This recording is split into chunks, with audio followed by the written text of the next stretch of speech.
Let me ask you, you know who was absolutely fascinated with America? No. Stalin.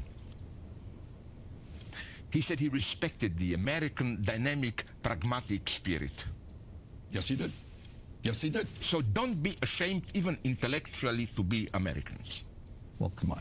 Of course not. Look, you're right. This country does a lot that we should be very, very proud of and build on. Yeah, yeah. But there are a number of countries around the world that we can learn from. No, absolutely not. Absolutely not. Most countries are much worse than United States. Well, I don't think so. I honestly don't. Well, I'm very misanthropic, you know. I think that most of the people are boring, stupid, and so on. But here I have absolutely all the freedom to do whatever I want. Well, let me tell you what I believe. You can determine, what we mean by it, okay? Yeah, totally. Okay. The problems we face are enormous. If we are going to prevent this country from sliding into oligarchy. The oligarchy, yeah. People on top are doing phenomenally well. Most others are not. We need... Let me add something to this. We all saw James Cameron's Titanic, right? Yeah. Remember, the rich, spoiled girl is in a life crisis, and the function of Leonardo DiCaprio is to bring some of the lower-class vitality to restore her ego, and then after doing this, he can disappear. It's a little bit like E.T. goes home, but he goes down. Let me be clear. I'm proud to be here, and I hope I at least made you start thinking. Amazing.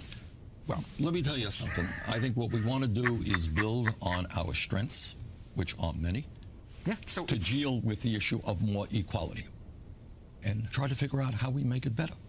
But the point is... The important thing is not to engage in some crazy, destructive experiments, but to open up the space of thinking. Okay. I hope you and other intelligent people also know this. This is so good. This is amazing.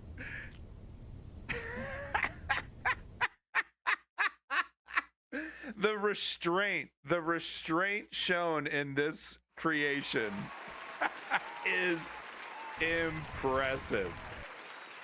It's extremely impressive, the amount of restraint shown in this creation. So the voices we heard were AI. I think partially AI, but also partially real recordings, and then kind of filled in with AI where needed. But brilliant stuff. This is from, I don't know, this was on the Joe Rogan subreddit. I don't know. Of course, they don't give anybody credit. I don't know if they cut the credit out, if this was on YouTube. I don't know who created this, but you're a genius. It's the really subtle things, like how when Bernie's interrupted, he makes these faces. You know? And then he's like, but the response, this is where the restraint is the best. With stuff like this, where he doesn't say anything, he just kind of reacts. The timing is perfect. Brilliant stuff. That was a what if Bernie Sanders had a conversation with Slavoj Žižek. And yeah, that's about right. He starts comparing the proletariat to fucking Titanic or something. Always making those really weird connections with mainstream media and class and politics and all that. Really cool. All right, I wanted to start with something fun because I forgot to tell Discord. I wanted to start with something fun because no, it's a mixed bag actually, because it's also a for these hostages being held in gruesome conditions. Who knows? This beautiful woman, being held by these theocratic monsters. God knows what they got up to her with her, and that's probably why she's the face of this hostage situation. Welcome back, Leon. Welcome back, Woke Patriot. But yeah, we're gonna get into the hostage Israel news, and we got several things to talk about with Israel and Gaza and Palestine. We got Gallant gonna be leaving the government, I guess. He's the he's the war minister. Welcome, Davey. But look, this is a mixed bag. So we're going to be talking about that probably for at least an hour, probably maybe even two. Because it's one of those subjects that requires a lot of nuance. Welcome to the fucking news underground. Then we're going to talk about some other Israel Gaza related news. Then we're going to get into some American news. Actually, a little. I have one little more D-Day update. I just wanted to show you an amazing video. Okay, Davey. No problem. Thank you for tuning into the News Underground, Davey. You're a masochistic person at the very least, but you're quite. I'm sure you're expecting me to eat some crow or something about the pounding that I gave you yesterday. Of course, that's not the case. But at the same time, I don't want to diminish the fact that 4 of these hostages being held in, like I said, some of the worst conditions imaginable. They didn't look like they were starving though. But just for me, it's the nightmare of the prospect of sexual violence on the woman, and the fact the probably the constant intimidation and violence on the guys.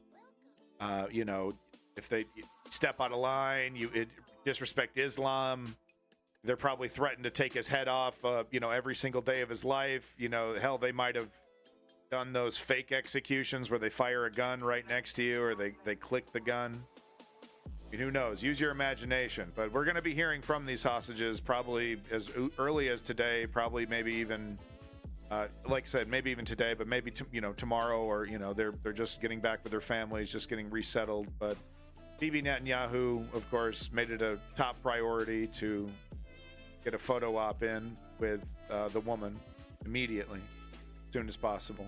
Anyway, so we're going to be talking about some world news, then getting into some climate stuff. Update on Alex Jones, just an update on the specifics on what happened, because he did declare bankruptcy, but there's actually a specific law that that doesn't allow him to use that loophole, so he has to pay the 1.5 billion no matter what he does, and that's why we're seeing his entire empire dissolve in front of us. So we're going to get an Alex Jones update with some more facts, more fascist updates, Tommy Tuberville stuff, Marjorie Taylor Greene.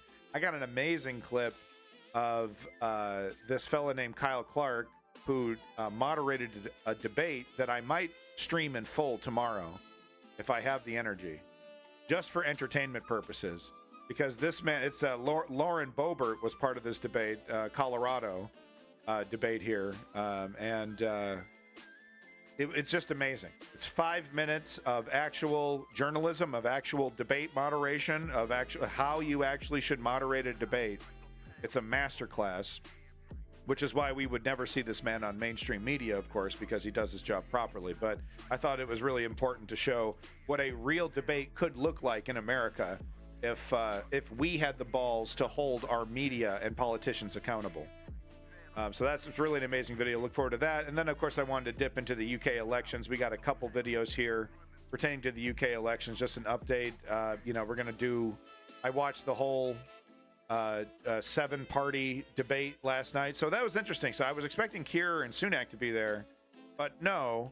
It's a debate between like the deputies, the top people that are not the prime minister of the parties, giving them a chance to duke it out. It was an interesting debate. I thought it was pretty good. Nigel Farage is a frightening clown, because I can see why people are attracted to his charisma. Who do I think won? Well, I think nobody won, so that means the Labour Party won. I think, nobody really got anything that edifying out of it. There were some zingers. Like I said, Nigel, if I want to say technically who won, depending on the polling, Reform. I think the applause that Nigel Farage got in some of his lines was a little off-putting. He seems to, the people have seemed to, seem to be agreeing somewhat on the immigration stuff. I don't know. But no, I mean, honestly, that's kind of a stretch. So no, I'm going to have to say nobody really won. So it was labor. But anyway, so we're going to, a couple. And then I got this really great lineup, man on the street interview with people at the Palestinian protest, pro-Palestine protest in the UK, talking about labor, talking about how they're very, disappointed with the Labour Party and their shift to the right. And look, I can't help but say this is exactly what the neoliberals did to themselves, what the Democratic Party did to themselves and turned themselves into neoliberals in the 90s. This is exactly what they did. Started to purge their party of progressive voices, claiming that it's for electoral reasons. And learning all the wrong lessons, and because they're gonna this election, because they're gonna win it, they're gonna think, well, this is the way to do it. This is the way to politic. We have to purge our party of left-wing ideas and so-called extremists. People who would dare speak against the orthodoxy too much, go a little too far. So very interesting stuff. And then I wanted to cap it off with one video on Ukraine. Very sorry to my Ukrainian friends, but I would only have time probably for one video on Ukraine. But I did want to do a map update because, folks, Russia's getting pushed back. This ain't no fucking joke. This ain't no fucking joke, okay? Ukraine's pushing back. Hit the wrong button, sorry. Ukraine's pushing back. Russia's on the back foot. The offensive has all but failed and all but stalled. And Russia gave it all they got, not just in the north, but across the whole goddamn line. Was it 14, 15 different, major points along this? They're desperately trying to spread Ukraine out. Just can't do it. Just can't do it. Supposedly the second most powerful military can't handle a bunch of hardcore motherfuckers with the proper equipment. 50% proper equipment. We know what they need. But even with their hands being forced behind their back, right? Bunch of fucking ridiculous restrictions on who they can hit and how they can do it and what the fuck time they can do it in and all this fuck. I'm being hyperbolic about the time, but you know what I mean. Bunch of absurd restrictions. Oh, escalation, my election. It's so amazing to me that Joe Biden is so weak and so cowardly. He doesn't see kicking Russia's ass as a big fucking electoral political win. Oh, World War III. You're going to take that shit seriously, you fucking coward? Talking to you, Joe Biden. Anyway, so let's get into it. Got to start off with the hostage stuff. And I got a good video that just kind of recaps the whole thing. I think after Amon Animations released a really great Andrew Tate video. And actually, I think I'll start my US coverage with a 30-second preview. I don't want to steal the whole video. But let me just get this in front of my US stuff. Yeah, there we go. There we go. All right, so Channel 4 did a great recap, and honestly, they did a really good job covering the scope of this, which is it's bittersweet. 4 hostages released from some of the most atrocious conditions possible. With that said, like I said, they were not skeletal. The Ukrainian POWs are coming back looking like skeletons. They look like they were fed. But as I said earlier, the sexual violence and of course the probably the constant threat of getting your head chopped off for the guys who are probably treated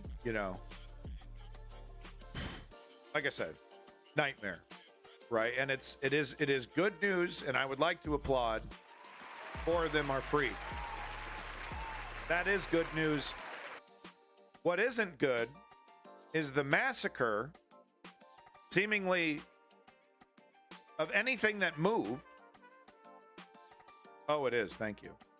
Seemingly of anything that moved, just shoot, shoot, shoot, shoot, shoot. Kill, kill, kill, kill, kill. Everything and anything.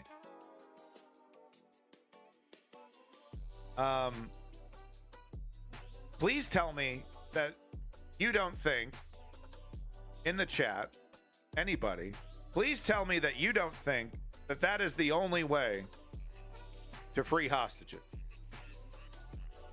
Is to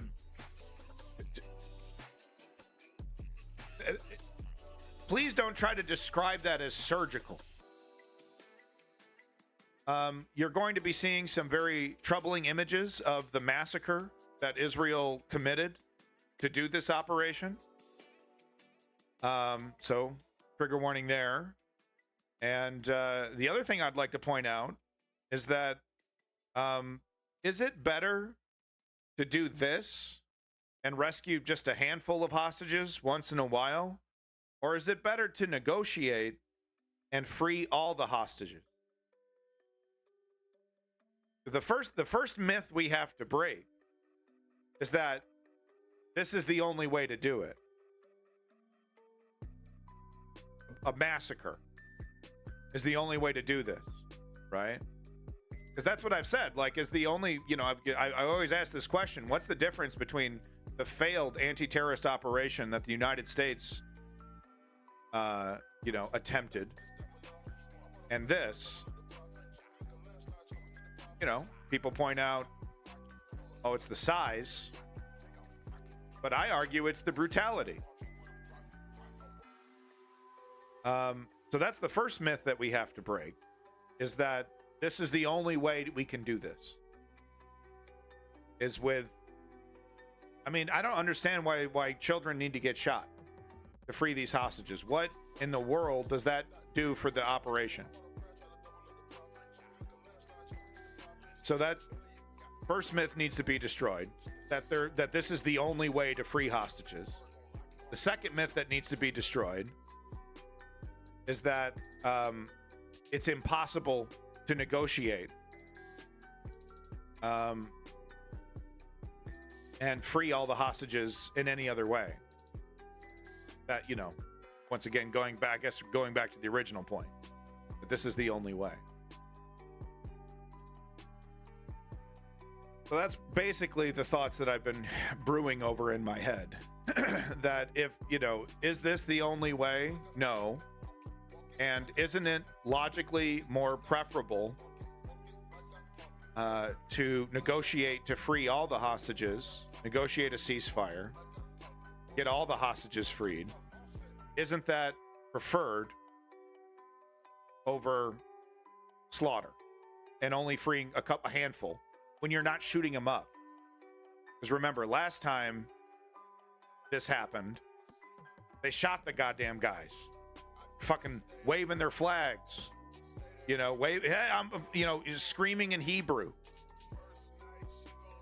So that was the last time they did an op.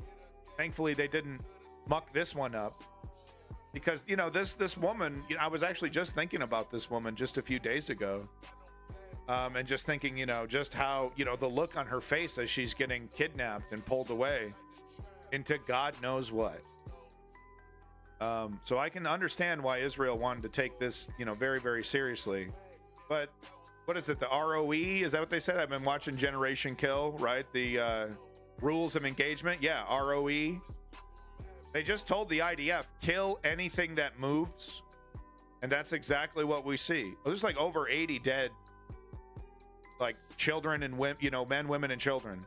Some guy was like cooking food for his family, just sitting there in his, in his home, blasted. All right, so let's get to it. Enough blabbing. I just wanted to set that up because it's, I want to bust through this myth, because that's what we're seeing, on social media, victory, victory, victory, implying that, they also lost a soldier of their own, the IDF. Well, that's the risk you take, isn't it? Police officers and military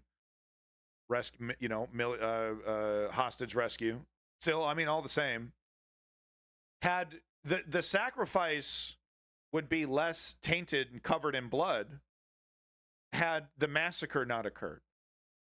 You can't. We just can't. We simply cannot ignore the massacre. There's piles of dead children right now, still warm. And and we're supposed to be, hey, 4 hostages. You know what I mean? So let's get to it. Channel 4 goes through the whole thing. Like I said, it's going to show some pretty triggering images. I'm going to get my blur filter going. Let's get to it. It's that is a heroic sacrifice. To die saving hostages. But the massacre, was that really necessary? It was a defining image of October the 7th. People at the Nova Music Festival running for their lives. 1,200 were killed that day, and more than 200 held hostage, including 25-year-old Noa Agamani, screaming as she was taken away by Hamas. "Don't kill me," she cried. Today, she was reunited with her father. The IDF said she was one of 4 hostages from the festival who were rescued from Gaza, releasing footage of the complex daytime operation that took weeks of planning. The others rescued were Almog Mirjan, Andrei Kozlov, and Shlomi Ziv. We're committed to getting the release of all the hostages. So yeah, no, you're not. Because you're not. You've already failed, because you should say remaining surviving hostages. And you're also not employing a strategy that will lead to all hostages being released. Like I said, that's the implication, right? This is the only way. This is the only way to do it. I refuse to accept that. And we expect Hamas to release them all. But if they don't, we'll do whatever it takes to get them all back home. No, because whatever it takes would be a ceasefire deal and then also treating Palestine like a country. So, no, that's a lie. Look, I'm going to say something, might piss somebody off. But Israel treats the Bibi Netanyahu treats these hostages like political pawns. His actions don't tell me I care about these people. This is Andrei Kozlov in the red shorts, returning to Israel, hand to mouth in apparent disbelief. A group representing the hostage families said today was a miraculous triumph. But as Israelis celebrate and the hostages recover, what did it take to rescue them? Because this was the scene in central Gaza today following the Israeli operation in Nuseirat. Health officials said at least 94 were killed. Hamas said the death toll was over 200. Among them... So, just to describe this image here that I just blurred, there's a child here whose face is mangled. He's covered from head to toe in shrapnel wounds, looks like. Right over to his left, near his feet, is a 6-month-old baby that has received blood covered his entire head. To the left and to the right of the body, to the bed, there are blurred out images of more dead children. The death toll was over 200, among them women and children. What we're looking at now is a maybe 1-year-old, maybe a little older, 18 months maybe. Severely damaged from head to toe, head wounds, face wounds, bruises, cuts, and excruciating pain. Children.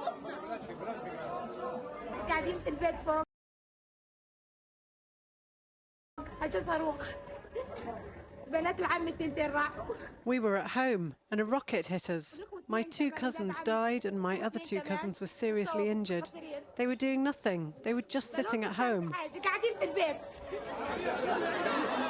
Al-Aqsa is the last remaining hospital in central Gaza.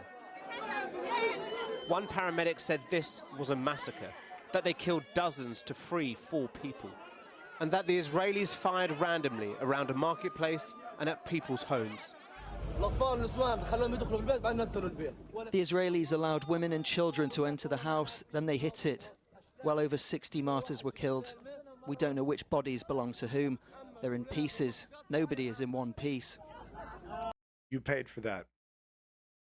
If you're an American, if you live in the UK, you're one of the countries that supplies money or weapons, you contributed to this. Money taken directly from your paycheck was used to create this human soup. And please tell me how that frees hostages. How in the world does that free hostages? It was like what? Oh, they were shooting from the building.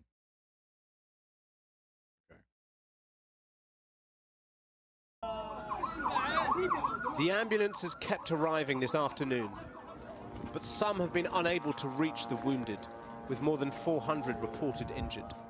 Families once again caught in the middle of this 9-month-long war. Israel claims that Hamas hid the hostages in people's homes. Hamas today said our people will not surrender and the resistance will continue. The scenes in Gaza and Israel today are alternate realities. Benjamin Netanyahu clapped as he met Noah Agamani and her family. He has other reasons to smile.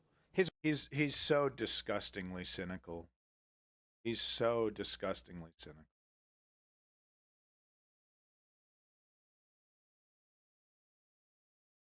His rival Benny Gantz was expected to resign from Netanyahu's war cabinet tonight over his handling of the conflict. That was quickly postponed. Will today's rescue embolden the Prime Minister to continue yet more operations inside Gaza? Yes. And the ROE will be kill anything in sight and liquefy people in their homes. And thus finish any hopes of a ceasefire. 4 hostages were freed today and dozens killed in the process. With 116 hostages still left, what price will Gazans pay for their safe return? Kieran Moodley reporting there. Well, earlier I spoke to Sharon Lifshitz in Tel Aviv, whose elderly parents were both taken hostage on October the 7th. Her mother was freed later that month, but her father is still missing. I began by asking for her reaction to the rescue of the hostages today. I feel very, very happy for them, for their families, for the hostage themselves to come out of it. We have become a real family, all the hostage family, and so these are people that we know, and we are very, very delighted for them. And what does it do for you and the rest of your family? Because you have been waiting for news of your father dead for 8 months now. Does a moment like this give you some hope? To be honest, I think these are very dangerous and rare operations. The vast majority of hostages came back with a deal. I think that I don't feel that we can return all of them via military operations. There's a deal at the table at the moment, and we have to accept it to make sure everybody that is still alive come back. There's obviously joy and relief at the release of these hostages, but we know at the same time that scores of people, women and children, Kind of hard to argue with that, isn't it? I mean,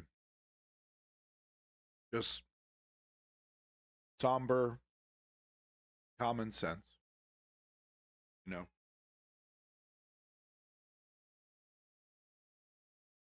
Really no other way to put it. Just somber common sense. I don't think these kind of operations is going to result in the freeing of all hostages. And we have a deal on the table. We should focus on that. Do we think that the Bibi Netanyahu government is going to learn that lesson from this incident? It's like I said yesterday. There's one person who benefits from the most chaos, from the murder, from the from the pain, from the suffering, from the unknown, from for being vague about what the future of this conflict holds. And that's Bibi Netanyahu. And once again, Gallant was like, tonight, I'm going to announce it tonight. And that's been postponed. Big W for Bibi. So what lesson do we think he's learned here? What lesson do we think he's learned from this? I feel fairly confident saying that this will lead to thousands more people dying. Thousands. Make sure everybody that is still alive come back. There's obviously joy and relief at the release of these hostages, but we know at the same time that scores of people, women and children included, have been killed. And I just wonder what you feel about that. I feel that always when civilians get caught in a situation, it is horrendous. I think that Hamas is to blame for this impossible situation. Hamas is holding hostages among civilians, is holding its military operations. So this is where I'm going to have to disagree with this woman. Putting all the conspiratorial stuff that totally has some fact behind it, behind Bibi Netanyahu's support of Hamas. What started this was the takeover of this region by Israel. It started in the 40s. I've said it before, I'll say it again. If this exact scenario was played out in Ohio, and it was red-blooded Americans who were being treated like the Palestinians, we would see terrorist groups of various extremes. Why was it Bibi's priority to funnel money, literally cash apparently, directly to this organization to help build it, Hamas? We won't get into it. But this thinking that Israel is just and moral, and Israel was the ones that, the history started on October 7th. That's when we should, that's as far back as we go, and then everything forward is justified. We see the resistance of this government. It's paradoxical, actually, what she's talking about, because she's like, we need to negotiate, we need a ceasefire, we need to do that, but that would require treating the Palestinians like human beings. And you can't do that when you're totally in the right and you're totally justified. And why would we do that when we're innocent victims here getting attacked by barbarians? It's contradictory and counterproductive. I think that Hamas is to blame for this impossible situation. Hamas is holding hostages among civilians, is holding its military operations among civilians. It needs to come. The other point I wanted to make was they're barricaded into a very, very, very, very, very small strip of land. Where the fuck are they supposed to operate? Where would you resist? It's literally an entire strip of urban areas, almost. So is this woman suggesting that the only legitimate way to resist is wide out open in one of the few, some olive grove? That's the only place? Like, it's like a DBZ cartoon. Let's go to someplace uninhabited so we can fight honorably. I've never been convinced by this either. I will say, though, Hamas cynically uses key civilian areas, schools, hospitals, to operate. But the idea that they're somehow supposed to not operate in civilian areas when the entire area has been barricaded, the entire area is a civilian area, is ridiculous. Unless you think the Palestinians don't have a right to resist at all, even through Hamas or through anybody else. And if you do think that, that's a pretty interesting Pretty interesting view there, isn't it? Come to a deal. The Israeli government must agree to the deal so that this horrendous ongoing situation can Never be going to over. happen with the Civilians on attitude both that history sides started are on being October 7th, held lady. ransom to a very right-wing militant organization and government, and that has your full fucking support. is the cause of a lot of death. There's no doubt about it. So as someone who is desperate for news, desperate for the return of your father, give us a sense of what it is like for you and other families at the moment. This week, we also heard about the death of 4 hostages, one of them a British citizen, Nadav Papelwell, that lost their life somewhere in January. These are people, 3 of them are from my kibbutz. They were 80 and above. They have survived for months in this horrendous situation. We are sitting the Shiva for them now. I can't tell you how broken our heart is. It's not possible to break anymore, we always think, and then it does break into smaller shreds. And just finally, if you don't mind me asking, I'd say your mother was released relatively early. You know, this is enormously difficult for all of you. She's in her 80s. She was held hostage for over 2 weeks. How is she doing? My mom deserved to know the fate of her husband after 8 months. We know he was alive and she's waiting for him. But with time that goes on, the chance of an 84-year-old man to survive diminishes by the day. And the light is escaping from our eyes, you know, the chance that he will come back home to us. I think that he's a man who done a lot in his life for other people, and he does not deserve to be taken hostage and treated in this way. Thank you. No, and I would like to agree with that. And just, if people get confused about where I stand, or if the bad actors want to come in and cut me up, of course, October 7th was horrendous.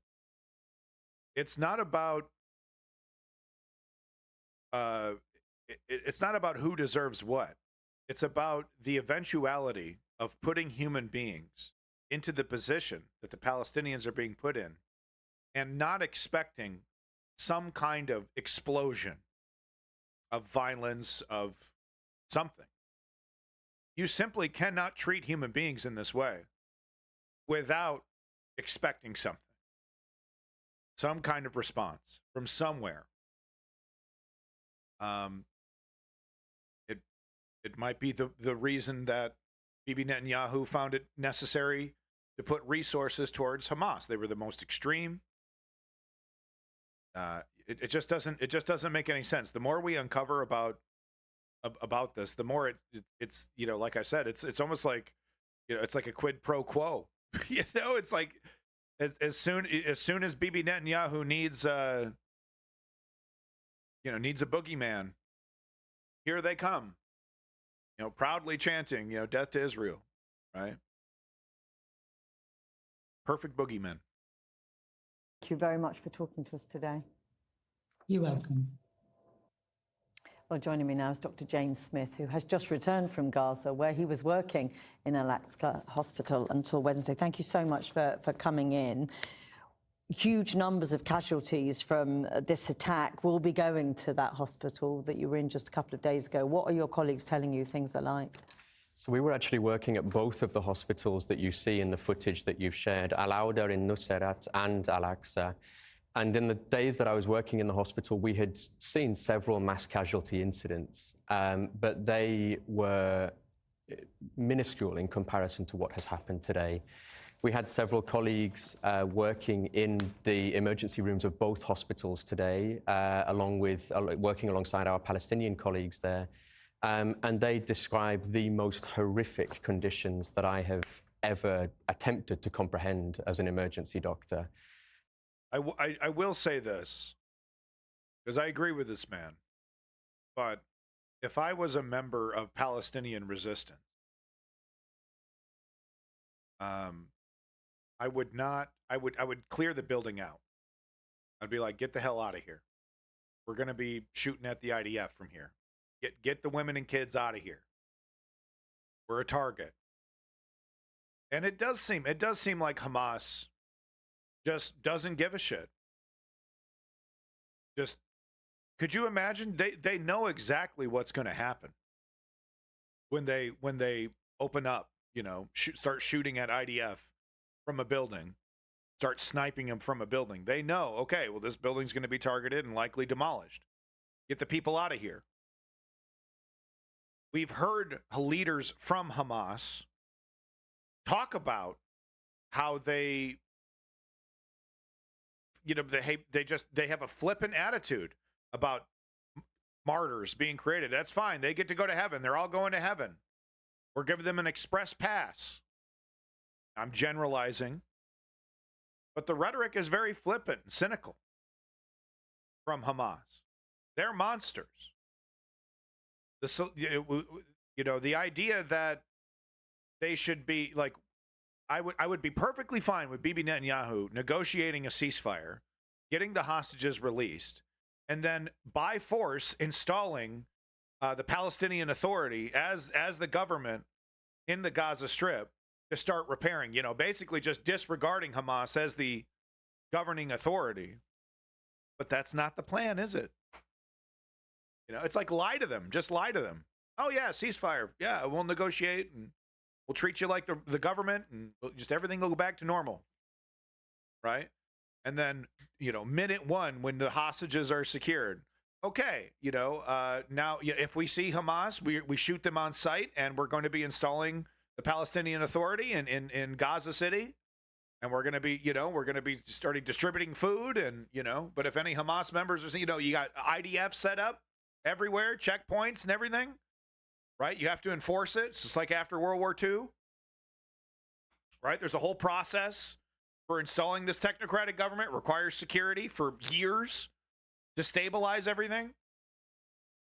Right? That's a whole lot better than just massacre after massacre after massacre with a vague idea. And even the CIA says Bibi Netanyahu is likely to keep it vague because it benefits him. I got an article we're going to be going over. But I just wanted to be fair to those who are incredibly unfair and who often in defending Israel. But I do want to be fair that, there is no real honest negotiations with this Hamas entity. It needs to be lied to and cajoled and, reassured, and then immediately flipped on once those hostages are secured.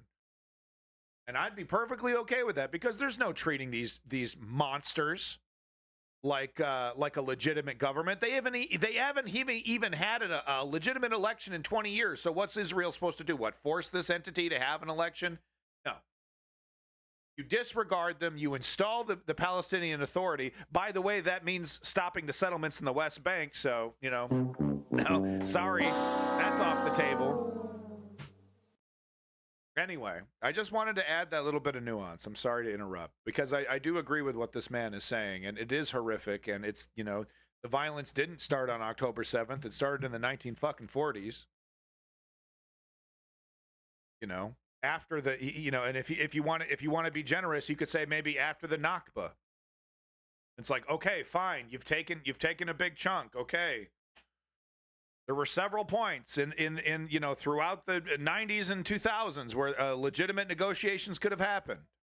And yes, Israel backed out of some of them, and it was a bad actor in some of them. Yes, it is. No. All the sycophants. No. It was always them. We were never bad actors in the negotiations. That's what they say, and it's just not fucking true, man. Anytime there was like real substantive negotiations about to happen,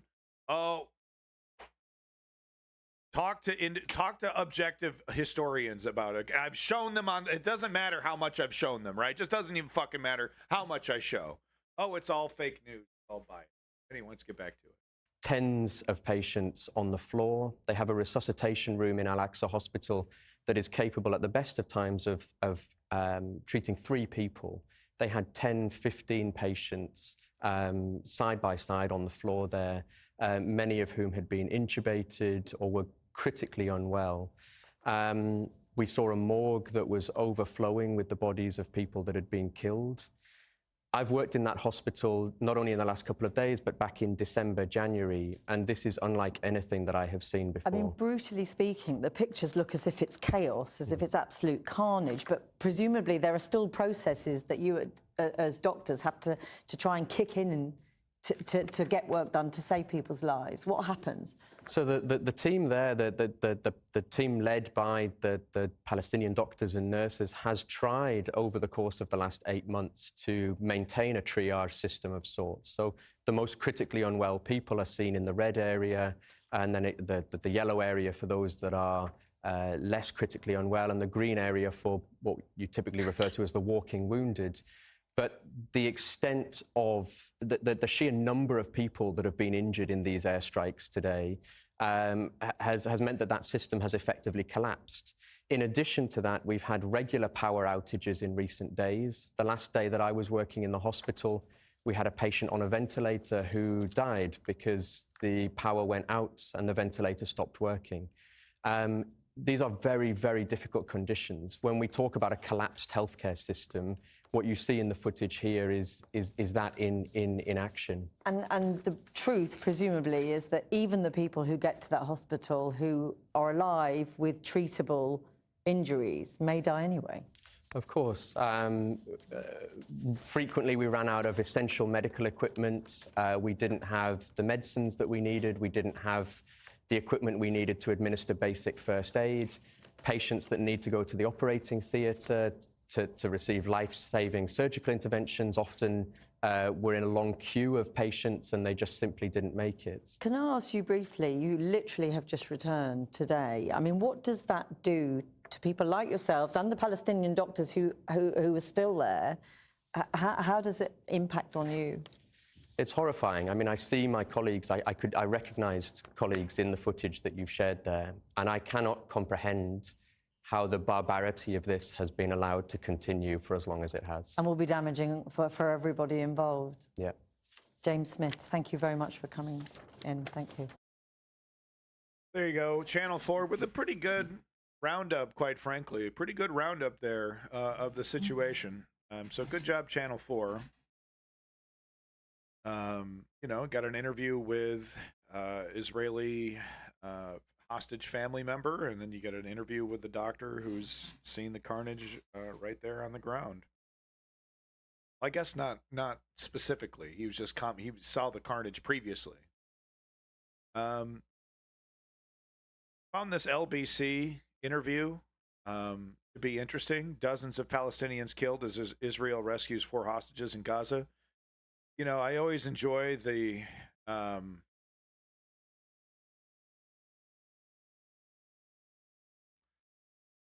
yeah, no, never mind.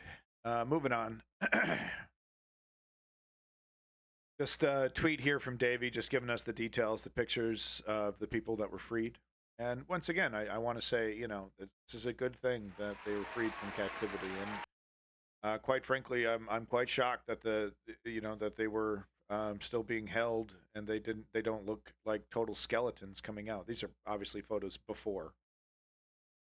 But I was really expecting,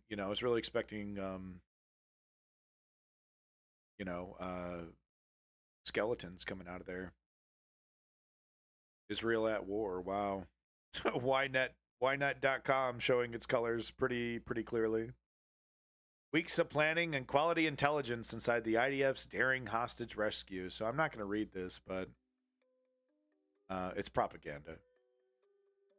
But I do find it ghoulish. It's tough. It's tough because, like, how do you? You know, it was like this. Actually, I kind of feel like when America left Afghanistan, it was like, yeah, finally, but then people are falling out of the planes. You know, it's a last helicopter out of Vietnam scenario, and Joe Biden commits a war crime on his way out. Almost like they tried to take care of the hostages, as dead hostages have no use. So DJ, do you think committing a massacre is the only way to save hostages? Would you prefer to save only a handful of hostages? and while committing massacres, or would you prefer to negotiate and free the rest of the remaining hostages? Knowing that a majority of the hostages that have been freed so far are because of the negotiation. I meant Hamas looking after them. Oh, yeah, exactly. No, you're pointing... I mean, Hamas is amateur hour, you know? Taking the hostages was the only somewhat strategically sound thing that they did. The massacre only helped Bibi. Then killing the hostages and, raping them and doing God knows what to them only helps Bibi, only helps the further subjugation of the Palestinians. Yeah, DJ Shay, we don't know that's for certain. We don't know that's for certain. We won't know until after. But we can speculate that destroying 70%, at least 70% of the structures in the Gaza Strip, we can speculate that some people were in there, hostages. Welcome back, Lenny from south of Boston. It's your boy, Lenny. Lenny is, of course, the top streamer on Twitch as well. If you want top content, make sure you're subscribing to Lenny. And thank you, Lenny, for being the #1 financial contributor to the News Underground. We know of at least 6 hostages killed directly. Yeah, I talked about that earlier. You know, the last time that they did one of these surgical strikes, they ended up murking the fucking hostages that were running out of there, screaming in Hebrew. But anyway, yeah, the propaganda is all, like I said, it's the implication that this is the only way, right? That's the implication. This is the only way, is with massacres. Don't have Israel as your surgeon? Yeah. Wanted to show this because it feeds into this, right? Because this, Bibi Netanyahu very cynically, very politically takes advantage of these situations and has been from the very beginning. I mean, this is from the New Arab, so go ahead and disregard it, right? But Israel reportedly organized online disinformation campaign to gain U.S. support on Gaza war, and we've seen it. I think I have a Reddit post here, maybe, or is it? No, yeah, this is the post where they discuss how bad things have gotten on our world news. And if you're not on Reddit, you don't know what the hell I'm talking about. But hundreds of millions of people do use Reddit, so I'm sorry if it's a relevant thing to talk about. But yeah, they're just pointing out, I mean, world news really, really is bad. So this person saying some of them are just racist shitbags who want the ethnic cleansing to continue. And I have seen that. I have definitely, sorry, I clicked the wrong thing.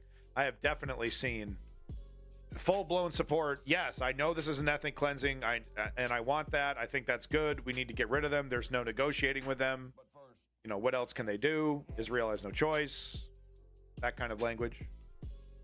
This person saying, I was banned there for posting links that showed that. So this is what I wanted to show. This, pertaining to what I was saying earlier. Netanyahu's, support for Hamas. Support for Hamas. Quality intelligence, exactly. But no, here we have some receipts. So Netanyahu has been specifically propping up Hamas. I've reported on some of these. This is, literally from Times of Israel.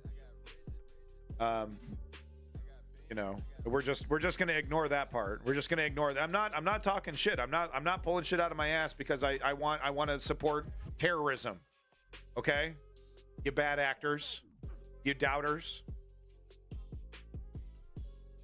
Netanyahu, money to Hamas, part of strategy to keep Palestinians divided. This was an article in 2019. Gotcha, bitch. Gotcha, bitch. I accidentally hit the exact right one. I've never used that in the correct context until just now, but gotcha, bitch. This is not new. Mossad going to Qatar and begging them to keep funding Hamas just weeks before October 7th. Quote unquote, buying quiet inside the Israeli plan that propped up Hamas, reported by the New York Times.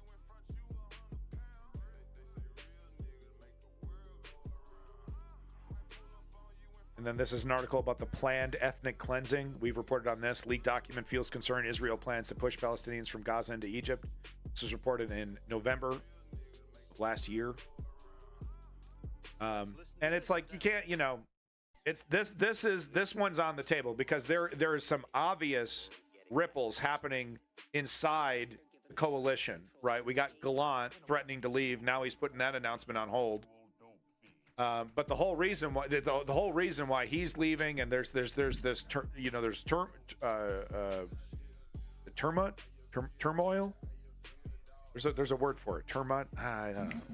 But this turmoil, this drama, is because of Bibi Netanyahu's benefiting politically from being nebulous, from it being cloudy, from not having a solid plan on what to do when Hamas is defeated. So just more, you know, this is a really, if you want to read these comments, I actually found it really quite interesting. And I also found it really funny that this is a locked post. You know, once again, I'll say this, I say it every fucking time almost. Reddit is the most censored website on the internet. And it's always this vague, locked post, new comments can't be posted. Our technology, Israel organized disinfo campaign using technology. Pretty relevant. Pretty relevant. Some unpaid nerd with a power complex and 600 fucking pounds on his gut clicks a button, and look, look at this. 1.7K online, 16 million members of our technology. Of course, that doesn't mean 16 million eyeballs, but you know what I mean. We're not talking about a bulletin board in the middle of the forest. We're talking about one of the main subs on Reddit. And it's like, ooh, I don't like you. Ooh, my bias inserted. Remove. Stop talking about this. Stop having a conversation. Don't have to give us a fucking reason why. Just, we did it. Reddit sucks like that, dude. You'll find great discussions that are completely shut down arbitrarily, silently, by unpaid weirdos. It sucks. Anyway, here's the receipts here. If you want, you know, all the links are right here in this post. I just posted there if you want to see these. I'm not talking shit. There is a link. It's reported by, you know, the Jerusalem fucking Post and the Times of Israel that Bibi Netanyahu has been propping up this extremist group.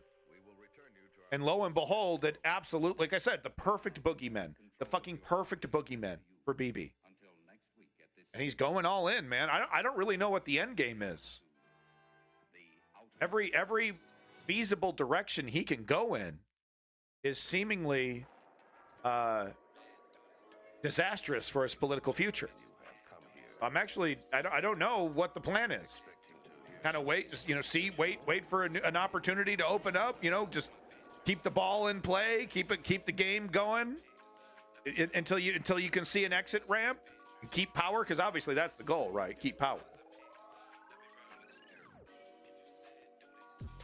Make these investigations on his corruption go away. Interesting seeing what would happen to all the social media if Orange Man became... Oh, yeah. Totally. It would be... Reddit would just be taken off the internet. It'd be, you know... Oh, that was disgusting. Sorry. We've seen the conservatives try to create their own versions of Wikipedia and try to create their own versions of popular websites. So what we would probably see under a Republican dictatorship is that being, you know, even though they're not popular, even though they're not good, even though they're not informative, all you get is PragerU, right? Reddit doesn't exist. You can go to PragerU.com or Reddit.PragerU. I mean, you know, just the sky's the limit. Sky's the limit. All right, so, you know, it wasn't relevant to our technology, but Israel absolutely has been, you know, if you've been on social media trying to defend Palestinian humanity, you've run into one of these people. And it's interesting because what happens is that, you know, Israel, they'll hire these trolls to do it, and then people who are not getting paid emulate those people, emulate those talking points, emulate that style, and then you've created a bunch of little clones. So it's fascinating how it works and how it seeds through social media. You know, the dum-dums kind of like, oh yeah, I can emulate being this asshole who but Hamas, everything. Oh yeah, that's a good point. If I don't think too far, if I don't think about it too much, but Hamas, I can just butt Hamas every response to Palestinian humanity. They kind of learn, right? So this is that article I was talking about from Times of Israel once again. Well, I don't know. I think we're all reading from the same, you know, Machiavelli book, right? Basically, welcome back strategy. But so this is the article I was talking about. Report: CIA assesses Netanyahu likely believes he can avoid making post-war Gaza plan. The CIA. This is a small article. I'm just going to read the whole thing. The CIA assesses that Prime Minister Benjamin Netanyahu probably believes he can successfully avoid making a clear post-war plan for the Gaza Strip, according to a report by the U.S. spy agency seen by CNN.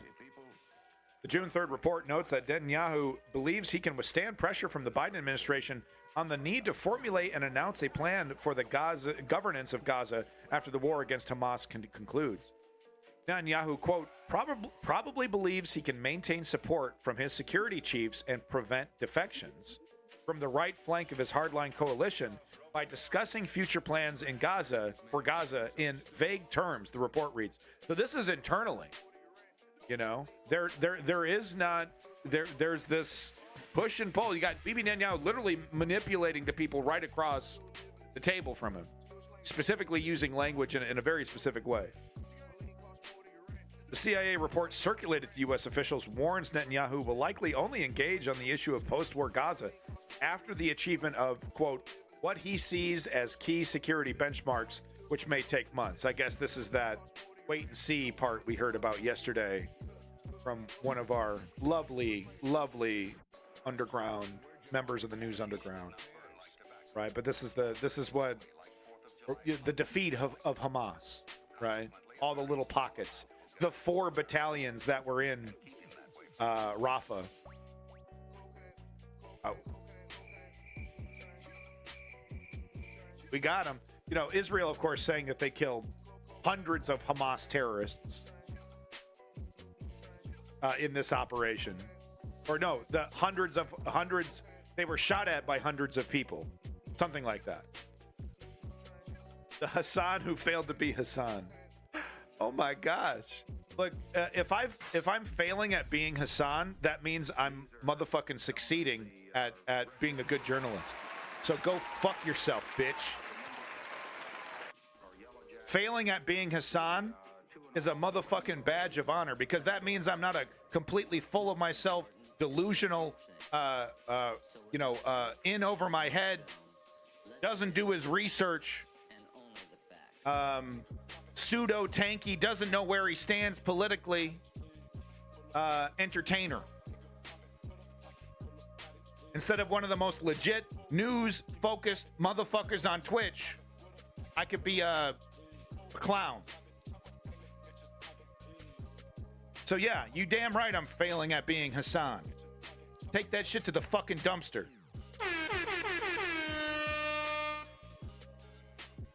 CIA report circulated to U.S. officials warns the assessment notes that the benchmarks include completing the vague concept of, quote, major military operations, as well as killing Hamas's military wing commander, Mohammed Diaf.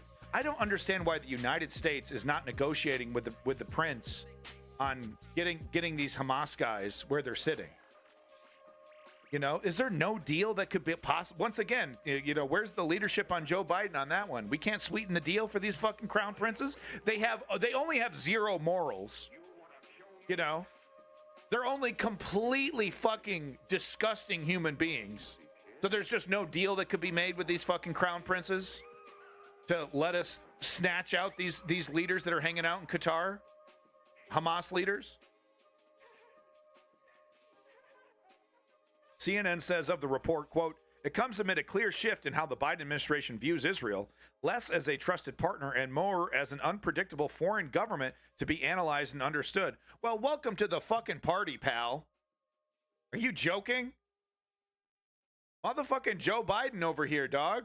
I swear to God, there are there are sloths in the Amazonia. I don't know where the fuck the sloths are. There are sloths in the fucking jungle that have reacted quicker. Sloths covered in fucking amber.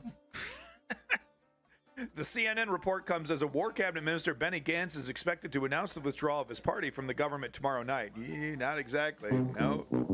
Bibi got him in a rock and a hard place there. He can't, dude. You know how bad that would look? I'm really happy about Bibi's major success in releasing the hostages, but he still sucks. Bibi is a very, very shrewd and skilled politician. I'll say that. That motherfucker knows how to play the game. The move would be he is fulfilling an ultimatum he set to Netanyahu last month, demanding a commitment to an agreed-upon vision for the Gaza conflict that would include stipulating who might rule the territory in a scenario in which Hamas has been defeated. And that's the end of the article. So, interesting stuff. CIA waking up from their coma about the situation. Interesting stuff there. Reported once again from the Times of Israel. Bad actors. So we've already reported on this. You might recognize this screenshot, maybe even this 3D render here of these prisoners being held. We showed this whole CNN clip here. This fella coming up to the prison asking about the torture. Up the oil price in a time everyone complains about it. That's what I'm saying. Lack of leadership. Strategy member, would you believe that the United States has enough oil in its country underground and in reserves to completely upend the entire oil cartel at a moment's notice? Yeah, does that mean that the military won't have every drop of oil, an ocean of oil we might have to sacrifice? It's so fucking pathetic that I don't know for how many decades now, American presidents have been led around by the nose by spoiled royal brats in Saudi Arabia. I can't tell you how fucking embarrassing it's been my entire life seeing so-called U.S. presidents, so-called leaders, holding hands with these fucking criminals. Saudi royal family. Do a Google search if you fucking don't believe me. So I find it disgusting that, once again, supposedly good men with power who can pull levers refusing to do so, refusing to lead. The U.S. president, with a fucking wave of his hand, could make those Saudi royals sweat. Oh, by the way, I'm releasing, 50 fucking million barrels. 50 billion barrels. I don't know how many he's got, right? Oh, yeah, by the way, Americans, hey, what does America think about paying $1 a gallon for gas for the next year? Yeah, I just made it happen. I literally can do that. Says Joe Biden in an alternative universe. And he totally fucking could. I don't even think he would need to get congressional approval or anything to do some of this oil shit that I'm talking about. Don't quote me on that, though. Who knows? But you know what I'm saying.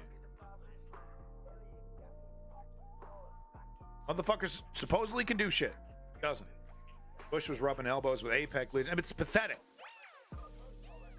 And we still let him do it. But anyway, so back to this. I just wanted to... I don't have time to read it. Like I said, we've already seen the CNN video that went through all of this evidence. But if you would like the article version that goes through the various maps, the various infographics, the videos and clips, definitely recommend it right here. We also have the News Underground clip somewhere. I don't know. Fuck. Kidding me? I don't know. I have a YouTube archive of everything. I don't know what date I fucking did this. You kidding me? You know how difficult it would be? Like, I'd have to watch every episode, and oh my god, I don't even have time to. I didn't even take a shower today because I had to wake up and I had to do a bunch of shit. Sting. What I'm saying. What universe is that? The only one where I can think of is the one where he isn't a neoliberal. Yeah. Well, you can be a neoliberal and still be a leader. Joe Biden. Israel, next video here. Israeli War Cabinet Minister likely to announce departure on Saturday. So I was going to show this, but honestly, you know, he's already announced that he's delaying it. So there's really, this is old news. This was put out 11 hours ago, and it's already, it might as well be from the 1930s. Okay, it's old as shit because it doesn't mention. I don't think it mentions 11 hours ago the hostages weren't released. I don't believe. No, yeah, they don't even mention the hostage release. So old news, but he was going to do it. He was going to do it. But Bibi Netanyahu threw him a curveball, man. I got to say, he's very shrewd. Very, very shrewd. I guess I should mention as well this really quick. We won't show the video. Prominent left wing. Prominent left wing? No, that's incorrect. I mean, I guess, yeah, left, I guess, but it's like, it's the Hill left, which is like, what do you want? What do you actually want? What's your goal? The Hill? They're super right wing sometimes, you know, platforming a bunch of weirdo right wingers. And they're always like, you know, maybe we should give up to Russia. Maybe we should capitulate. Maybe we should negotiate. Can you believe how much money we're sending to Ukraine? They do that shit. I don't know if I'm comfortable calling it left wing.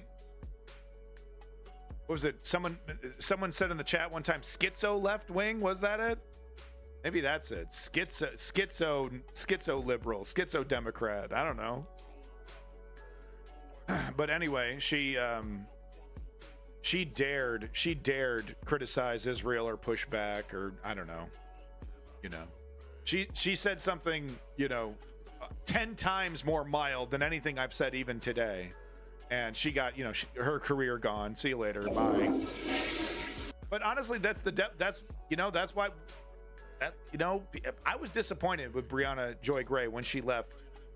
Her, you know, what she was doing after the Virgil disaster. She kept going with her. What was it? That wasn't Useful Idiots. It was something else.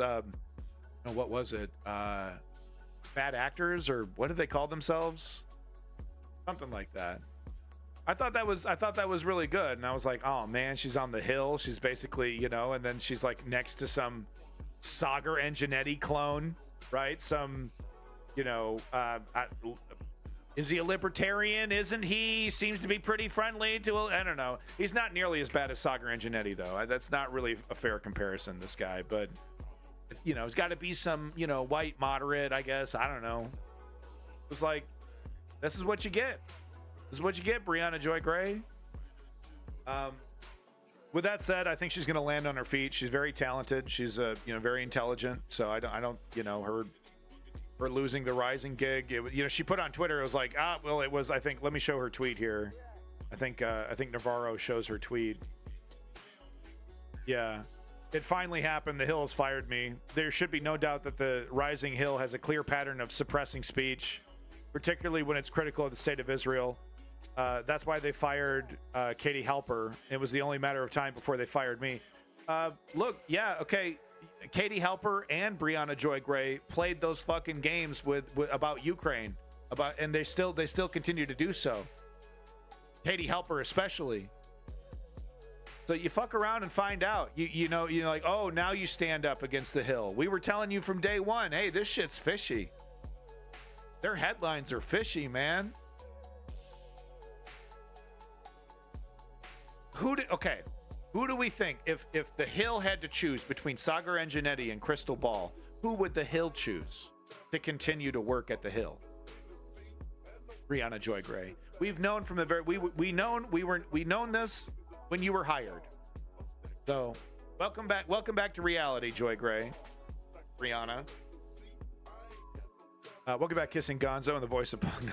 Little war pig, let me in. Out by the hair of my Nazi chin. Wow, what the hell? Want to see my war anti-propaganda poem song? Well, I'm huffing and puffing, gonna blow your nation in. Well, I'm a big bad wolf, little war piggy. Do I have some political news, my friend? You look like tasty food. Interesting. I like it. Write more. Write a book. I'll buy it. Go ahead, write me a book of those poems. I'll buy it. So anyway, moving on from that, another supposed left-winger. Mehdi Hassan is a left-winger. Brianna Joy Gray, I don't know, man. You played around. You played around with, I don't know what, like I said, I don't even know what to call the Hill. What do you call that? Propagandists are my lifeblood. I crave their demise. It's a razor thin line between propagandist and journalist, isn't it? It's a tough one. So this is Hamas being, like I said, perfect villains, the perfect villains in Bibi Netanyahu's story. We will not surrender. Hamas leader Ismail Haniyeh fumes after Israeli frees hostages. And the cycle continued.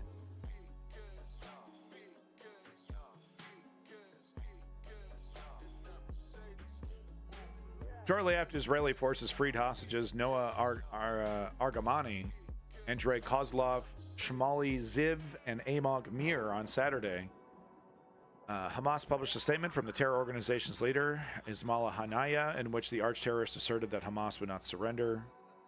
Let's see if he even mentions the Palestinian dead people in this statement. Hopefully he did in the speech somewhere. Our people will not surrender, and the resistance will continue to defend our rights in the face of this criminal enemy.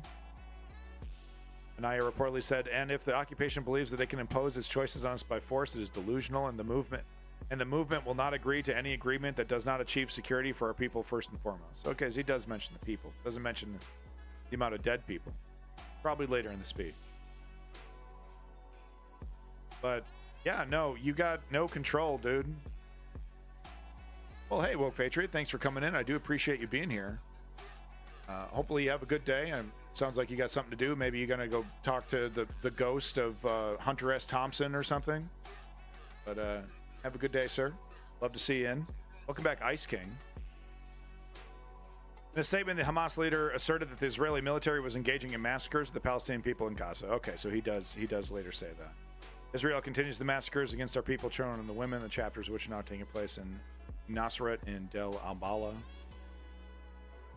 Rescue operation occurred in the heart of Nasrat after securing the release of the hostages, yada, yada, yada. According to Hamas-run health ministry, the bodies of at least 93 Palestinians were killed during Israeli activities. Interesting to see the Jerusalem Post post the Hamas numbers. You know, Kissing Gonzo, trying to really trying to talk about the truth, trying to find real solutions to some of these problems, because, you know, the perpetrators, the bad guys, the dictators, the authoritarians, the bad actors, they benefit when things are so complicated and so, like, I don't even understand how things are, and think, you know, and it really does take a lot of work to demystify. Exactly. Got to break through that fog. You got to demystify this stuff, because solutions are actually right there in front of them. And they're difficult, but they're not difficult to conjure up. They're difficult in some cases to achieve. That doesn't mean we shouldn't try. The ministry does not distinguish between combatants and civilians in its reporting. That's pretty convenient. That's intentional. And the numbers published by the ministry have come under scrutiny, particularly in recent days, for its apparent inflating of the proportion of women and children killed during the war. So yeah, that's been making the rounds as well. I don't have an article about that one lined up, I'm afraid, but I'll try to follow up with that next stream. That there has been, you know, because we had that attempt to shit on the numbers when the UN just reclassified like the difference between, I think, a body and a partial body. But the total didn't change. In fact, the total went up. I showed that Mehdi Hassan video that showed that the total actually went up. But now there's new scrutiny. There's new reporting that the numbers are fake. And I don't give a shit. The first Palestinian child killed was too many.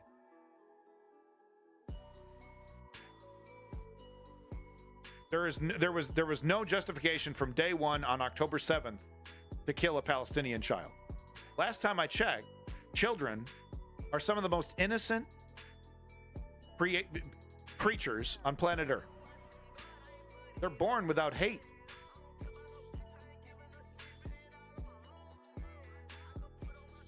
With that said, I mean, I'm being flippant because accuracy in the numbers is important. So I'm being too flippant here. And I'm not trying to make excuses for defending Hamas or any of this. But all I can, the only thing this discourse really benefits is Bibi Netanyahu. Because really, what is it? What is the implication? Well, a certain number is justified. A certain number of dead kids is justified in this operation. And that's of course, I categorically refuse that assessment. All right, so moving on away from this horrible news, and wow, I kept it under 2 hours. Not too bad. Not too bad. Got a little D-Day update here. I thought this video was really something else, so let me just, whoops.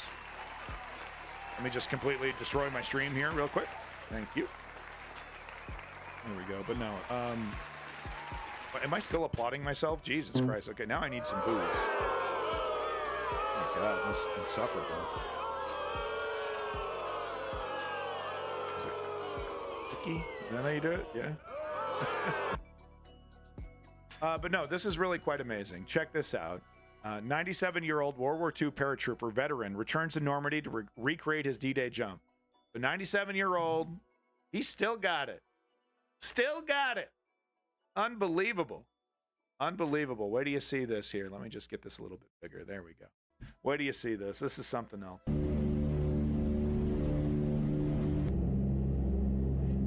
Is that the plane too? That's the same plane. Is that the same plane? Not like same plane, but like a World War II era plane? Yeah, hell yeah it is, boy. Look at that guy. Look at this guy. He still got it. He still got it. Should have let him carry his rifle. Oh, ouch. Oh, ouch. We're okay. Oh my God, that's gonna be hard on the knees there. He's gonna need some Benadryl. Oof. Okay? Oof. We're okay. Yeah, that is some serious closure, big time. Look at that, he still got it, boy. Should have had a rifle in his hand, man. Nobody got hurt. Nobody got hurt. He's on his feet. Came in a little hot. Oh, there's his wife. Oh. Oh. Maybe that's his daughter, actually. That might be his daughter. I don't know. Wife, daughter, I'm not sure. He's 97. 97. Still ready to fuck up some Nazis. What do you think about that, Fuentes? What do you think about that, Tucker Carlson? What you think about that? Fucking Charlie Kirk, Steve Bannon. What you think about this, Andrew Tate? How about what a real man looks like? Alpha male, my dick.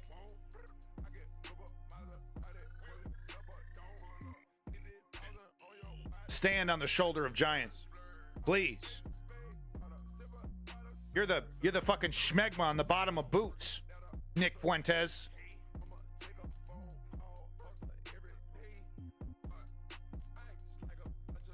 God damn it. One more time. Let's get it. Let's see it. Let's get it. One more time. Let's see him jump out of that plane. Look at that. Without a bit of hesitation. 97. Think about this guy next time you make that boomer joke. Look at that.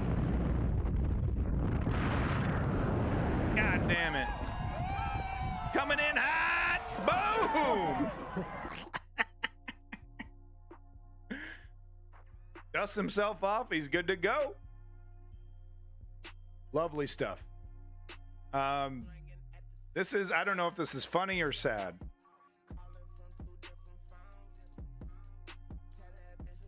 I don't know if this is funny or sad. You tell me. Porn news update.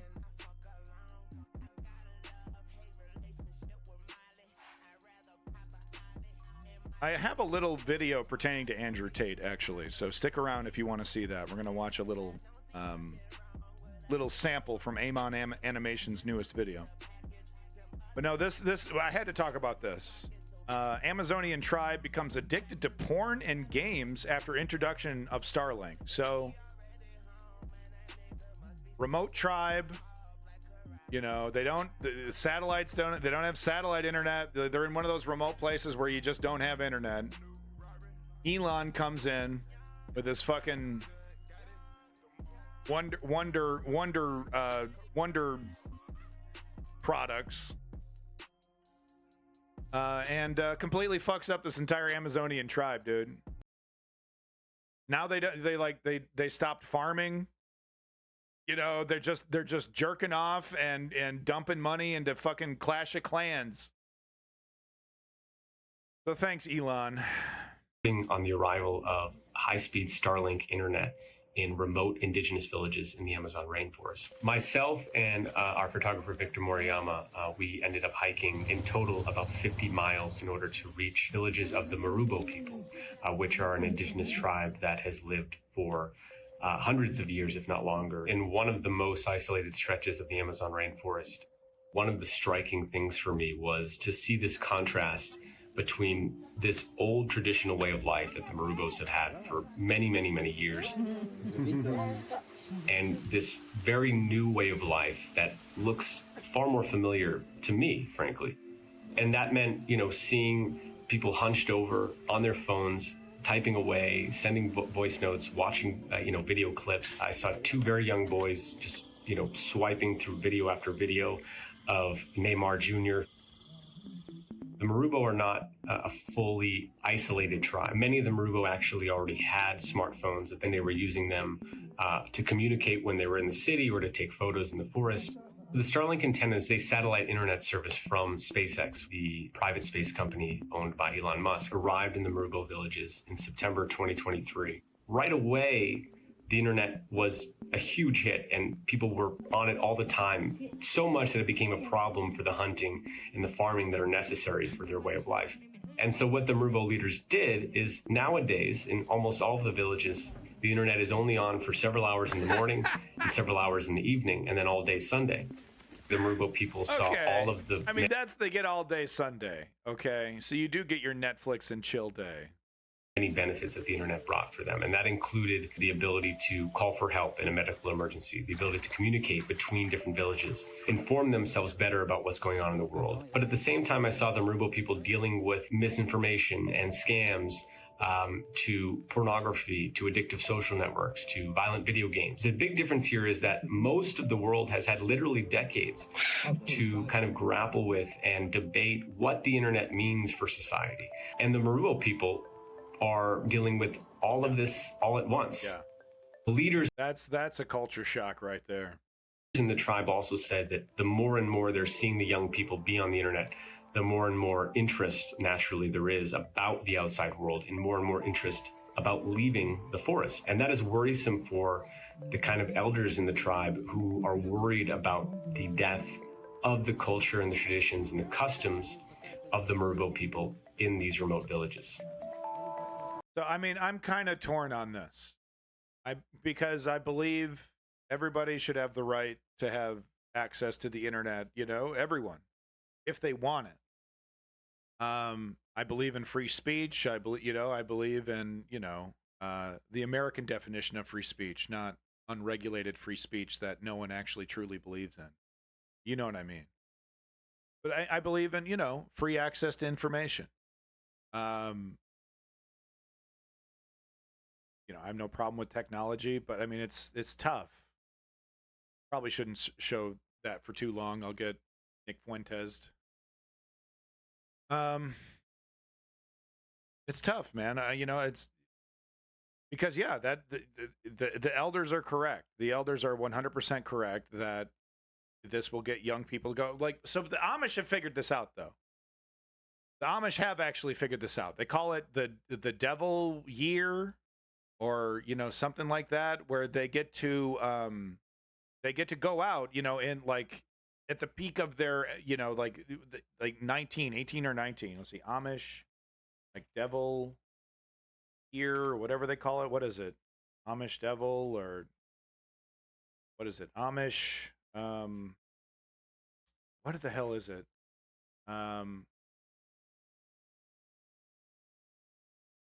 Choose to leave. Yeah, what do they call it? Yeah, Rumspringa. Oh, shit. Okay, I'm way off. But no, some Amish youth do indeed separate themselves from the community, even going to live among the English, quote unquote, or non-Amish Americans experiencing modern technology. Their behavior during this time does not necessarily prevent them from returning for adult baptism into Amish church. So yeah, so Rumspringa here. They get an opportunity, right? Because they, the Amish people like, well, we can't. Oh, thank you. You were on there, strategy member. Thank you. But they were like, look, we can't stop young people from being like, horny and curious and rebellious. We got to give them a chance to go out there before they make this incredible, because once they make this decision, they're, once you're in, right? It's kind of a big decision. You can, of course, leave, but it's not like you can just leave and come right back, depending on, it's a family kind of thing. It's complicated. But the Amazonian tribe we just saw is going to have to come up with this with a system like this, because the cat's out of the bag. Pandora's box is open. And, that young girl we saw with the monkey there, she's going to want to, she sees a bunch of pretty Kardashian girls. She's going to want to see, what is New York? What is San Francisco? What is, Australia? What are these places? And she is going to need an opportunity to at least see them. It's interesting. Some come back, right? They smoke weed, they have sex, they go to see movies, they live their life, and they're like, I feel more well, but they lose something amazing, which is this amazing community amongst the Amish. And I would say no other family unit. Maybe there's very few family units that are as tight as an Amish family unit. So you're not going to get that anywhere else. You're certainly not going to get that in in like a big modern city. You're going to get the exact opposite. You'll be alienated amongst millions. So they come back, but that's what's going to need to be done, because obviously I think what's going to happen is at first, that's what we see right now. At first, ban this, you can only have it for certain times. You can, it's Sundays only. That's actually pretty progressive. Than a full-on ban. But the problem is going to get worse and worse and worse. And what they need to figure out a Rumspringa style system to allow young people to go out and experience it before having a chance to come back into the community. It's not exactly the same. This is a village, not exactly like a religious order like Amish. Like the Amish live. So it's a little bit different. There's probably a little, it's more freedom to come and go as you please. But I don't know. I think that would be healthy. An opportunity to get it out of your system guilt-free, right? It's kind of guilt-free, right? Like you don't have to talk about it when you come back. It's like, oh yeah, I watched a lot of porno, but now I'm back into the Amish world. Which controversies? Just curious. And yet there'll be violence between Amish clans, and there's a lot of really great Amish documentaries about the drama. Yeah, there's some drama there. So a little bit of climate news here, and I do have a kind of a tornado update. So 1 second here. Let's get this going. Carbon dioxide levels in the atmosphere are surging, quote unquote, faster than ever to beyond anything humans ever experienced, officials say. So we got a little reprieve with COVID, and after COVID, it was pour it on, and that's what we've seen. Just a massive increase, and quite frankly, what are we seeing from governments, and what are we seeing from these large, the biggest polluters? They're basically saying, well, we don't have to stop polluting because they're not stopping. China's polluting. How come we can't pollute? They're making money. How come we can't make money? We can't do stuff alone. We can't do stuff unless they do stuff.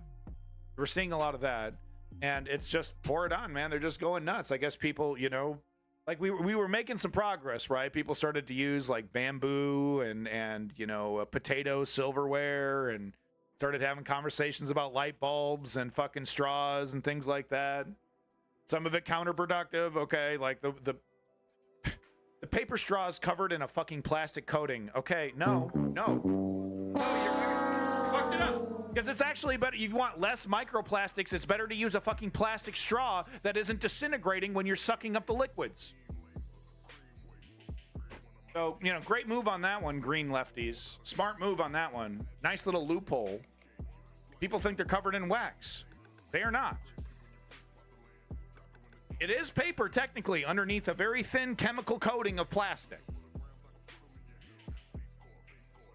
So we were making some progress, right? And then COVID hit, and it was like, okay, no, like, rubber gloves and masks and disposable everything, and like put my food in a fucking, plastic suitcase, please. Literally put my Chinese food in fucking Tupperware. My wife, when we order Chinese food, my wife saves all those containers and uses them for fucking months. No problem. Freezes stuff. We don't heat up food in the plastic. I tell her, we're not heating up the food in the plastic, but we can store like soup, right? Like you're done with the soup, you put it in the plastic, you put it in the freezer. You're not going to get as many leached off microplastics as if you like put it in the microwave and heated it up. We don't do any of that. Heat it up in the glass.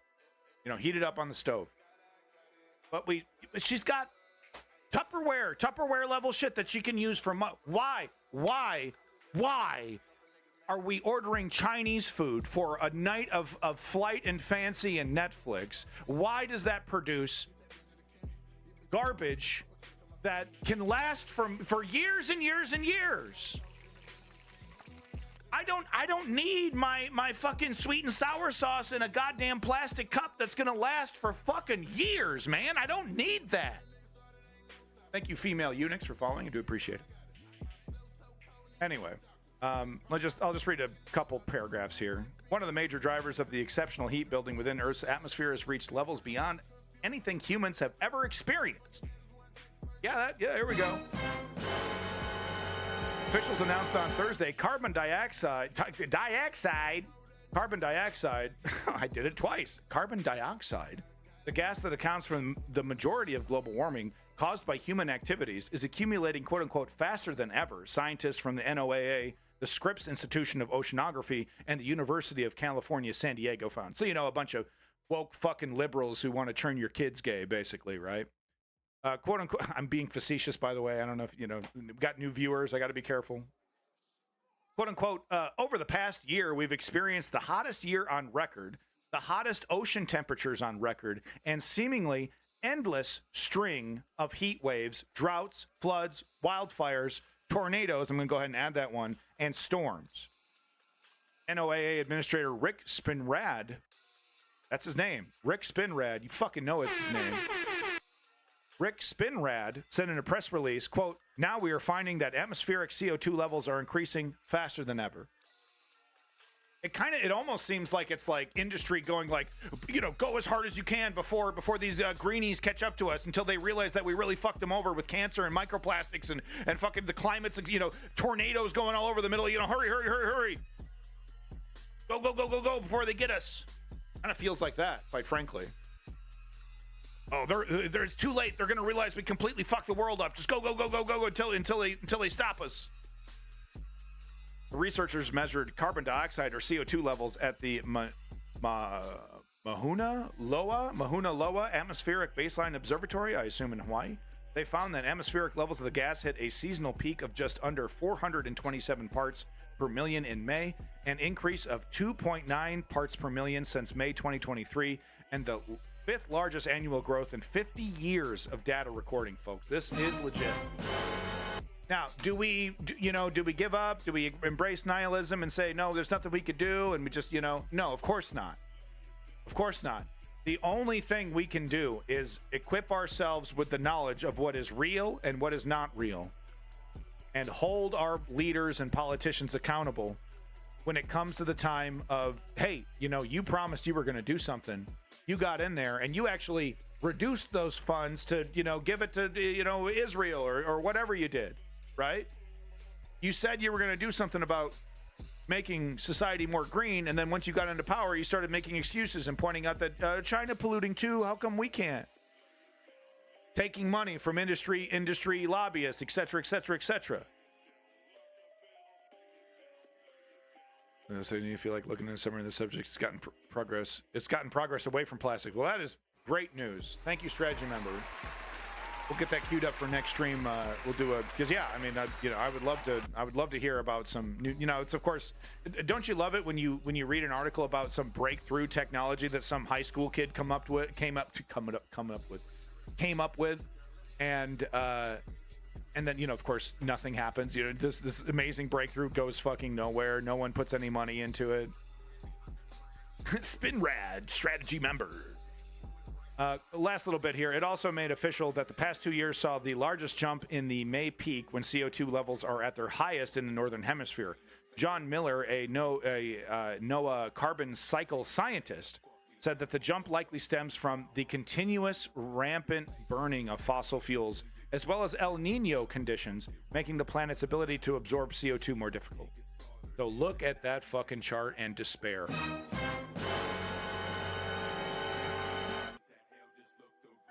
Frightening stuff.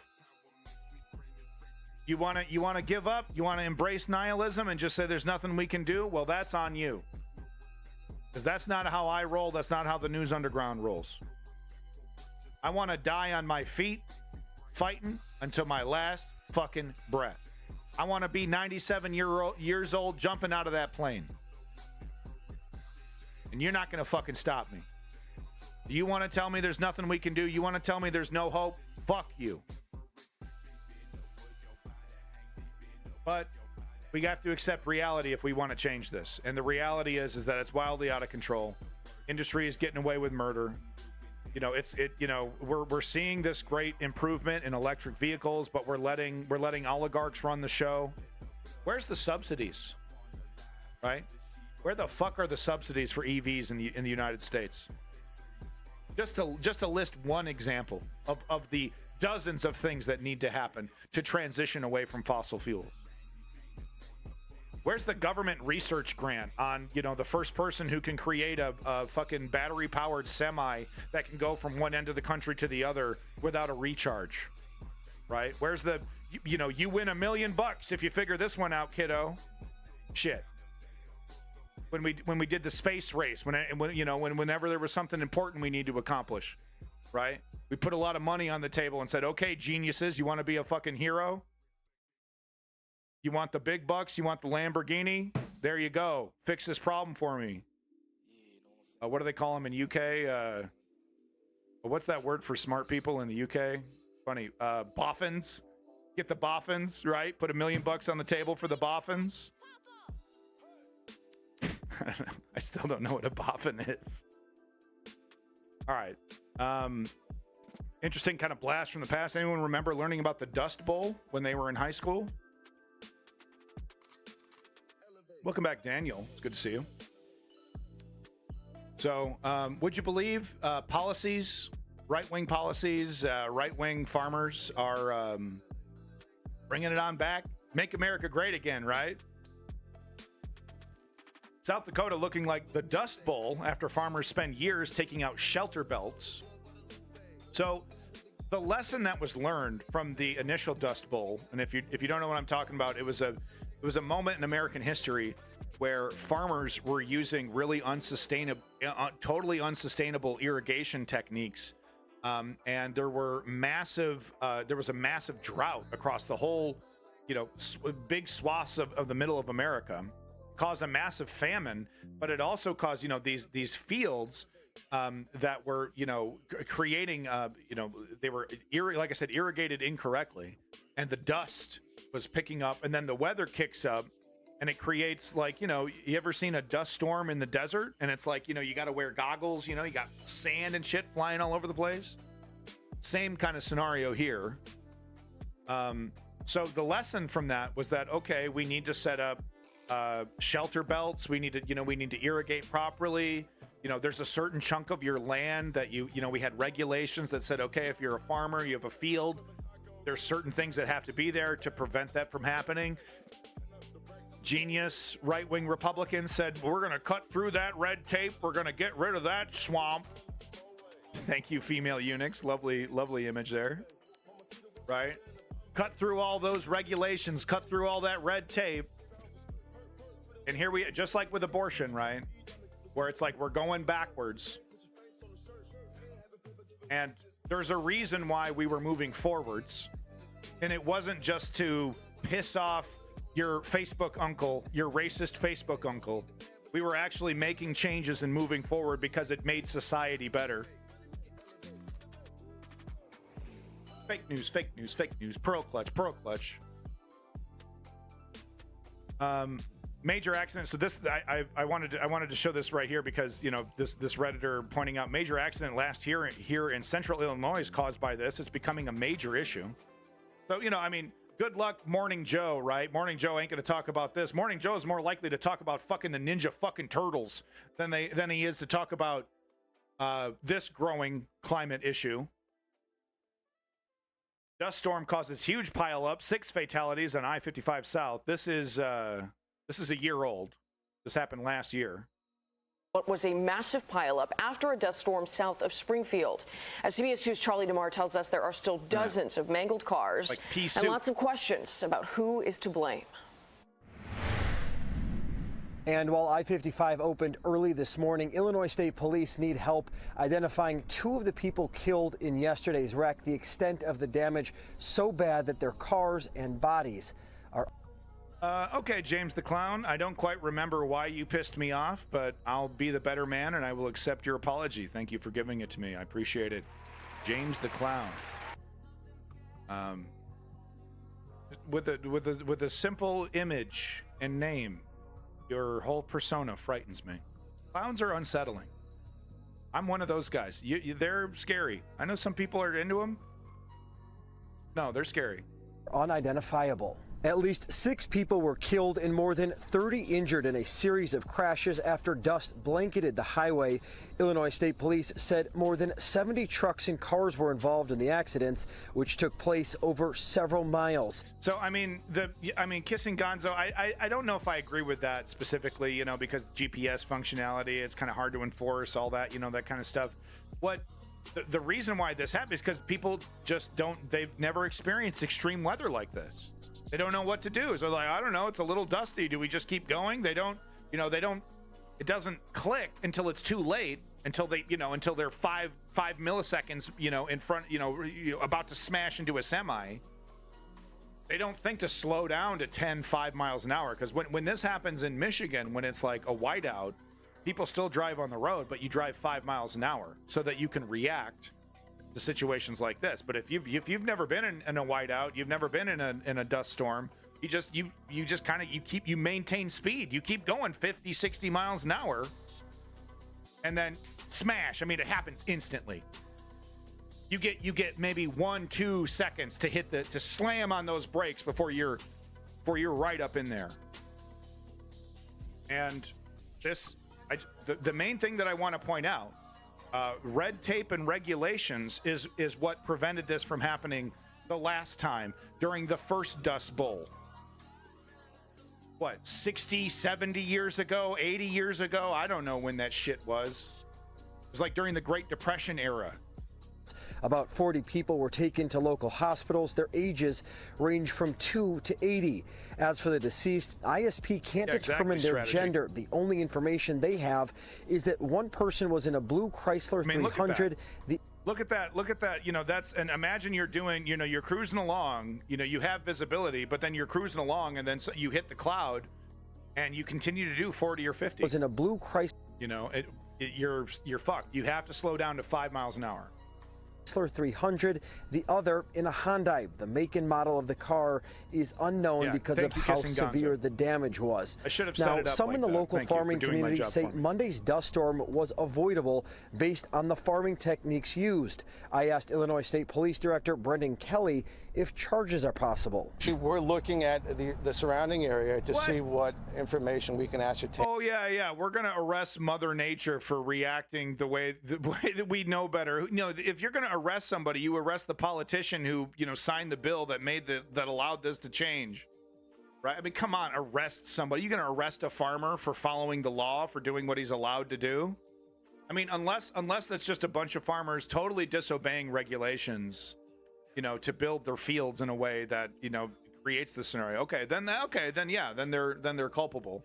But if it's just the farmers going by the regulations that are set, who the fuck are you going to arrest? Fucking dopey ass motherfucker over here. What are you going to do? Oh, we got the dust storm in handcuffs right now. We're interrogating him. Idiots. That may link, where the dust was coming from. There's any number of things that could have led to this. Al-Qaeda. And there's many different ways of tilling soil. There's no-till. There's lots of different types of agricultural activity. But some of these things may be related to a period of dryness. We're going to try to connect as many dots as we can and see if there's anything we can learn from that. But we're not jumping to any conclusions. And okay, all right. That I was really harsh on the guy. That's a pretty fair. That's a pretty fair answer to that. I'm going to war against dust. It's a war. It's a war. So I'm like blown away out of proportion. No, I take it back. Pretty sensible response. Again, it is very early in this investigation. Director Kelly says the focus right now remains on identifying those 2 people who were killed in Monday's crash. Illinois State Police have set up a hotline if you have any information about them. Okay, well, this is a year old, so I don't think we need this information. That is incredibly tragic. R.I.P. to the victims there. Just last thing I want to point out, 1930s. I just want to read Kissing Gonzo's comment here. I assume copy and pasted right from Wikipedia. The first Dust Bowl in the United States occurred during the 1930s. This period, known as the Dirty 30s, ooh, I love that, saw severe dust storms that greatly damaged the ecology and agriculture of the U.S. and Canadian prairies. OpenAI. Okay, well then, don't do that. Please don't do that. Okay, now I need to go to Wikipedia. Now we got to go get real information real quick. The Dust Bowl was the result of a period of severe dust storms that greatly damaged the ecology and agriculture of the American Canadian prairies during the 1930s. Oh, wow. OpenAI literally just copied Wikipedia. Okay. The phenomenon was caused by a combination of natural factors, severe drought, and human-made factors, a failure to apply dry land farming methods to prevent wind erosion. Most notably, the destruction of the natural topsoil by settlers in the region. Right, so it's just they didn't know any better. They just started doing their thing, and then on top of that, weather came in and created, like I said, imagine like you're in the middle of a desert, and it's like a dust storm, and imagine trying to do anything in that situation. You'll, for a lot of these settlers, your ass is dead. Your food's gone. Yeah, let's not go to OpenAI, please. Okay, yeah, so this is that article. Okay, so moving on to the fascists. All right, Fash update. Yay! All right, let's find out what these crazy motherfuckers are up to. So, Charlie Kirk wasting no time, shamelessly comparing his attempt to destroy America to the brave soldiers on D-Day who were, of course, fighting against fascism, which is literally everything Charlie Kirk stands for. Once you've reached this level of shamelessness, there is no turning back, and there really isn't no limit, right? You can shamelessly recontextualize Martin Luther King, and shamelessly recontextualize Gandhi, and everything's on the table. There's no shame. There's no limit. Ron Flapowski, who is of course Midas Touch, whatever. What does it know? Is the Lincoln Project guy. Trump's event today, Charlie Kirk says that the people in the MAGA movement are just like the soldiers who fought in D-Day, because the Biden administration is a fascist totalitarian dictatorship, just like Nazi Germany. So, classic fascism, right? You accuse everybody else of fascism. You gaslight people into thinking that what is up is down, and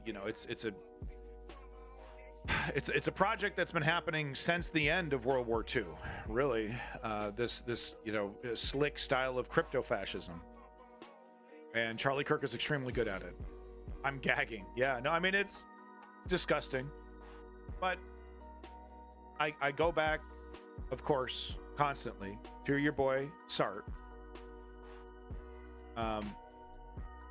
And let me just read the quote because it's very important. And just he says, you know, never believe the anti-Semites. And in this case, it's relevant because Charlie Kirk is an anti-Semite. But really, I would recommend switching out the word anti-Semite with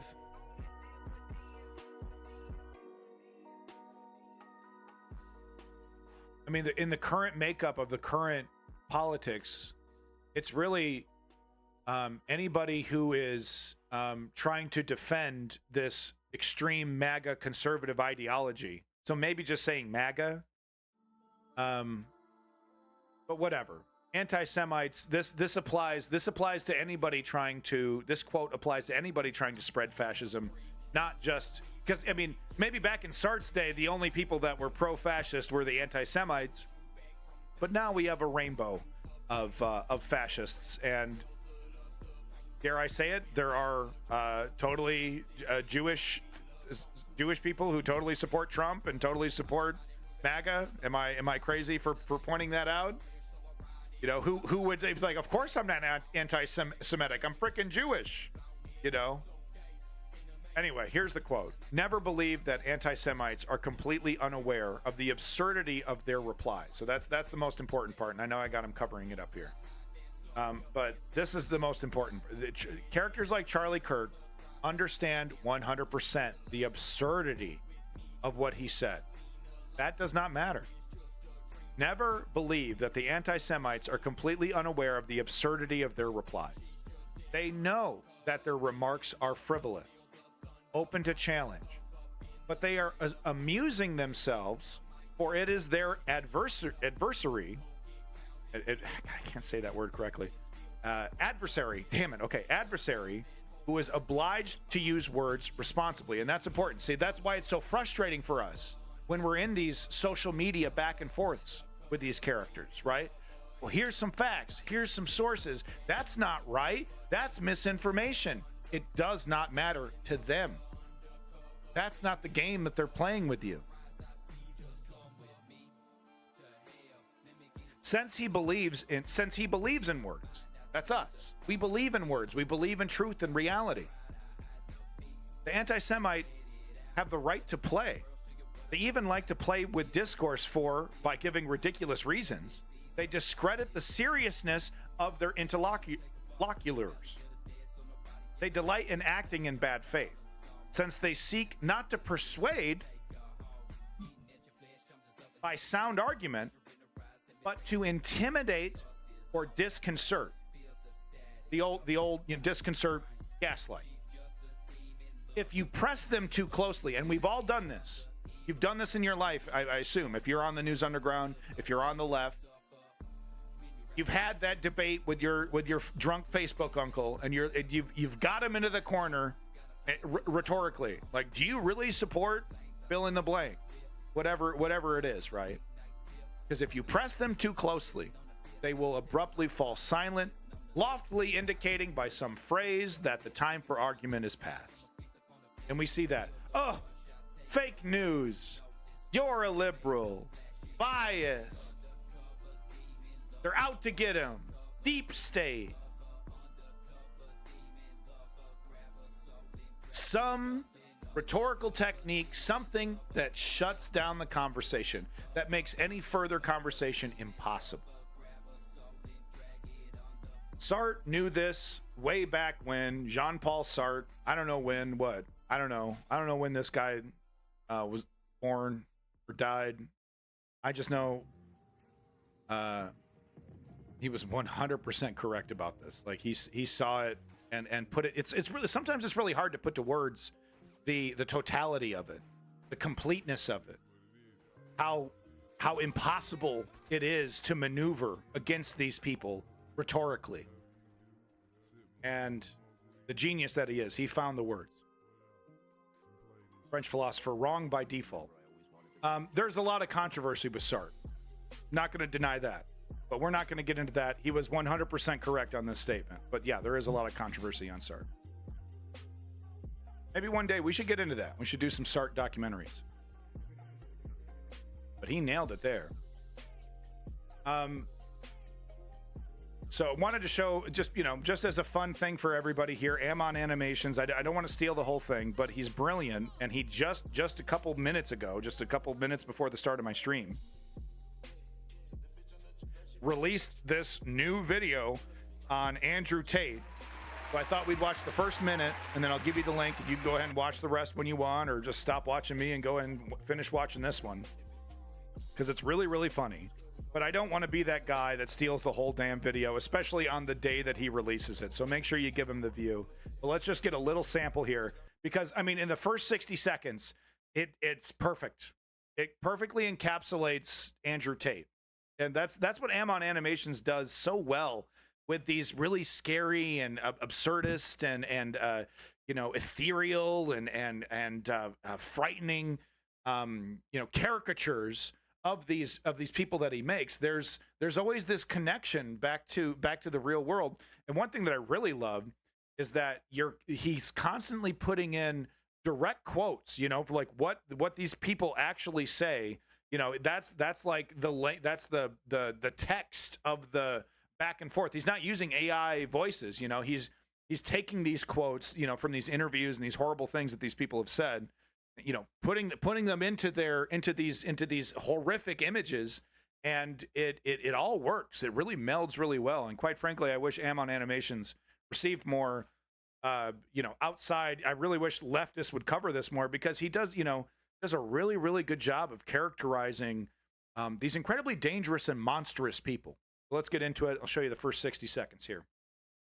Lovely stuff from Ammon Animations.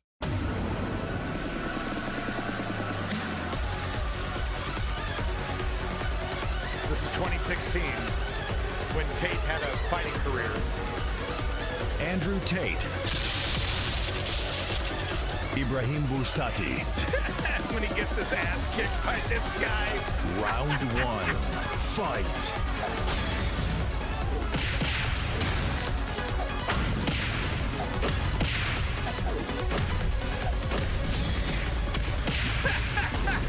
Perfect. He's got a dad bod. You lose. Whoops. I like living in countries where corruption is accessible for everybody. I find it offensive that a police officer in England will stop me for speeding and then refuse to take a bribe. But if you're a billionaire, or if you're Boris Johnson, you can go to Epstein's Island, you can fucking throw parties during COVID, you can do whatever the fuck you want, right? If corruption exists, which it does, let us all play. Why do only they get to... So he wants to go to Epstein Island. He fantasizes about being able to have sex with children. Play, and I don't get to play. I don't get to play. They get to play, I don't get to play. How come? That's him saying that.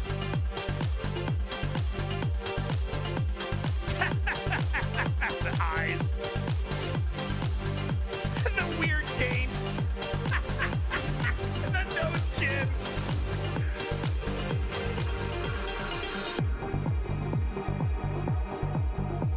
Umbrella, what the hell is going on? Oh no, don't, no! This is not your bottom of the barrel G virus. Oh, the G virus?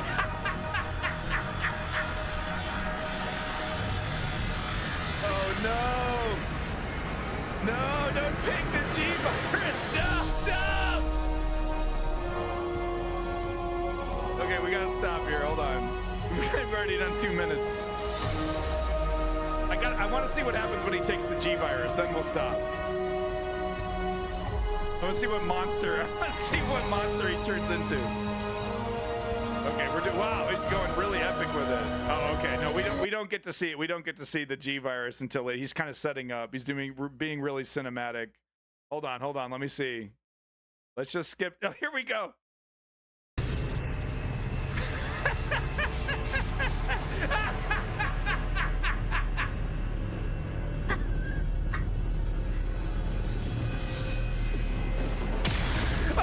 Check me!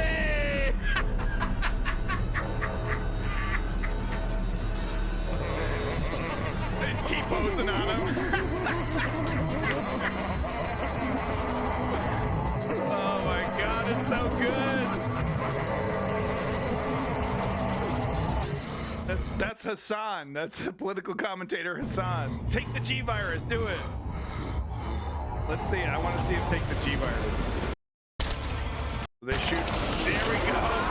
There we go.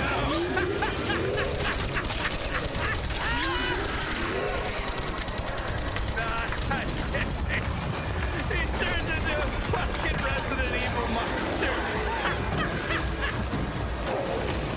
All right. Okay. There you go. That's all you get. That's all you get. Oh, boo. Well, go ahead and watch the rest. Here's the link one more time. Make sure you like and subscribe. Shut the fuck up, Sovereign Dari. I'm so sick of you, I could fucking puke. How about a 30-minute timeout? Huh? How about a 30 fucking minute timeout? Just trying to have a little fucking fun. So sick of you, I could fucking puke. Well, I thought this was really fucking funny. Please make sure you like and subscribe to Ammon Animations. Really good stuff. Suit jacket, so smart. Thank you. Thank you, Zio. All right, moving on. We got more fascist news. I just wanted to give you the details. Ammon he's so amazing. Make sure you like and subscribe, folks, please. Like I said, he does not get nearly enough credit because he's roasting everybody. You know, Hassan doesn't want to play that. Maybe he will, though. His chat is probably spamming that shit in his chat. Dude, play this, Hassan. React to this. We want you to react to this. He thinks it's all Andrew Tate, then it gets to the Hassan part. But Hassan looks good. He checkmates Andrew Tate and fucking destroys him or something. You know, universal chess or whatever the fuck's going on. Really funny stuff. So, wanted to give you some additional details about the Alex Jones case because it's fucking hilarious and it's great and I totally support it. But this does require a stipulation or just a notice here because, you know, it's like, well, what do you mean? You believe the government should be able to shut down media organizations whenever they want? No, of course not. Let me just repeat this one more time. If you were here yesterday, I'm sorry. Just real quick. I believe in free speech. I believe in maniacs like Alex Jones creating an entire media network based on lies, selling supplements, you know, selling products and sponsoring and disseminating misinformation. I'm okay with all of that. That's free speech. Like it or not, I don't like it, but that's free speech. What I don't support is stochastic terrorism.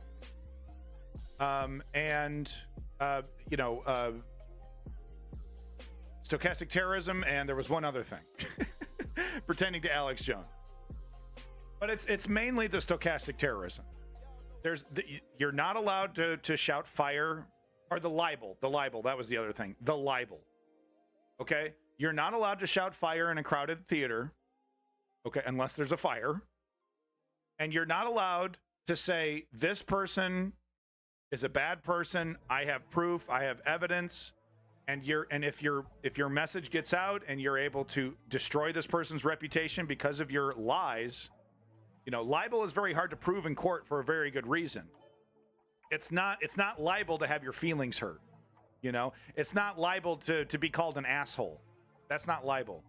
It's libel to make up allegations. You beat your wife, you beat your kids, and then you lose your job, and then, you know, and then so forth, so on and so forth. And there's no, you know, and there's no evidence. You did not beat your wife. You did not beat your kids. That's libel. That's not free speech. Stochastic terrorism is not free speech.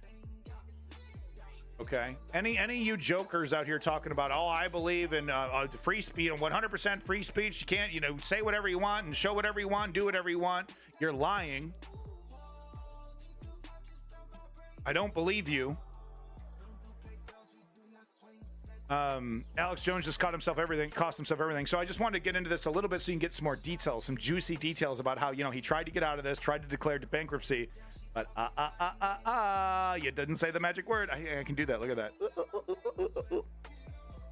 After a weekend full of crisis actor level tears from the right-wing conspiracy theorist Alex Jones, he has officially moved to liquidate all of his assets in order to pay the $1.5 billion he owes the families of children murdered at Sandy Hook Elementary.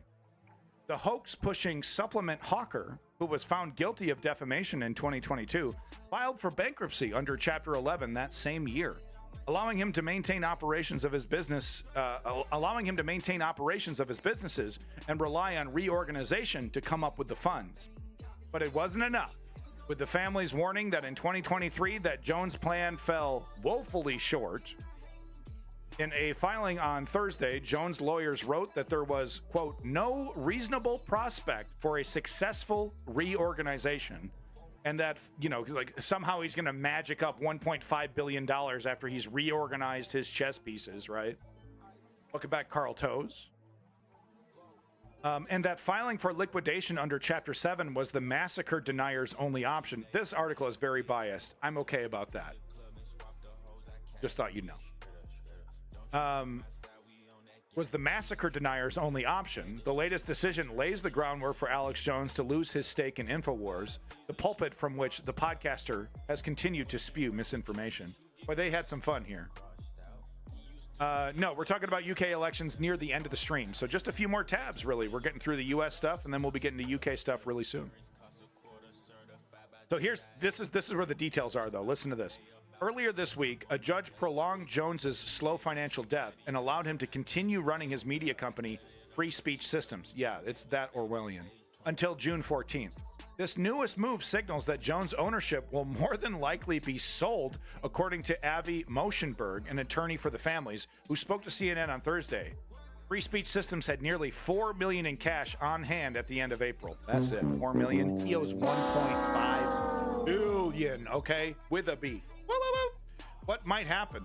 What's interesting? What might happen is that he ends up selling everything to some oligarch, right? Some right-wing, right, friend of his. And he becomes an employee in the company that he once owned, right? Because what is Free Speech Systems? What is InfoWars? What is this whole kit and caboodle without Alex Jones? Nothing. Nothing. Barely anything. Yeah, so he cried. We showed that clip. Yeah, so this is they're getting to it at the very end here. So Matai, I think the lawyer, accused Jones in court Monday of manufacturing a crisis. Last month, Jones was granted permission to sell his ranch, which is valued at $2.8 million. One large chunk of his approximate total $9 million in assets. A unique detail of Jones's case is that he can't. This is amazing. He can't skip payments by declaring bankruptcy. The judge who presided over Jones's bankruptcy filing last year made his debt non-dischargeable through bankruptcy, meaning he has to continue paying the families until he has fully settled the $1.5 billion debt. So you think it's bad, you know, for those deadbeat dads who don't pay their child support? This motherfucker is ruined for life. For life. As a result, Jones will likely be, quote unquote, basically broke now for the rest of his life. Harry Littman, a former U.S. attorney, told MSNBC at the time. And if you want to feel bad for this piece of shit, let me give you a little detail. When Alex Jones was in court for all of this, he you know, lied to the court and was pretending to be remorseful. You know, trying to get the amount lowered. By the way, I don't believe he even showed up for his sentencing. He only showed up when it was time to debate his punishment, the amount of money that they were going to give him. Or the amount of money that he had to give. That's the only time he actually showed up, I believe. He didn't even show up for the fucking case where he was found guilty. So he's in court and he's like, oh, I regret it. I take it back. I regret it. I take it back. You know, just a couple days later on his goofy ass show, he gets in front of the camera and says, oh, they made me say, I don't regret a thing. I don't regret anything. And this is a total hoax. And he just doubled down, tripled down, and fully admitted that he lied in court about being remorseful and that he was so done with this and he's sick of it. He did that at a point where it was still time to submit that clip from that show in the fucking trial. So he shows up, and they literally play that shit and submit it as evidence that Alex Jones doesn't fucking care about these people. Because he literally admitted it. Because he's a fucking genius, right? So that's why it was non-discharge. That's why he got the fucking book thrown at him. Oh, I'm so sad. I'm so sorry. I regret it. No, we didn't mean it that way. And we know I was misled. And then he gets in front of the camera. Oh, it's a new world order coming after me, and I don't regret a goddamn thing, and I know this whole thing was fake anyway, and I can't believe I'm so done with this. Rot. Alex Jones. Rot. May your lifetime of poverty remind you of your horrendous past. What's interesting, though, is that he has no choice moving forward. He's going to have to fire up the grift again. You know, if he wants any semblance of any lifestyle that he once had, he's going to have to do a InfoWars 2.0. And, you know, like I said, I think some rich oligarch is going to bail him out, is going to, you know, do something. I think some rich guy is going to come in and do something. But if he can't even get a rich guy to help him out, my God, Alex, my God, especially if you've been watching this for a while, if you've been watching Mr. Jones for a while, this guy started off counterculture, criticizing George Bush, talking about Skull and Bones and the Bohemian Grove, you know, and 9/11 conspiracies, and talking about, you know, how bad the Republicans, how scary and demon the Republicans are. George Bush is a demon, Skull and Bones, right? And then he just completely he gave it all up. He gave it all up. Remember when he first started to get in trouble, and he said Trump, you know, he hates Trump. Remember that? Remember this? Alex Jones says he hates Trump. Wait till you see this clip. Yeah, I wish I never met Trump. It's unbelievable. So there was this clip of him saying this, right? And then he's like, I have no choice. And he threw everything away. His principles, whatever he actually believed in, everything. He put it to the altar of Donald Trump. And what did that get you, Alex? It's amazing, man. He sacrificed everything for Trump. He even helped plan the January 6th, insurrection. He helped plan the march. Right? Remember him with the bullhorn? 1776 is 1776 again.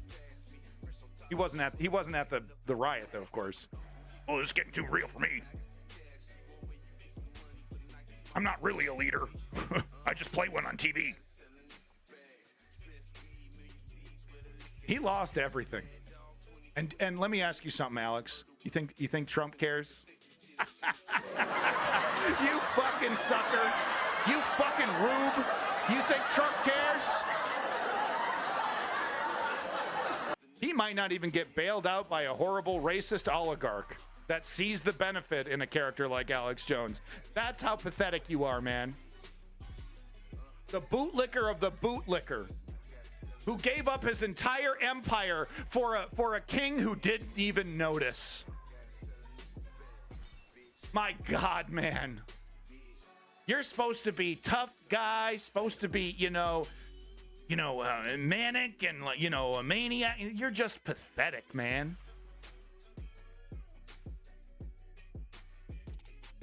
You're just pathetic. You couldn't even muster up real emotion when you were, you pretend crying. I don't know. It kind of seemed real, kind of seemed, I don't know. It was hard to tell. I'm going to say it was more pretend than real. I know I made that Kyle Rittenhouse comparison, but I looked at the footage a couple more times and I don't know. I don't believe it. It's just like 10, 15 seconds later, he's like, because once you crack that seal and you start crying and you start, trembling in your voice, like you can't just suck it all up and go right back to it. It's like, no, man, you kind of have to, emotionally get back to there, right? But no, it seemed kind of put on. But anyway, that's my Alex Jones news. Fuck you. Wanted to talk about this. This is still what's up with the fascists. What Republicans are threatening to do with really scare America. Republicans tank birth control.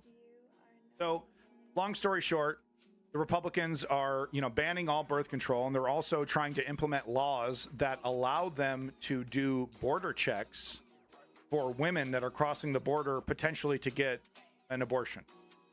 And they also want to punish those women who successfully cross the border and get an abortion, then come back and live in the state. They want to punish those women for murder.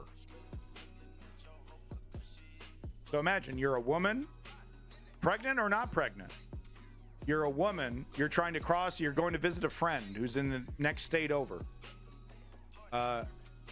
Driving along, you're stopped not by a cop, but by a abortion pregnancy enforcement officer who has the right to pull you over. I'm just, pontificating on how you would actually effectively do this. They would probably just get the cops to do it, but the cops would be like, I don't have time to fucking sit around at the border. You got to come up with some border agents or something. I'm not just sit around at the fucking border randomly arresting women. Even right-wing cops won't have the time for that shit. You're gonna need a whole thing. You're gonna need a whole thing. You're gonna have to set up a whole goddamn apparatus for this enforcement. You come up to the border, and he just wants your ID, and he just starts, instead of asking you questions about, like you're crossing the country, right? You're like, oh, are you gonna go? Where are you going? Are you bringing any fruits? Those kind of questions. He asks you, are you pregnant? Have you been pregnant in the last 9 months? If you were pregnant, would you want to get an abortion? He just starts asking incredibly personal, probing questions that he has been fully deputized and immunized by the law to do so. So he just, imagine, and if you're a man, you just cross the border. Yeah, it's okay. In a move Democrats certainly will employ as a powerful issue in this year's elections. Yeah, maybe. Senate Republicans blocked legislation that would safeguard access to birth control and contraceptive. On a vote 15-39, Republican senators upheld a filibuster of Democratic Senator Ed Markey's Right to Contraception Act. Filibuster, right? The right to birth control was established by the Supreme Court case Griswold v. Connecticut, but like the landmark Roe v. Wade decision in the matter of abortion rights, the High Court could decide to reverse Griswold and upend more than a half a century of access to contraceptives.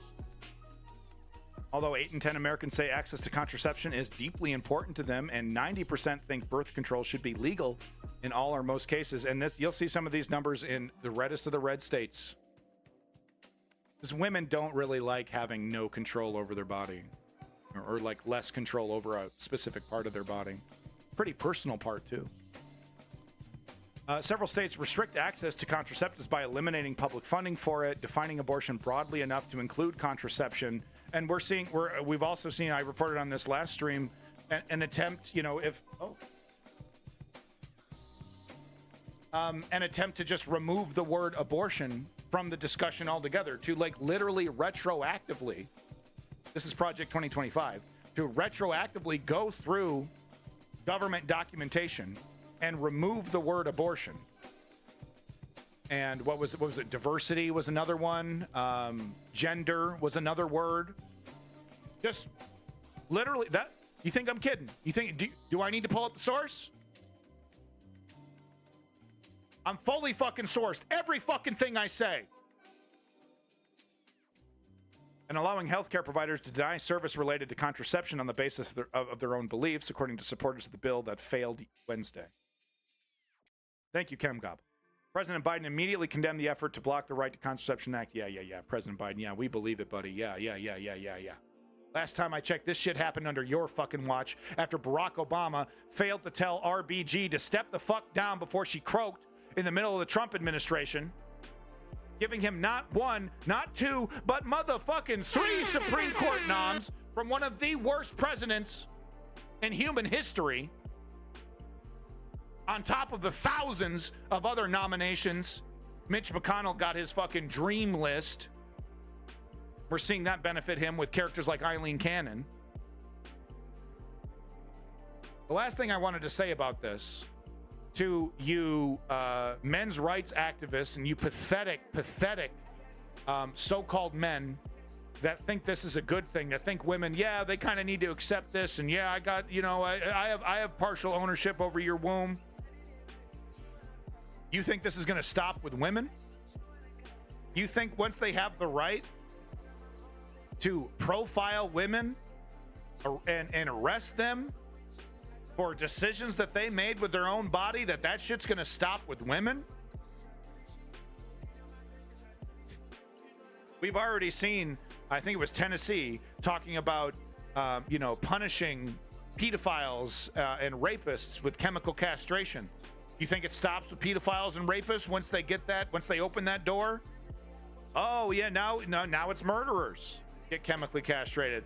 Now it's drug dealers. Certain amount and up. You want to open the fucking Pandora's box of letting unscientific, theocratic, authoritarian, partisan politicians make the choice on what you can and can't do with your body and what happens to your body and what the state can do to your body.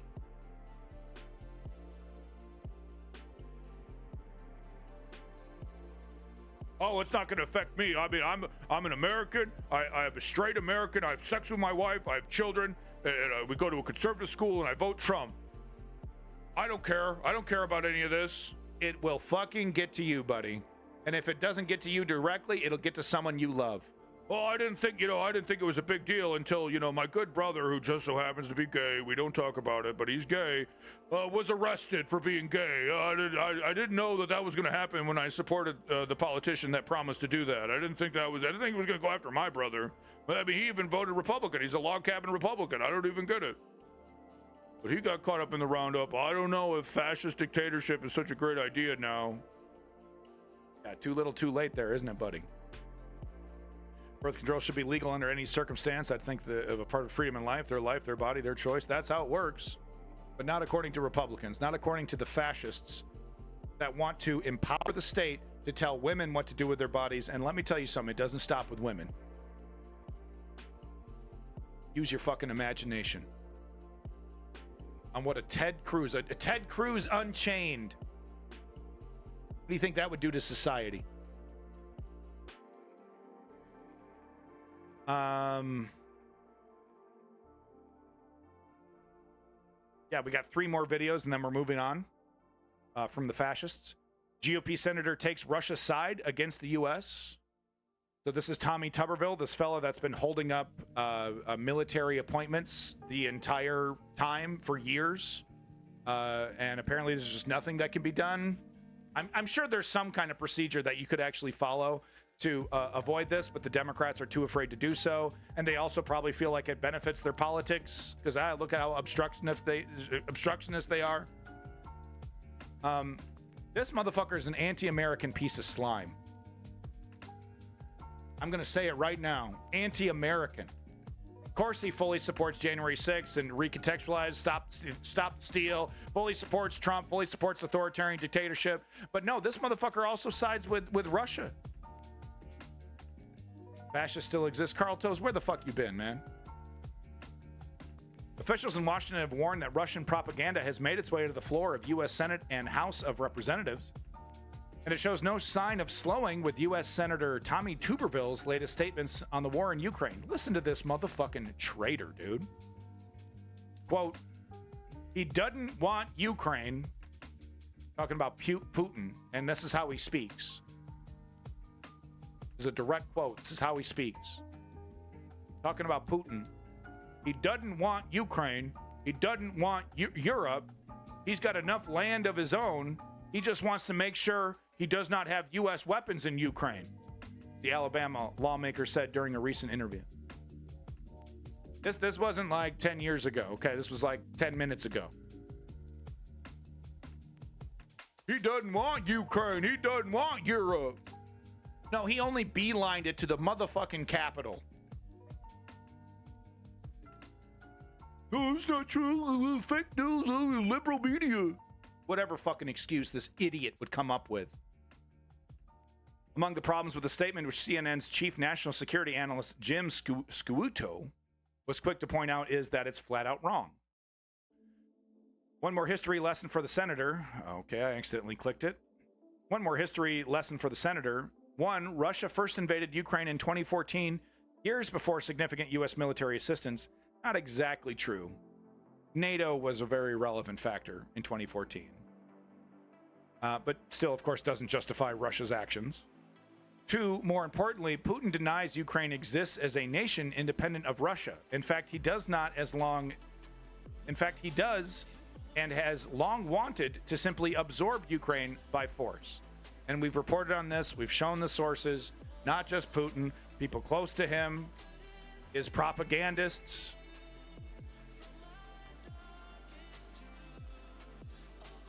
Go ahead and hear this idiot's. So you just so you can get a feel, just so you can get a good feel for this traitor, for this seditionist.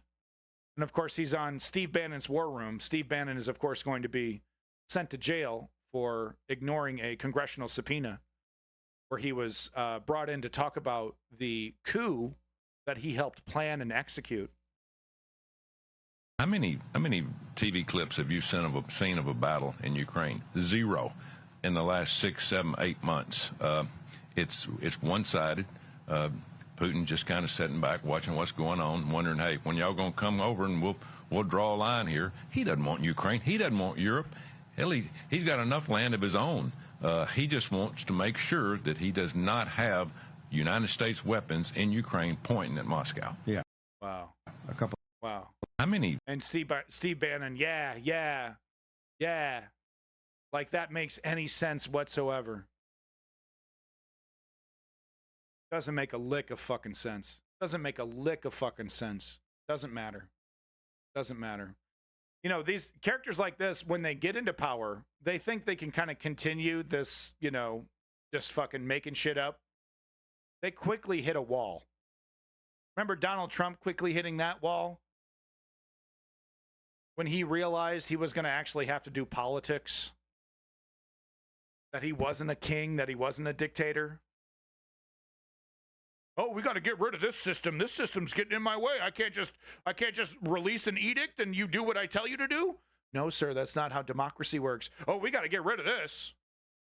I can't believe this.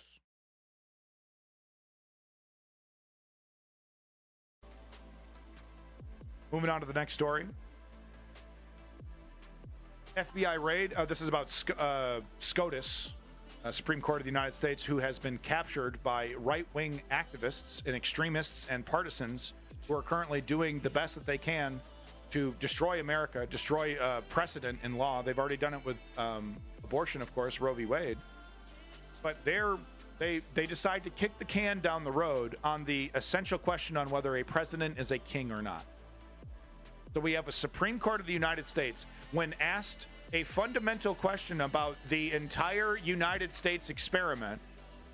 I'm talking linchpin shit. I'm talking foundation shit. Are presidents kings or citizens? They go, we got to think about it. That Supreme Court, I'll be listening to. Jesus. FBI raid on real estate company linked to Harlan Crow's RealPage rental price fixing. So just yet another added to the list. So here we see Supreme Court Clarence Thomas hanging out with oligarchs, Harlan Crow, Peter Rutledge, Leonard Leo, Mark Paloetta, anti-American, traitorous, seditionists. Tip of the hat to David K. Johnston, who opened his interview on the Mark Thompson show yesterday by noting a story that, so far as I can tell, at this time has been completely blacked out of the news mainstream media. Well, not on the news underground. I know it's daily costs, I know. 2 weeks ago on Wednesday, May 22nd, the Federal Bureau of Investigation raided the Atlanta headquarters of Cortland Management.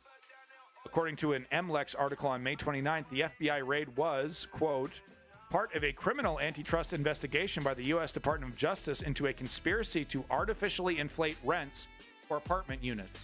Remember, you're going to rent your whole life and be happy about it. Remember the quote from Davos? I butchered it. But you get the point.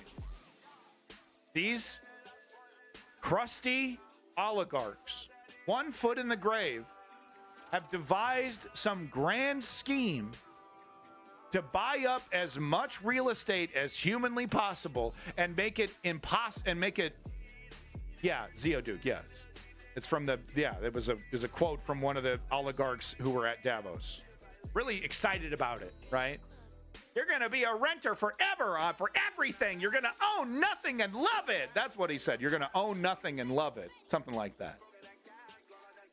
So the grand scheme here, buy up as much as you can. Every house you can. Entire neighborhoods and whole towns, cities, anything. Buy it up.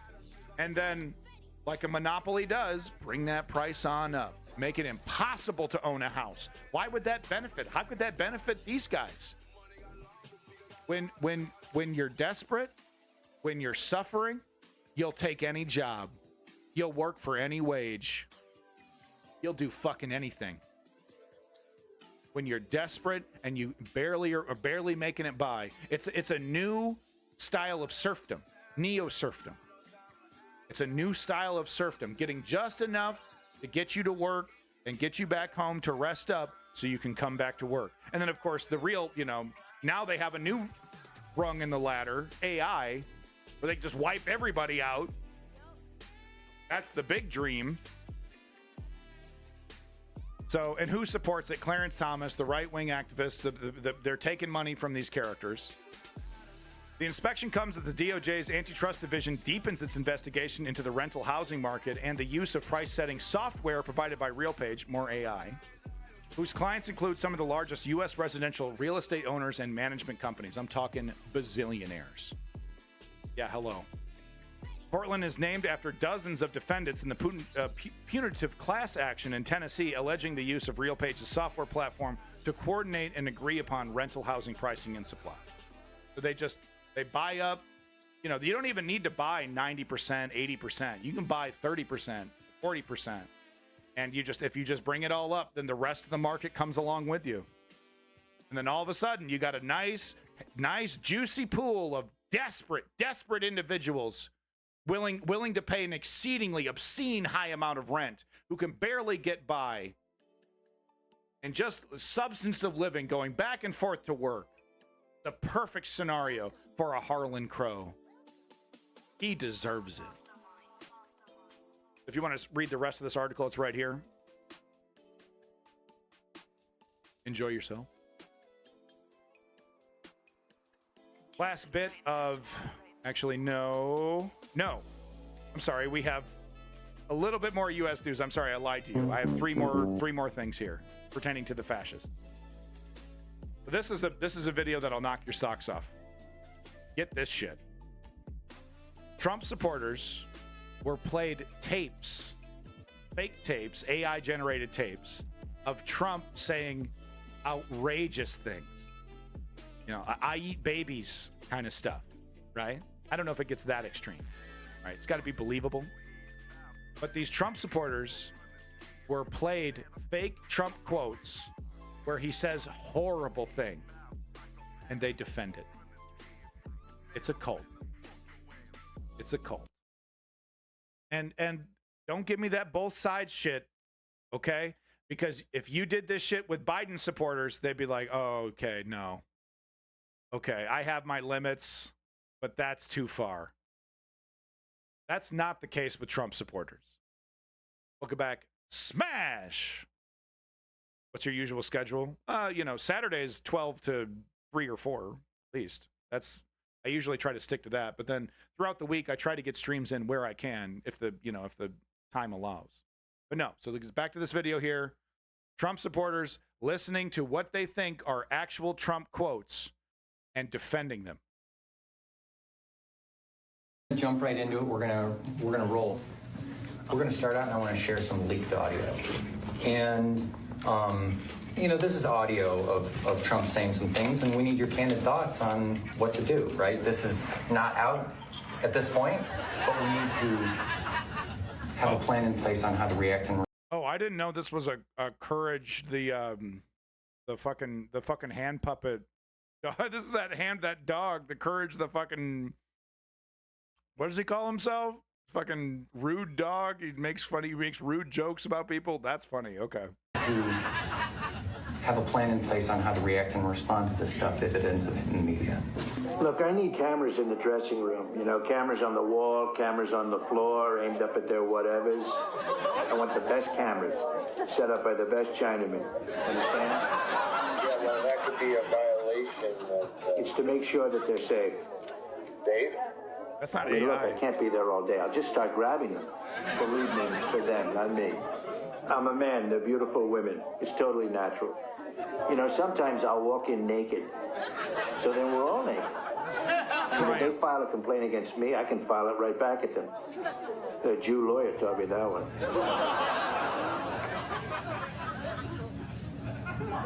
What do you say, Trump supporters? Well, this is obviously old. It's before he decided he was going to be a politician. I personally don't care. I just don't care. See, I like him because he says all. I like him because he says all that. We love it when he says what everybody thinks and won't say. Look, I need cameras. Not everybody thinks this way. With that personality goes those kind of comments most of the time. As a man, I know I've been in situations, we've been in locker rooms, we've been... This ain't what we talk in the locker room about, and I'm pretty sure he ain't been in no locker room. It's man talk. I want the best cameras, set up by the best Chinamen. I've done it, said it, they've done it, said it. I've been around plenty of men, professional, I mean, you name it, every man has said something to the effects. Move on to the next one. We'll be back with lots more of Donald Trump. Don't go away. Okay, so am I doing all right, Larry? Because I'm a little woozy. I just get back from giving blood for this paternity test. So what do they have to say? It's for Ivanka. I'm double checking that she's really my daughter. You know, I don't want to go my whole life and find out that she was fair game after all, you know? Your own birth. It's just that she...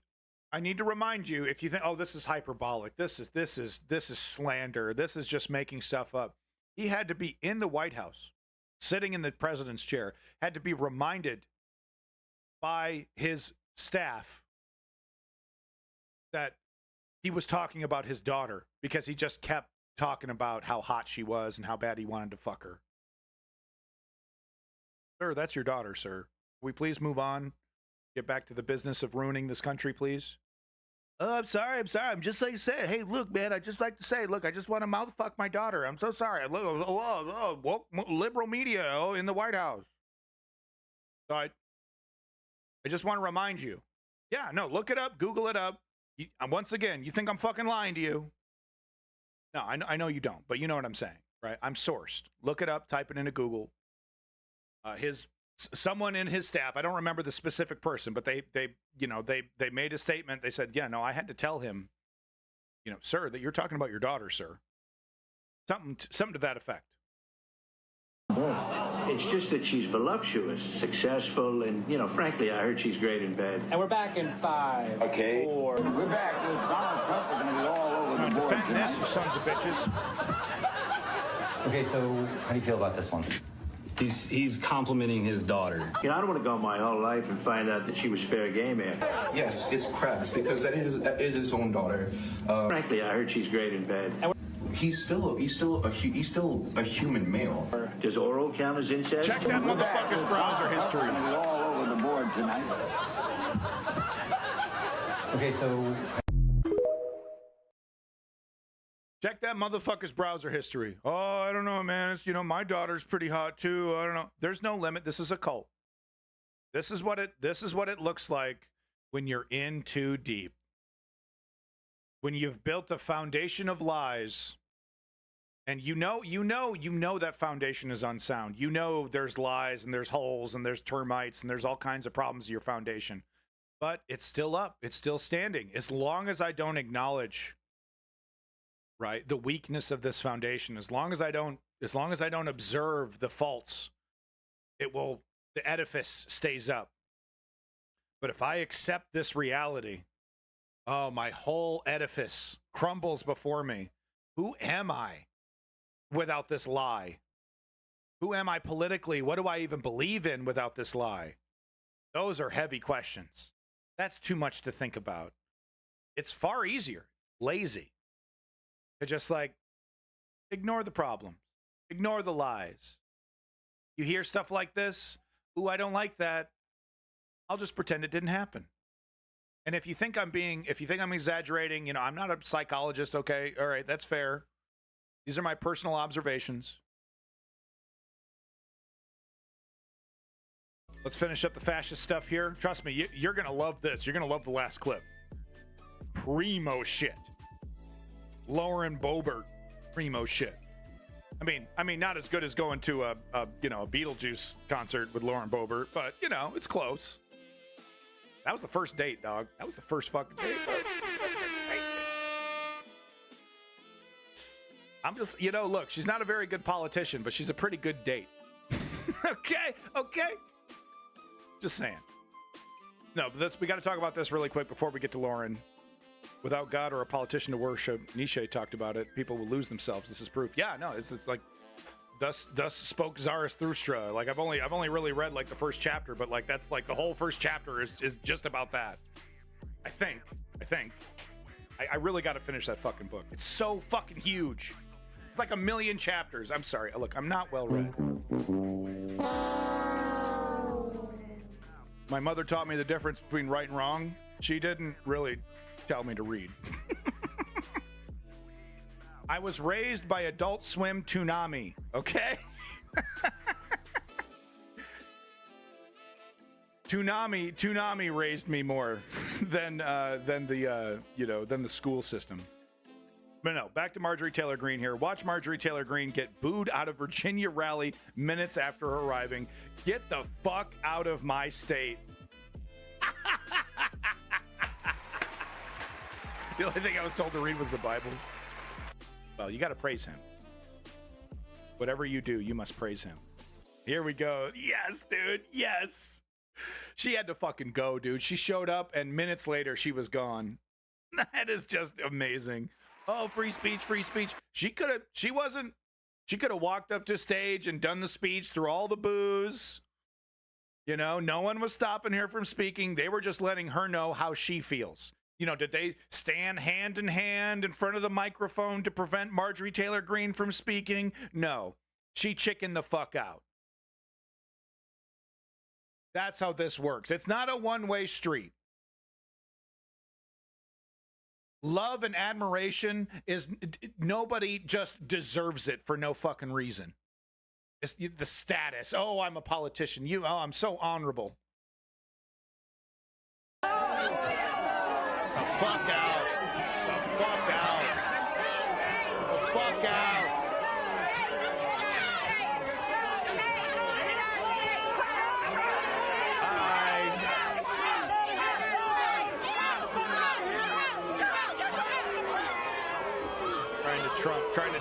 Trying to USA Trump her way out of it. I don't think so. And she's getting called a B word one more time. I want to see this one more time. Make authoritarianism go away. Hell yeah. Trump, Trump, Trump, Trump. She's got like 3-4 people behind her. Trump, Trump, Trump. Shut the fuck up, bitch!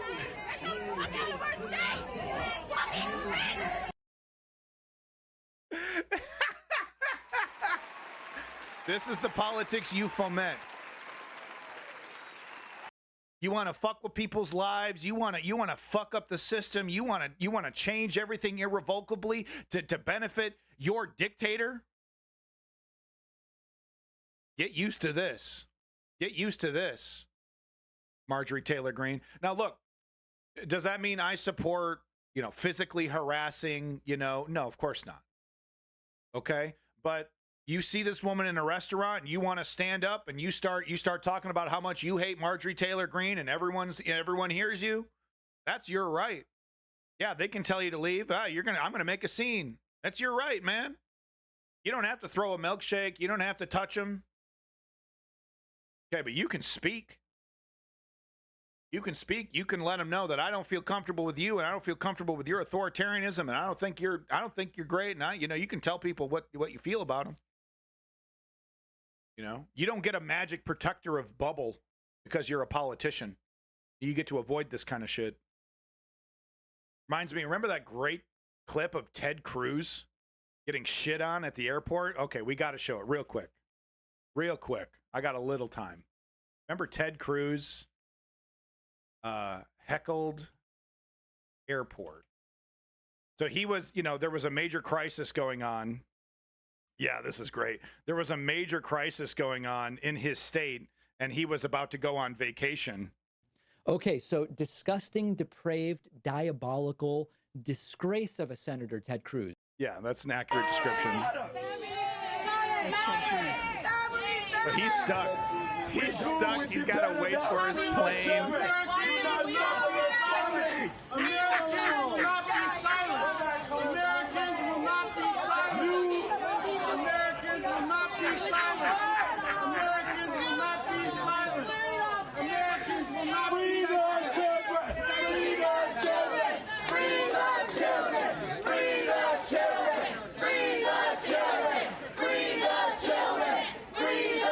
Yeah, so he had to go. He had to go back with his tail tucked between his legs. This isn't working. Can the gate person let me in a little early, please? Ooh, I'd like to just get to that, That'd be funny, too. He'd be sitting there in first class all meekly while everyone walks by and gives him shit.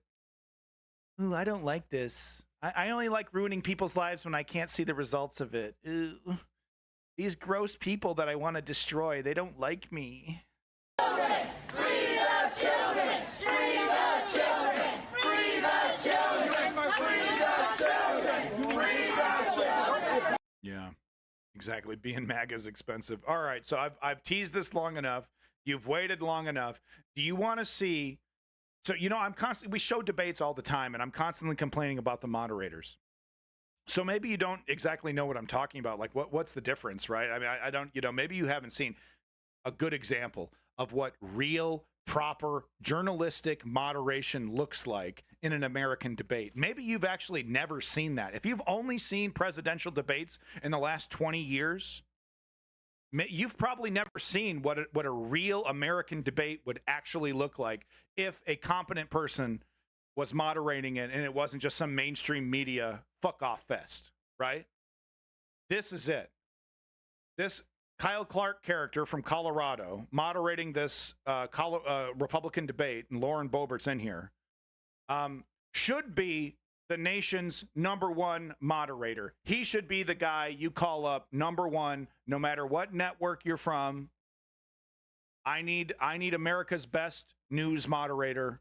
It's this man. Wait till you see these disgusting human beings dissected like a frog on a school desk. This is how you do it, folks. Right here. Be clear, Ms. Boebert, you blame Republican voters for the fact that you nearly lost a safe seat and not your own conduct. You didn't make any attempt to answer the actual question, which is who should be doing this? It would be an unprecedented government action. Who should go into Windsor or to Parker? If the federal government... When you say federal agents, do you mean just Border Patrol, just ICE, or are you talking about... National Guard, whatever it takes. That you wanted. No, I did get a full House vote, and it was sent to committee. This is going to be a long evening if you speak over the facts, okay? Do you have any evidence to support that? Because law enforcement has not put that forward. I'm just curious where you're getting that causation about it. How would that work if the National Guard or the military were to come into Douglas County where you live and start rounding people up? So they're Colorado Republicans, and they're trying to out-fascist each other on the fucking stage. Like I said, I might show this whole debate tomorrow just as entertainment while I'm taking care of my kids. I might do a special, chill stream where we watch this whole debate because it's shocking. Round them up, take them out, shoot them where they stand. The immigrants are destroying America. We got a great white replacement. It is an out-fascist contest. How bad can we be? Mr. Holtorf, you've been interrupting people constantly. I would ask you to stop. Ms. Flora, could you please answer the question? Yes. Bringing an out-of-state National Guardsman or the U.S. military in Douglas County, do you feel like that would work? Not into Douglas County. Move on. The question was about the actual work of rounding people up in Douglas County. But we took a couple tries at that. Marshall. Ms. Boebert, this session of Congress is on track to be one of the least productive in history in terms of the bills passed. Your Republican House colleague Andy Biggs said, "We have nothing to go out there and campaign on." Another House Republican, Chip Roy, said the Republican majority does not have one material, meaningful, significant accomplishment. And that's what the Republicans are saying. What has the Republican majority in the House done about the price of groceries? What we need to do to begin to... And how does that impact food prices? I'm sorry, I'm just trying to clarify. When we are selling our resources... Opportunity, if you would like to answer his question, which is the number of bills you've prime-sponsored that have been signed by the president. So my Pueblo Jobs Act has been signed into law. A number, please. That is one. Got it. One. If parents were to take your advice seriously and pull all the kids out of public schools, what would America without a public education system look like? Okay, I was hopeful for an answer about what would happen if folks followed your advice and pulled all the kids out of public schools. So you see what they're doing? They make these incredibly extreme, like applying, trying to appeal to their fascistic base, their extreme MAGA base. We're gonna round them all up, and I'm gonna literally make public education illegal. No public, we're gonna destroy it. This guy, okay, what does that look like? So you're gonna destroy the American public education system? What does that look like? What's gonna happen? And she just doesn't talk, other direction. America's being attacked by gay people, and they're trying to turn your kids, the frogs are turning gay, and blah, blah, blah, blah, blah, all that. Yeah, what about your plan to round up Mexican people? What are you how is that gonna work? How much is that gonna cost? Who's gonna do that? Who's enforcing that? Oh, well, they're trying to turn the frogs gay,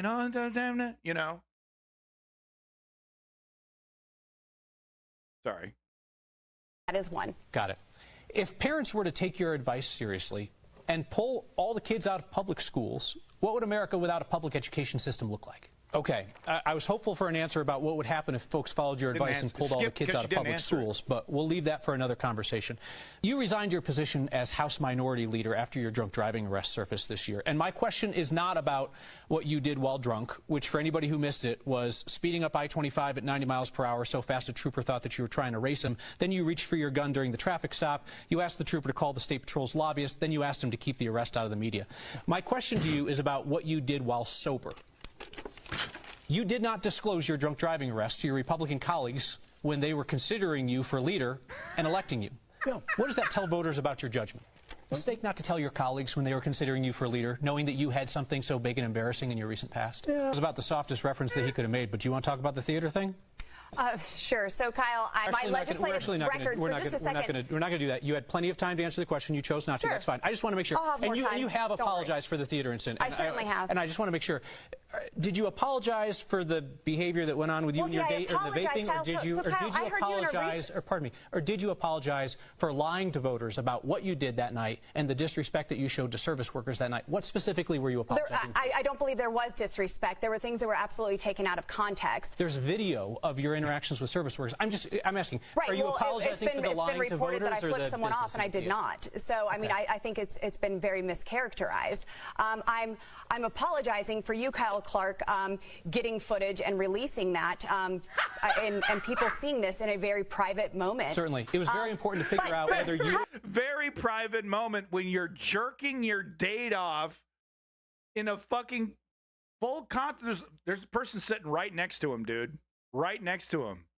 Telling Listen, the truth, you just had an interview recently with CityCast Denver. You just had an interview with CityCast Denver, and you were saying how disgusting it is to record someone without their knowledge. Hell yeah. And you did that very same thing and released it to the world. Members request funding for pet projects. That's what an earmark is. That's how you do it. Some Republicans. That's how you do it. This is a masterclass that every moderator who does presidential debates should be watching and emulating. And of course they don't, right? Tapper Jake's a complete fucking hack. Anytime CNN, MSNBC, ABC, they do these debates, it's the kid gloves and asking not asking controversial questions. They'll straight up won't even ask questions about the economy or poverty or war. What about the dramatic topic du jour that everyone wants to talk about? That kind of shit. I mean, look at that. That's a masterclass. She's desperately trying to steamroll him, talk over him, and just like nope. Nope. For pet projects, that's what an earmark is, and some Republicans have rejected that process as like wasteful and corrupt and that kind of thing. Colorado's Republican Congressman, former Ken Buck, did not participate in earmarks.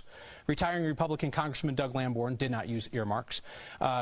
Ms. Boebert, when you were elected to Congress, you said that earmarks were wasteful. You said they foster corruption. You said they're a way to buy votes. And then you decided to start using them, too. Ms. Boebert, you've repeatedly taken credit for projects in Colorado that you asked for funding for, but then you voted against the bill in the end. Bridge over the Roaring Fork River in Glenwood Springs, water treatment plant in Gunnison, I-70 interchange in Grand Junction. You're able to vote no and get the praise for voting no because you know that there are enough other Republicans who are willing to vote for those bills so they'll pass.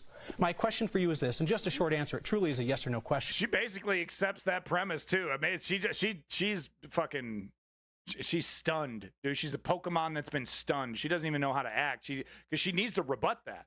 She's like, oh, yeah, that's kind of what I do. Yeah, kind of, yeah. If you were the deciding vote, would you still have voted no and killed all of those projects in Colorado that you now take credit for? Yes, and I would have worked to... Yes. All that, because she's talking about projects that she voted no on. She knew full well that would have passed. So she gets to say, I didn't vote on these pork barrel and all this heavy spending. And then she hypocritically, sometimes in the same speech, be like, well, but I bring a lot of benefits to you, my constituency. I got this bridge built, and I got this. We were part of this project, and I got this done, and I got that done. And then, so she's asked, okay, well, if that wasn't the case, and you didn't have cover by your fellow politicians to vote no, would you still vote no? Yeah, I would. Yeah, I would. So, would you believe that a majority of her supporters are not watching this debate? And the ones that do watch the debate are like, oh, that moderator was mean. This moderator gets like death threats every single day because he's like on the local news, right? And he's known for being a kind of a firebrand, and he pushes back against lies. So conservatives absolutely hate his guts. In Colorado that you now take credit for. Yes, and I would have worked to Thank process. you very much I would have worked answer. to a process. You told a State House colleague who had lost his son in the Aurora Theater shooting that he needed to let go of his son's murder. You called a legislator of color buckwheat during a floor debate. You suggested that people with disabilities are like people who took the risk of running with the bulls in Pamplona. And you suggested that Miss Boebert dresses like a prostitute. Do you regret saying any of those things? And why do you talk to people like that? I ask a question, you please answer. allow me to finish. So he didn't answer it. He said boys will just be boys or some shit like that. I don't mean to put words in his mouth, but it was like a meandering, galloping response that didn't really address any of these points. I ask you, the question was, do you regret saying any of those things? And why do you speak to people that way? Do you regret saying that Ms. Boebert, a sitting Congresswoman... So it's cut off there. But as you can see, it's like, I want more. Oh my God, I got a taste and I want more. Can we just fucking put that like Barney over here with Duff beer and just put that shit directly in my veins? I love that when he does that, just put it in my veins. Like they had the IVs ready. Like they're rolling up with medical equipment. Like they were ready for him to say that. Oh, I love The Simpsons. Funny stuff. But no, if you want to see, I have the full debate listed in the Discord if you want the link there. But like I said, I might do a special stream tomorrow, chill stream, where we just watch this whole thing. Yeah, here's the link right here if you want the whole debate. Be clear, Ms. Boebert. Okay, thanks for playing. I didn't click you, TikTok, but thank you for doing that, TikTok media player. Very good media player, TikTok. It's really good. But no, there's the link right there to the full debate if you want to watch it. Excellent stuff. Trust me. It's so fucking good. So good when that shit happens. It's because it's so rare. It's so rare. You mean Reddit? Yeah, that's what I mean.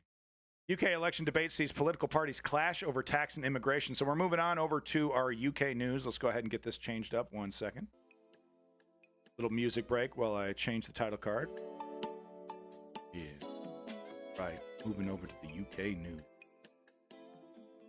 Oh, wait, that's the end of the song. Sorry. All right. Quiet storm. Welcome. Keep the fight this one.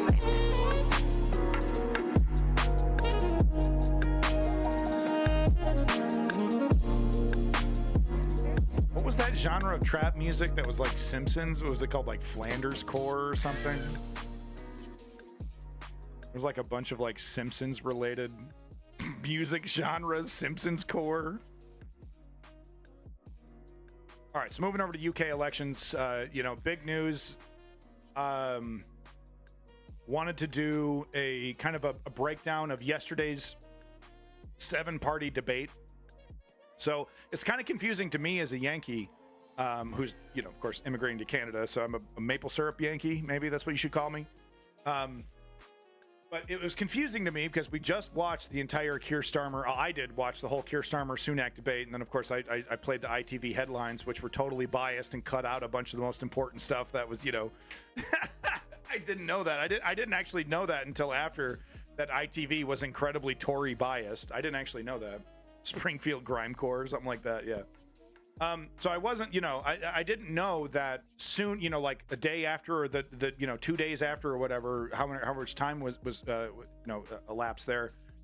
They do another debate, but this time with representatives from the party, not the party leaders, but the second in command, right? The guy, the people right below the prime minister. And, they put them through a pretty good debate there. I'm trying to get a good picture of all of them standing up. There we go. So, yeah, we had the clown-ass Nigel Farage. I think this fella was the Lib Dem guy.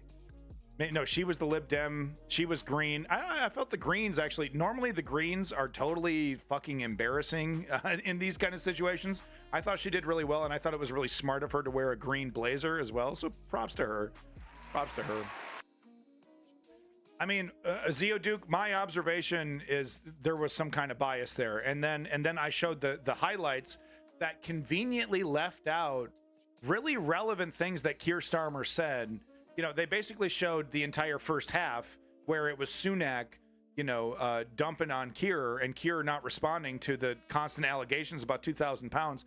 That ITV headline highlights did not show Keir Starmer calling that policy garbage after the break.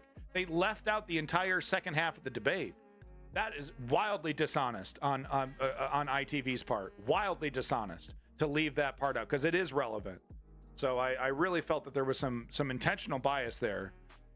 Anyway, this is the Conservative. This is the Labour Party. Angela Rayner, is that her name? But anyway, it was a pretty interesting debate. And I got to say, my big takeaway is that we should be very scared of the Reform Party. We should be very scared of Nigel Farage. He's a very charismatic person. He's a very dangerous person who, through con man, carnival barking style charisma is going to, make things even worse. With that said, though, it is interesting to see this Reform Party.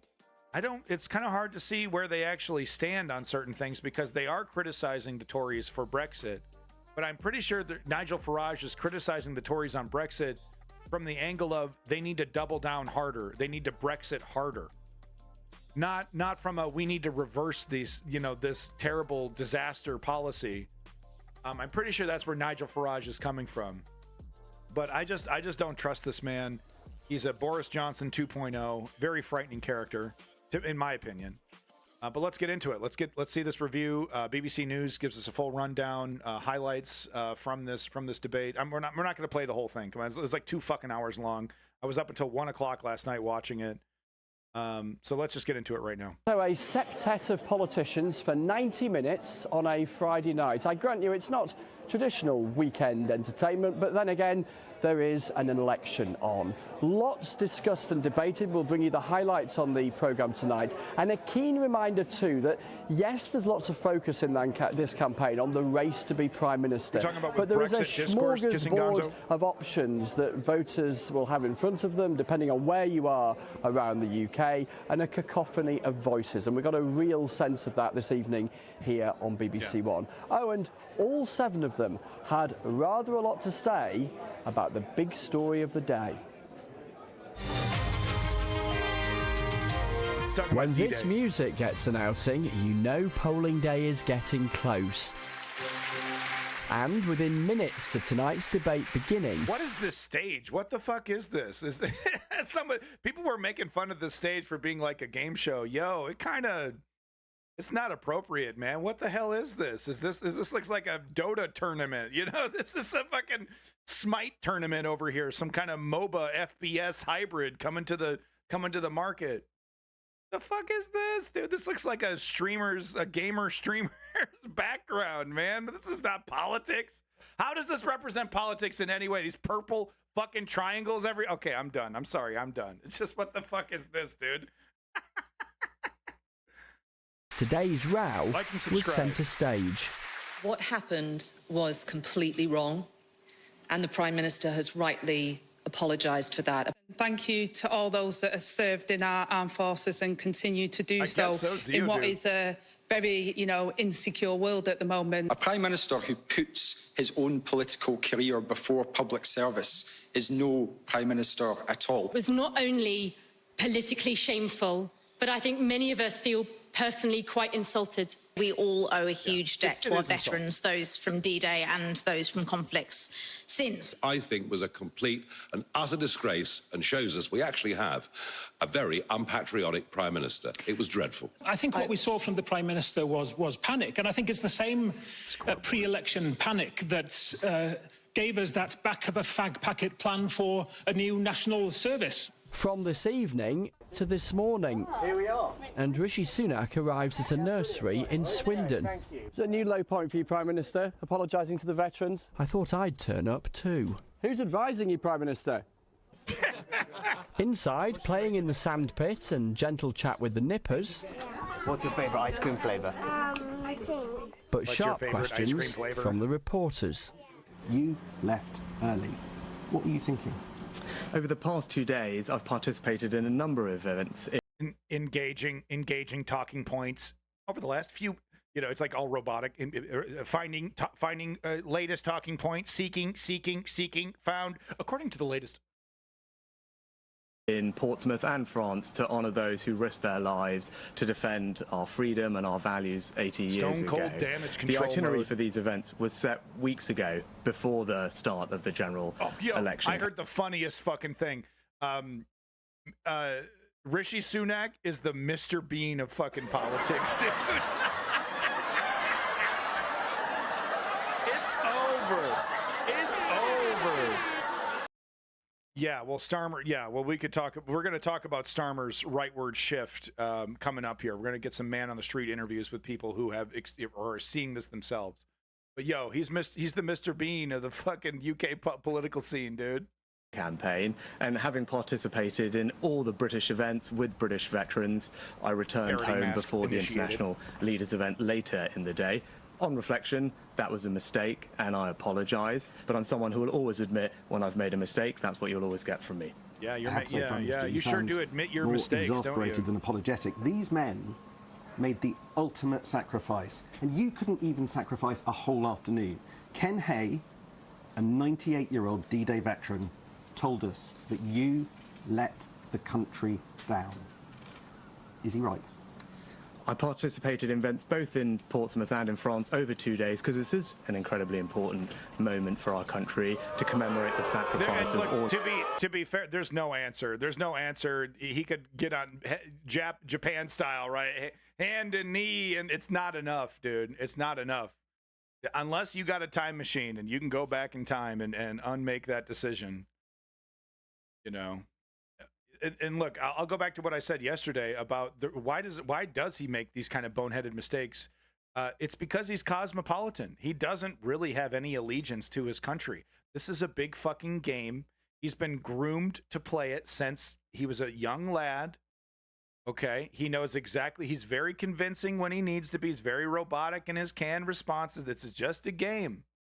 He has no allegiance. That's why characters like him and Donald Trump, they say incredibly stupid things about veterans or do incredibly stupid things around veterans because they literally do not have the capability to empathize or to put themselves in, empathize around this around the sacrifices made. They've never sacrificed. Right, it's like that Key and Peele skit about Will Smith's son, and his agent is telling him, "Oh, it's his character. He has to choose between this or the other thing." And Jaden Smith goes, "Choose? What is that? What does choose mean?" He's a little Jaden Smith. He's never had to choose. He's literally. It's hard to imagine for a lot of people. He is literally never received resistance, outside of this political career. But even then, it's a game to him. He goes home. It's like, you win some, you lose some. I'm still rich. I still win. We gave it the best shot. We tried to lie to people. Was tried to be dirty. Try to be we'll get him next time. And if I don't get him in the realm of politics, I'll just hop right on to the business train become a lobbyist, become a person who's, does motivational speeches as the ex-prime minister, whatever. I got my bag, game secured. He has no allegiance. He literally, it's hard to imagine, but he'll watch World War II documentaries, and he won't put himself in those shoes. And great sacrifice. They're just words.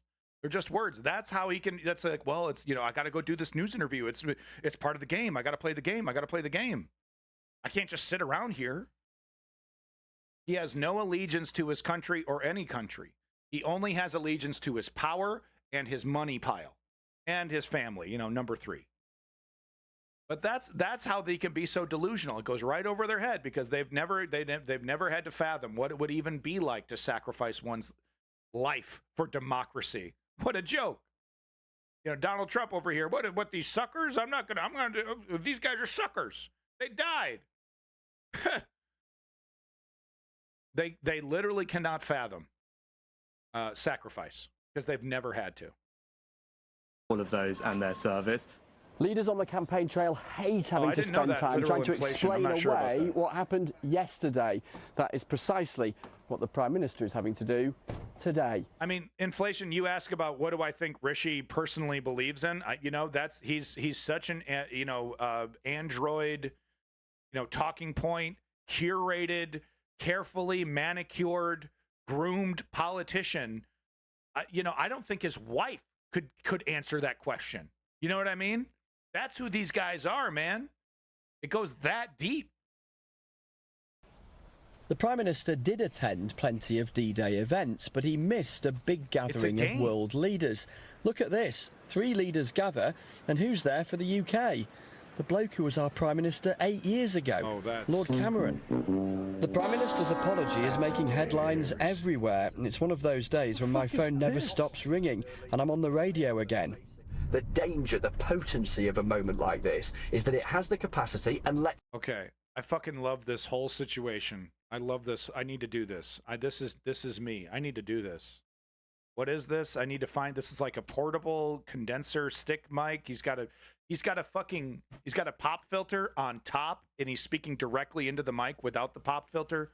I love everything that's happening right now. See, but it has the capacity to be noticed. By lunchtime, we're in Gloucestershire for Rishi Sunak's next campaign stop. And when you're having a bad day, nothing seems to go right. Just look at the street in Stonehouse he was visiting, as his own Veterans Minister, himself a veteran, said this. Undoubtedly, veterans will feel... If I was in the UK, who would I vote for? I would probably, I would strategically vote. So I would either vote, Green or Lib Dem, if it was safe to do so, if it wasn't going to mean a Tory wins. But if I was in a situation where I had to strategically vote, I would vote for Labour. Pretty raw over this, and I don't dispute that, and I totally understand, and personally it's a bit crushing, yes, but it is what it is, and it's happened, and he's apologised and he's made a mistake, and it is not reflective of his wider work on veterans. The Labour leader was at the event yesterday that Rishi Sunak missed, and you won't be surprised, he's quite keen to tell you about it. It was really important to me. It was a privilege to be there. Easiest slam dunk of the year for Keir Starmer. Are you kidding me? Answer for his choice. For me, there was only one choice, which was to be there to pay my respects. He could have literally rolled in on a coma and spent the entire time on a gurney, and it would have been a slam dunk for Keir in this situation. That's how bad Mr. Bean fucked it up. That's how bad Sunak Bean fucked it up. Say thank you. This evening, the Prime Minister was in Melksham in Wiltshire. The questions and answers still flowing. That shows that we're on the right track. But the NHS is disintegrating. 2,500 GPs in this country who are currently unemployed due to your policies. Yeah, kissing and Gonzo, a finger-jabbing an angry GP wanting to diagnose a piece of her mind. A bumpy old day for Rishi Sunak that he'll be glad is very nearly over. Chris Mason, BBC News. That's great. Well, as we've seen, tonight saw the BBC's first televised debate of the election campaign, with representatives from 7 political parties answering questions on issues including immigration, the health service and defence. Our deputy political editor, Vicky Young, was watching. 7 parties with 7 agendas, all hoping to persuade you that they have the answers. Literal inflation. Make sure you stick around for the next video clip, because I think you might be interested in hearing some of these man on the street interviews that I'm going to show. People pointing out their disappointment of the Labour Party and what Keir Starmer is doing to convert it seemingly into a right-wing party. The questions came from the audience, reflecting concern about the economy, public services, and high numbers of people coming to the UK. What are the parties going to do about immigration? Migration is absolutely essential to our public services, it's absolutely essential to our businesses, and it's absolutely essential to our economic... Yeah, so it's funny. They cut to fucking Farage over here with this frog face being like, oh, no, we got to get rid of all of them. What are you going to do about the fact that the NHS apparently totally relies on immigrant labor? What you going to do about that? Well, we're going to make people are just going to have to keep calm and carry on. Oh, I got a funny slogan for this one, too. You got no fucking plan, you amateur.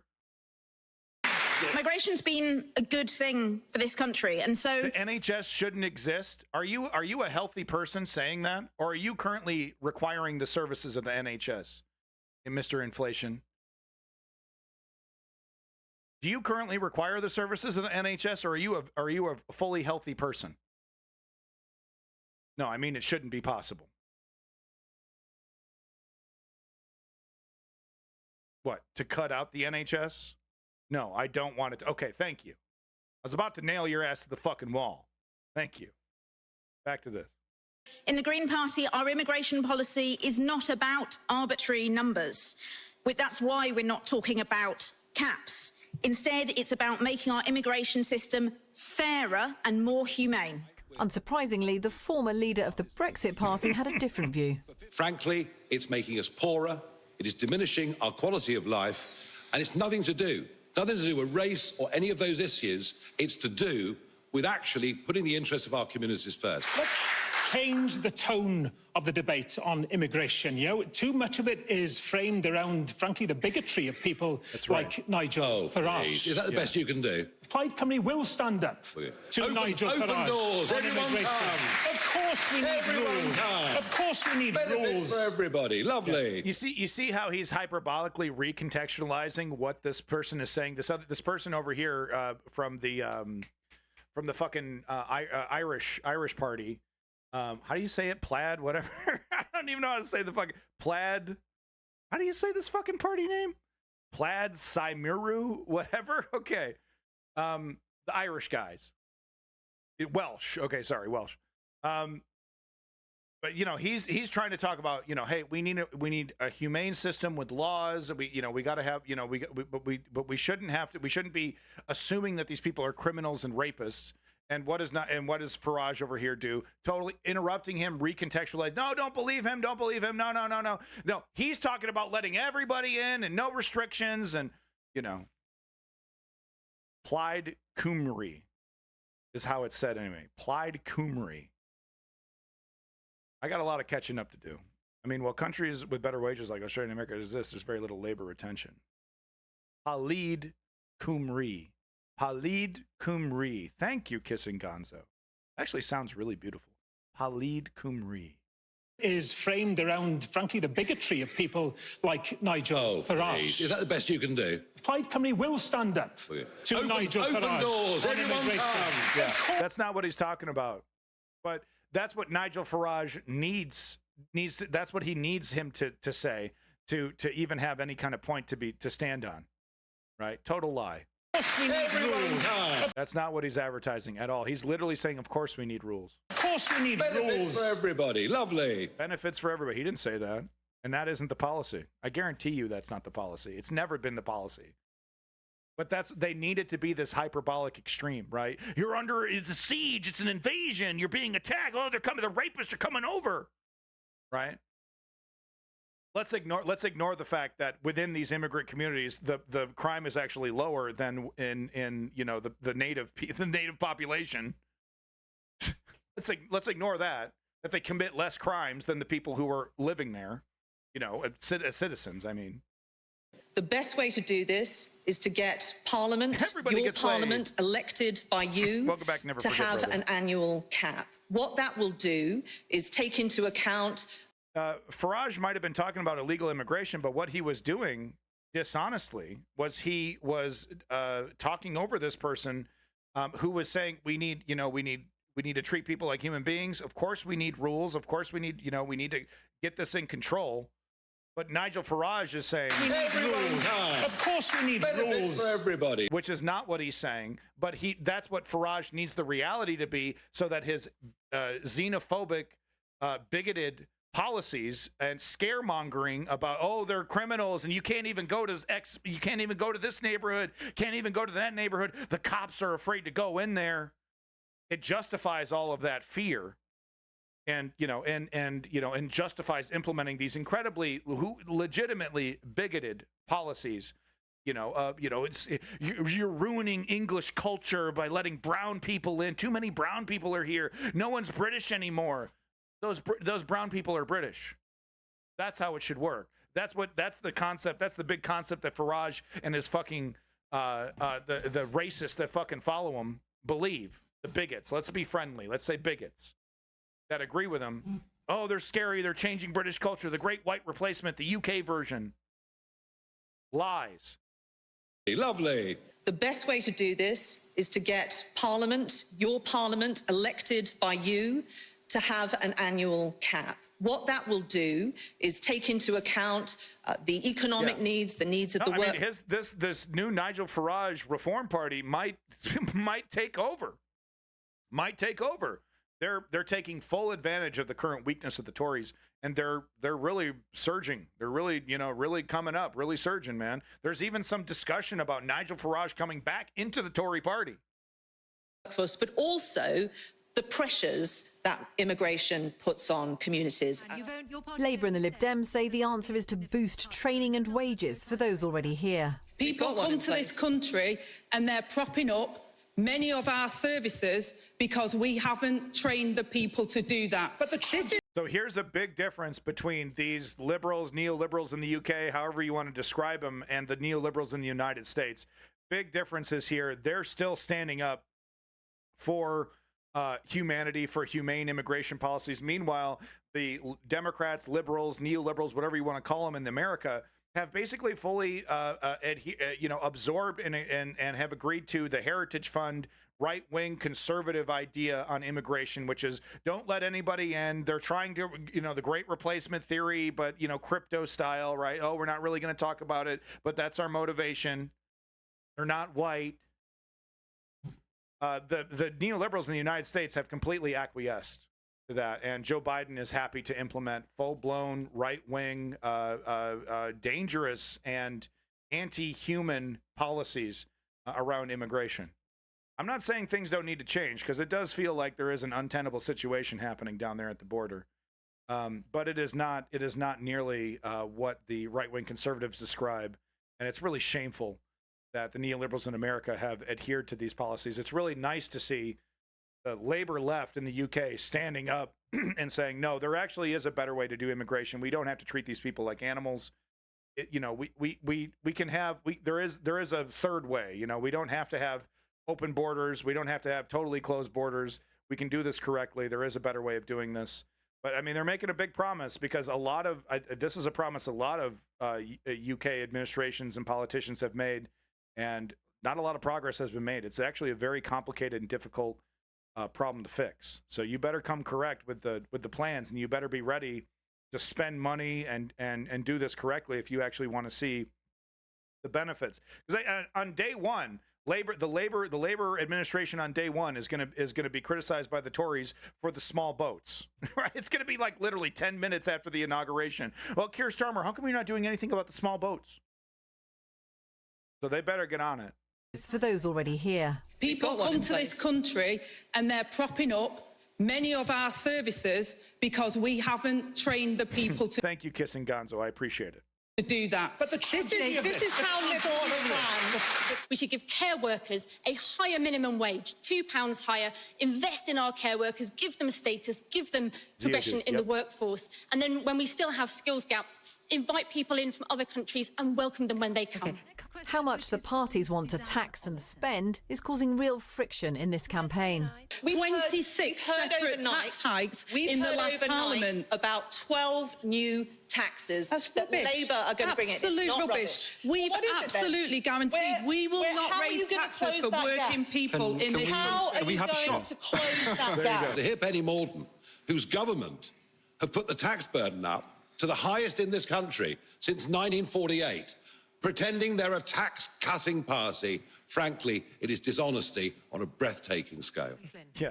Nigel Farage should know what that looks like. Mordaunt said cutting taxes was in the party's DNA. The SNP called for more honesty. There's £18 billion worth of cuts baked in, which neither the Labour Party nor the Conservative Party are being honest about. Instead, they're having the worst of Westminster argument between them tonight, instead of being honest with you. The Lib Dems called for fairer taxation. The Liberal Democrats were the first party to call for a windfall tax on the big oil and gas companies because we saw the raw injustice of these big companies raking in billions of pounds of profits when ordinary folk couldn't afford to pay their energy bills. A green economy would create jobs, well-paid jobs distributed all over the country, for example, on a nationwide home insulation programme. When you have two parties converging on... The highlights don't really, do much for the Green Party, but honestly, the whole debate, I was rather impressed for the first time in probably 5-10 years with any Green Party from any country. The responses were good, solid, cogent. It was a good showing for the Greens. Public spending, converging on taxation. Who's going to make sure that you're able to see the investment in housing for your children? Okay, now we're going to play a round of Dota. Smiles and handshakes at the end, but the arguments will rage on. Vicky Young, BBC News. Well, as the political row around Rishi Sunak intensified... Yeah, Zeoduke, you're right. There was a little... Oh, you're right. There was a zinger from the Green Party. I remember the closing statement. I think you're right. I can't remember what it was, though. RAF veteran Jack Hemmings was one of those making his way home from the D-Day commemorations. Okay, so, look, I don't mean to interrupt these heroes who stomped the shit out of fucking fascism and put it right in the dirt where it belonged. Not permanently, but for a long goddamn time. So I'm sorry to this hero, but I am going to move on to the next clip here. And if you would like to see the rest of this interview, the rest of this this package here and this interview with this hero, there it is right here. And I just like to double down on that. Yeah, the fight against fascism. What that was it, man. That was it. That's sign up, sacrifice your life, sacrifice your family. It was a legit fight, man.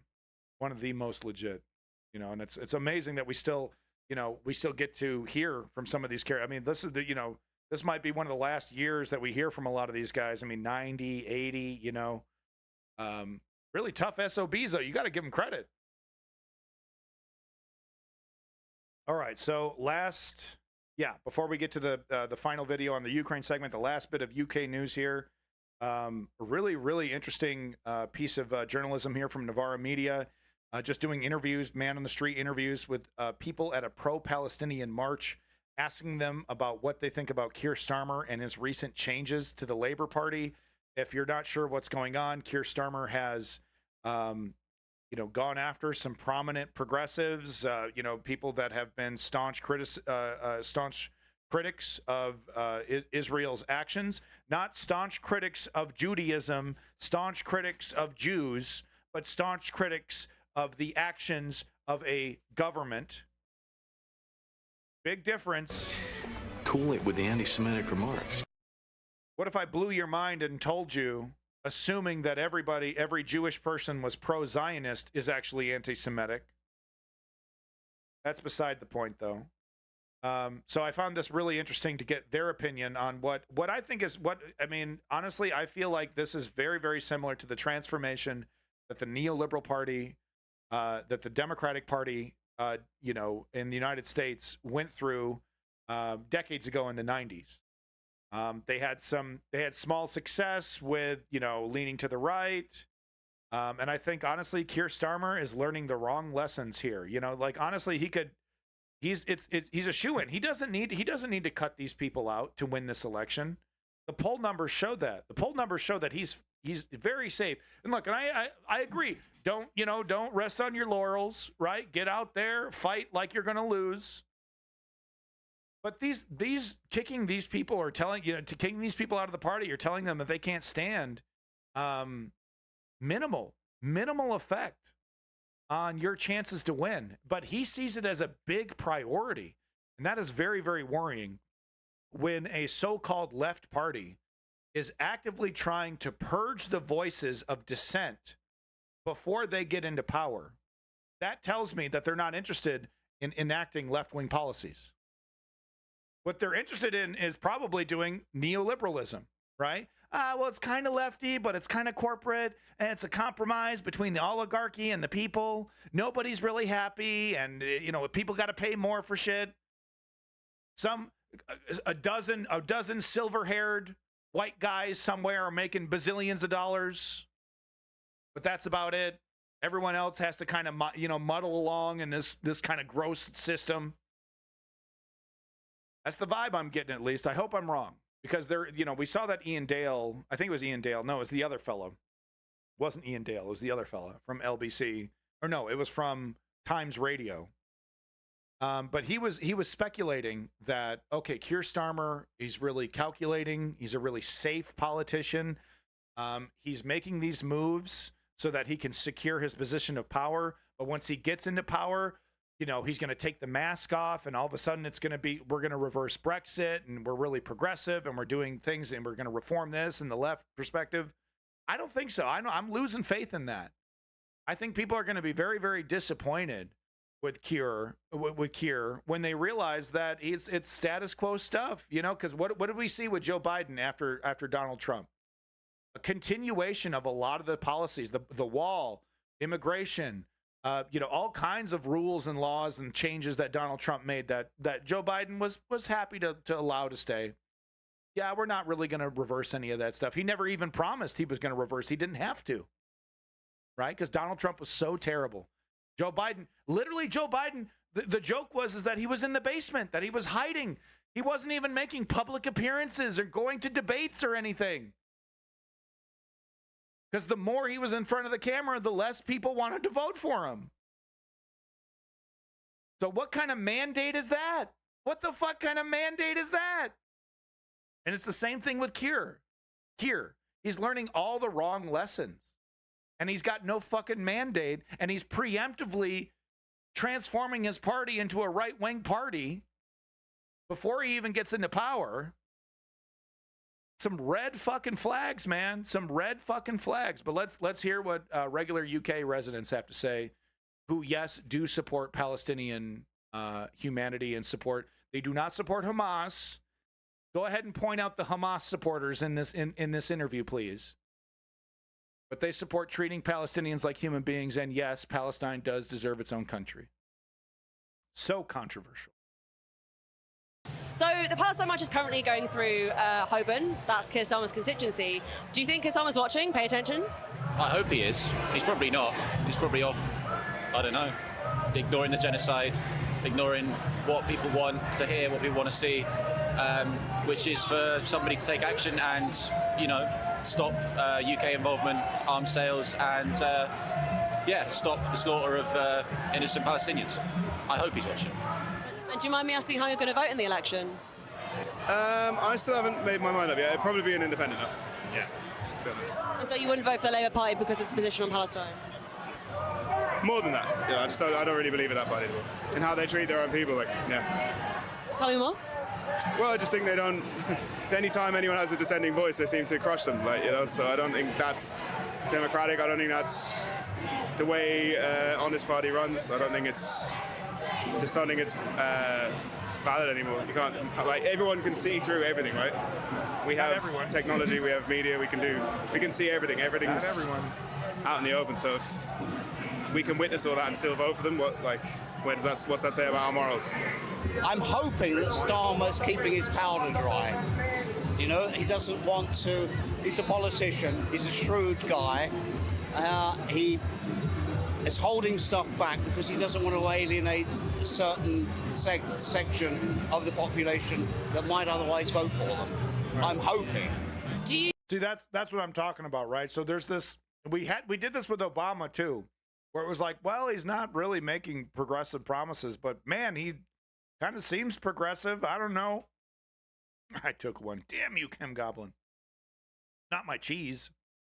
So I'm kind of seeing the same wishful thinking, right? It's like, well, we kind of got no choice. Maybe we'll get lucky and he'll actually be a leftist when he gets in there. Maybe. I don't know, man. I'm so desperate for real politics, please. Of the population that might otherwise vote for them. I'm hoping. Do you think a Keir Starmer government will be good for Palestine? Geoduke, I think, Keir Starmer and Angela Rayner are probably the last two, maybe. Palestine? No. Why is that? Because Keir Starmer is shameful in his support for Israel. In a way, honestly, I think he's probably been worse than any Labour politician I can remember. Just straight down the line, pretty much for anything that Israel does. And I see just last week they've imposed a candidate in Durham who is probably one of the most extreme Zionists in the Labour Party. So, no, I've got no faith in Keir Starmer at all. So do you mind me asking how you guys will be voting at the election? Keir Starmer is our MP at the moment, and there's an independent standing against him, Andrew Feinstein, and I'll be voting for him, definitely. Wow.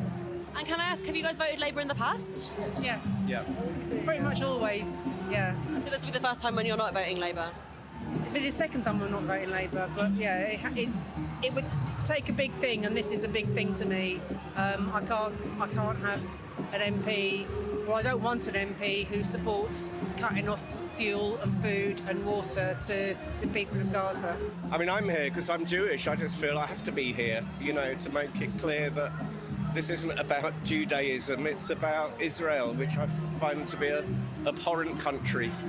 And the fact that a lot of this is being done in my name with the sickens me. anti-Semitic remarks. You see Labour campaigning in their constituencies and there's just no one there. You see independents surrounded by dozens and dozens of sort of young activists, and you see Labour Party MPs with a couple of elderly councillors, pretending that this is a campaign. It's clearly not a campaign. If they'd really wanted to campaign, there would be local activists standing as MPs that people know and respect and who have built up support over the time, instead of parachuting these red-faced gammons into their constituencies, which just shows complete contempt. And once, 100% correct. And once again, there's parallels of the United States. We saw Nancy Pelosi, in the DNC, favoring anti-abortion blue dog Democrats, which are basically Democrats that agree with the Republicans on economics, but they're okay with letting gay people exist.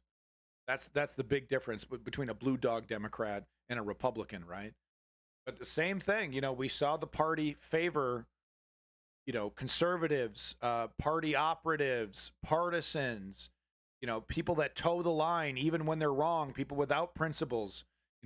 Stuffing money in their own pockets. It's okay if you're corrupt, as long as you're corrupt for our side and you're the one raising money for our side, right? Same kind of thing. Lowering standards and making excuses for veering to the right. Very frightening stuff. It's as much contempt as Nigel Farage shows for the people of Clacton, people that he wouldn't, that he would cross the road to avoid if he wasn't standing as their MP. Well, you get that feeling in relation to a lot of these new Labour candidates, that they're in constituencies that they, despise and hate, and they would just never go there if it wasn't for their own personal political projects and careers.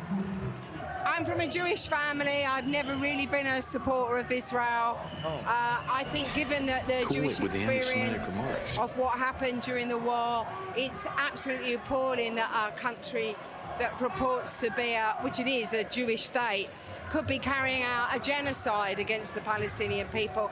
And I think it's my duty to sort of stand side by side with Palestinians. Thank you, kissing Gonzo. But I would be here anyway, regardless of my faith, because what's happening is just unbelievable. And the fact that our government is complicit by providing arms is just an absolutely outrage. So that's why I'm here at the moment.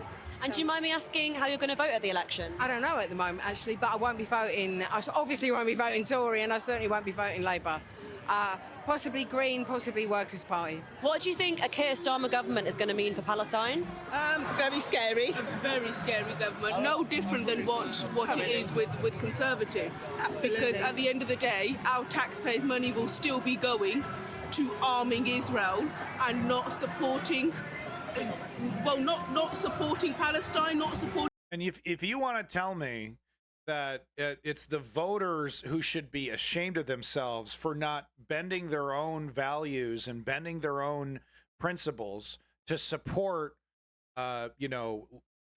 parties that are not, they're not servicing this constituency. Keir Starmer, with that said, Keir Starmer put in the manifesto, we will seek the Palestinian statehood, which is pretty fucking huge, But what I want to talk about real quick, though, is this concept of voter shaming and how that has become normalized, especially with these parties, these so-called left parties that are converting into neoliberal parties. They will employ voter shaming. It's like, well, we're not going to change. We're corrupt, or we're this is the trajectory we're going in. You're not happy. That doesn't matter that you're not happy. You need to suck it up. Because the more the less you support us, the more you support the Tories. Of course, it doesn't work that well in a parliamentary system where you have more choices. It's not exactly first past the post. Kind of is and kind of isn't. But you have more options there. You can feel more secure about, I'm going to support the Greens. I'm going to support the Independents. Because if we get enough support for these smaller parties, if we get enough seats, that smaller party, even though it's not in charge, even though it's not, running the show, it can force that, Labor Party into a coalition. And now all of a sudden they have to listen to this smaller, more leftist party to get anything done. We see this happening in Canada with Justin Trudeau and the NDP. I've said it a lot. I'll say it again. The NDP, ironically, makes the Canadian Liberals, holds them to the promises that they made in their own election. If it wasn't for the NDP taking enough seats away from the Canadian Liberals and holding them and pressuring them with political leverage, Justin Trudeau wouldn't have done dental care. Justin Trudeau wouldn't have done the eye care stuff. All kinds of promises. And those aren't the only two examples. All kinds of promises that Justin Trudeau made during his election would not have been accomplished if it wasn't for this minority party that was to the left of them, pushing them in that direction. The aid they need? No, it'll be no different. We'll see a continuation of arms being supplied. So I don't know if that's 100% true, but I'm not going to sit here and shame this person for thinking that, because it is a little wishy-washy. But quite honestly, that is a concrete difference. When you're putting that in your manifesto and saying we're going to seek Palestinian statehood, that's a promise you're making. And I do trust British media to maybe bring that up once in a while. Maybe not all the time, but I do think, there will be a moment, after the Labor Party wins where the media goes through the manifesto and says, okay, what are they actually, achieving? What are the promises that they're keeping? What are the promises that they're breaking? So, that's a pretty big promise to break. The old rhetorics of, do you support Hamas? And this didn't start on the 7th of October. It started in 1948, and we forget that. And we keep going back to, is it really about Hamas, or is it about the children that are dying? Well, and I don't have faith in the Labour government to do any different. Well, Look, I'm not going to shame a voter for not, having a snappy response that fully addresses every little nuance to the situation. But Hamas is a factor here, and it does need to be calculated into the solution. I was talking about this earlier during the Israel section. Lied to Hamas, lied to them, Israel. But they, and as soon as you get those hostages secured, get the Palestinian Authority, install them as a technocratic government, and start creating peace in the Gaza Strip and rebuilding. But they're not interested in any of that. It's pretty obvious. been sympathetic to the Palestinian cause since the 1970s, when I was 16 and lived in Beirut, and the Israelis bombed Beirut, refugee camps in Beirut. And since then, I've never understood why a country can bomb another capital city with total impunity, and Israel has acted with total impunity since 1948, and they are now finding that they no longer control the narrative because of social media. That's right, and yep. I really hope that this is a turning point for the Palestinians, that public demands from the pretty decent crowd size over here, I gotta say. You know, how many people? 5,000? That's a pretty good electorate amount are of demanding that Gaza is, and Palestinian cause is an issue for the electorate to consider, for our politicians in the UK, for politicians in the US to consider. And this might see that we do stop arming Israel at the very least, because these bombs are bombing and killing children, women, and young men who have had no part in any kind of atrocity, terrorist atrocity, whether it be October the 7th or any other. I live in Haringey, and so, you know, David Lammy's been extremely poor on this. Labour Party. Cameraman dropping the ball big time. How you got all this space up here? You're gonna cut out the cute little newborn baby from the shot? What, is the newborn baby gonna be distracting? Do you know anything, cameraman, about the news? Buddy, you got a cute baby, you put that fucking baby on the screen. My God, amateurs. Amateur hour over here, Navarra Media. Dropping the ball, Navarra Media. Look at this cute as a button little angel. Can we just bring the camera down just a touch? Come on, he's adorable. I have a newborn baby myself, that's why. I sort of throughout has been really poor, really disappointing. I think that leaves a lot of us wondering what's next. Not just over the course of the next 4 weeks, but far longer than that, over the course of the parliament that follows. So yeah, I'm afraid I'm not filled with hope. I'm not feeling particularly positive about what a Keir Starmer government might mean for Palestine. But this is a pretty vivid showcase of what it means for a significant portion of the general public in the UK, and hopefully we can continue building as we always have on behalf of our friends in Palestine. And can I ask, will you be voting for David Lammy? Not planning to, no. Currently assessing other options at a local level. Yeah. And is that over Gaza specifically? Yeah, it's one of the key drivers. It's the key driver, really. Yeah. And have you voted Labour in the past? Yeah, always. Always. So this will be the first time that you're not voting Labour. Wow. Labour is really frustrating because I think this time is probably the first time ever that I won't have voted Labour, but like, I literally cannot bring myself to do it. So it's, yeah, like, they're all too... That getting Hillary Clinton flashbacks. I don't know about you, but fuck, dude. Fucking Pokemon, go to the polls, dog. They're too concerned with how they come across, and they don't want to upset kind of like any of the fringes of the public that they could hopefully grab into their party. So, yeah. I think voters in this country are not fooled by either party at the moment. People have realised in this moment, in the last 8 months of genocide, that the political class do not act in the interest of the people.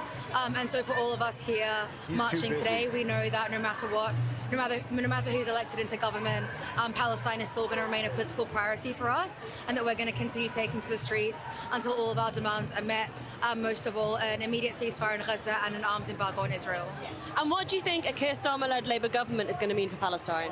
I don't think it makes a difference whether it's a Keir Starmer government or whether there's... That is just not true. I mean, look, I get it. It's easier to say that. It's easier to kind of lean that, but it's harder to be like, well, you know, it's not going to be 1-to-1. I'm very worried about, you know, it's hard to answer this question honestly. It's easier to just say both sides, but it's not both sides. No, we got one party putting Palestinian statehood in the manifesto. Okay. Yeah, Keir Starmer going after these, you know, progressives and people, you know, people with loud voices who have been pro-Palestine from the very beginning. Very troubling. That doesn't mean that things are going to be 1-to-1 the same. With that said, the moment the murder stops, the moment the death stops, that's when the return to the status quo is going to be desired. Can't we just forget about all this and just let Israel take chunks of the West Bank and, you know, blockade the Gaza Strip indefinitely and apartheid in the West Bank? And can't we just go back to that status quo and we can just, pretend like we're still talking about a two-state solution while we know fucking full well it's never going to happen? I do believe that Keir Starmer would prefer that status quo to return. I think that's fair to say. Whether the Tories or Labour in government, we're expecting the same things that we've been seeing in terms of like fueling genocide, in terms of supporting the ongoing 75 year settler colonization of Palestine. And so it's important that we continue to maintain the momentum and put the pressure on. Yeah, so great response. You know, I don't agree with all of it there, you know, obviously, but, you know, like I said, Tories or Labour in it's a fool's errand to shame the voters, okay? We need to remember that it is the politician's job to convince the voter to support them. It's not the other way around. And the moment it's assumed to be the other way around, you get a situation like in the United States. Totally intractable duopoly. You got two choices, you know, the douche or the turd sandwich. And that's, you know, they benefit from that system. The neoliberal left and the fascistic right, they benefit from that false dichotomy. So you don't want that in the UK, is what I'm trying to say. Is that, you know, this is troubling behavior. Maybe it's just smart politicking. Maybe it's just Keir being shrill and really worried and being very careful. But he is Labor, and he does, you know, he's going to try to achieve the promises made in the manifesto and the progressive stuff that he is saying. He does mean, you know, isn't hope great? Isn't hope great? It kind of fills in all the blanks, right? But no, great interview there. So that is the end of my UK coverage, and we have time for just one Ukrainian video, and of course, we're going to go ahead and do reporting from Ukraine. Folks, make sure you are liking, subscribing to all the reporting from Ukraine social medias. Get on it. Do this immediately. You do not have a choice. I'm forcing you to move your mouse to click on the link right now. You are clicking on the link, and you are then clicking subscribe. You are being forced to do this. You have no choice, so just let it happen. Oh, my God. This got rapey. Oh, my God. My apologies. All right, so let's get over here. Ukraine. All right, but let's get a front line. Let's get our battlefield update from the front lines. Let's see what's happening. I can say definitively now with total confidence that the Russian offensive has been halted. All but stopped is that last headline that I've read. All but stopped. And in some cases, we are seeing Ukraine push back. We're seeing big victories. It's not over yet, not even close to over yet. But remember, the narrative that we're currently fighting is that Ukraine needs to negotiate. It's literally never gonna end. It's always just gonna be Russia, the scary Russian red covering all of Ukraine slowly but surely. We have no choice. We have no choice. Give up, give up, give up. That's the narrative. Totally, factually incorrect. Incorrect. What is happening on the battlefield is that the brave Ukrainian frontline soldiers have been resupplied properly. They're still spread thin in terms of personnel. 40 plus year olds on the front lines still fighting this. There's not enough young blood, being cycled into this. But they're well equipped now. They got the ammo for the weapons. They got the permission to use the ATACMS across Russian borders. Good news. Today there are a lot of interesting updates from the Kharkiv direction. Here the Ukrainians have seized the initiative. Today there are a lot of interesting updates from the Kharkiv direction. Here the Ukrainians have seized the initiative in the north, launching counterattacks and successfully reclaiming numerous positions from Russian forces. As you remember from the previous report, Russians suffered from the fact that they launched their offensive prematurely. Additionally, Ukrainians were able to hold onto tactical heights. They had no choice. It was either now or never, right? They had to take advantage of Ukraine not having ammo, while they had that chance. And yeah, it was too late. It was too fucking late. Laying the groundwork for a Ukrainian counteroffensive. While Russians were intensely bombing the area with FAB glide bombs, they were unable to prevent Ukrainians from accumulating a large number of forces here. Ukrainian fighters in the area shared a video of how they were moving into Liptsi by car. The result of the intense Russian bombing is also visible as the soldiers are surrounded by damaged and destroyed buildings. Over the last weeks, Ukrainian drone operators were heavily targeting Russian supply lines, destroying Russian reinforcements and ammunition transports on their way to the front. Ukrainians also heavily targeted Russian frontline positions to further weaken the Russian defensive situation. With a distinct lack of reinforcements and ammunition, a Ukrainian military analyst reported that Russian morale was becoming increasingly low. This also meant that the Russian operation of holding an active defense was failing, as the military analyst reported that Russians were increasingly refusing to carry out attacks or raids on Ukrainian positions. Seeing that the Russian defensive situation had significantly deteriorated, Ukrainian forces launched numerous counterattacks all over the front line.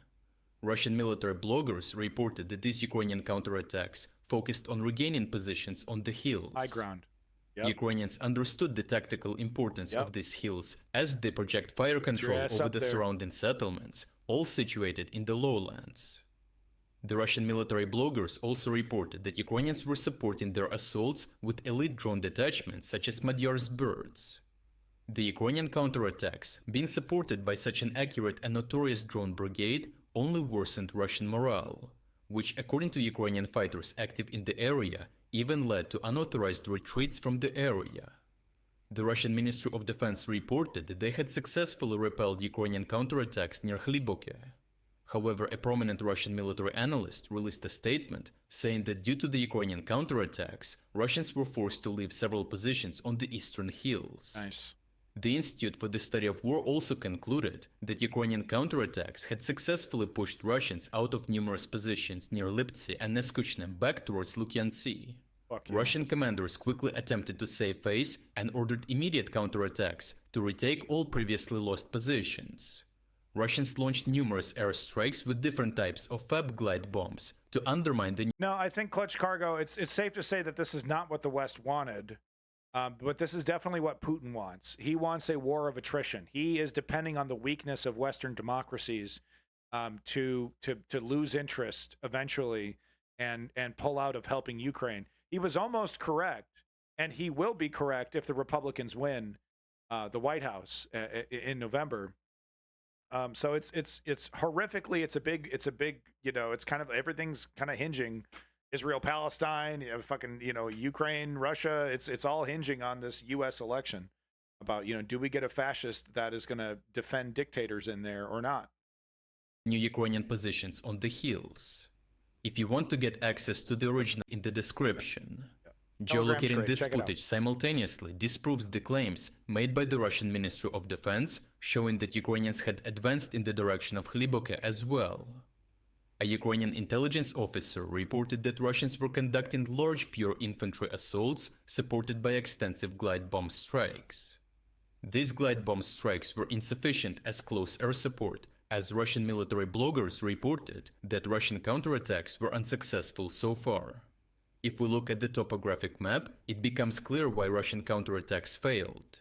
Firstly, a Russian military analyst reported that all Russian assaults through the lowlands were destroyed, as the topography provides little cover. A Russian commander, knowing full well that Ukrainians were up in these upper positions. You know what mortars do to fucking people? Do you know how accurate infantry can be with mortars when they have the high ground? A Russian commander sent their men knowing full fucking well what the strategic situation was for them. My God. My God. Cover against Ukrainian positions up on the hills. Secondly, Russian attacks in the east suffered because there are no hardened roads there, severely complicating the supply of any large counterattack operation. Lastly, Ukrainians had advanced to a constriction in the hill line in the north, bottlenecking any Russian assault over the hilltop, making them much more manageable for the Ukrainian defenders. As the Russian counterattacks had failed, Russian commanders resorted to their next best option. The Institute for the Study of War reported that Russians flooded the area with their reserves to prevent a larger Ukrainian breakthrough. This tactic, while effective as the sheer amount of enemy combatants heavily complicates any attempt at a breakthrough, might not help the Russians in the long run. Such an over-concentration of forces would also provide Ukrainians with a large amount of Russian forces' concentrations to target. As the Institute for the Study of War also reported, Russians mainly move into and through the area by foot. Look at this bunched up column just waiting to get fucked, man. What the fuck is this? Put some gaps in this. What the fuck are you doing? All-terrain vehicle or motorcycle. Most of these targets are soft targets, being easy to destroy with high explosive and cluster munitions. Russians have also not reinforced this area with a large number of armored vehicles, in fear of quickly losing them to Ukrainian FPV. Yeah, Chem Goblin, I'm the fucking John Madden of the Ukraine war. Now you see how the Ukrainians are going to win this war is when they win more battles, they take more territory, and then what you're going to see here is the blue is going to extend upwards, okay? And that means Ukraine good. Back to you, Pat. Drones and newly supplied Western artillery. With no armored support, this large amount of infantry leaves Ukrainians with two options going forward. Ukrainians can either take a more passive stance on the front line while actively targeting these soft forces concentrations with artillery and drones, wearing Russians down over the long run.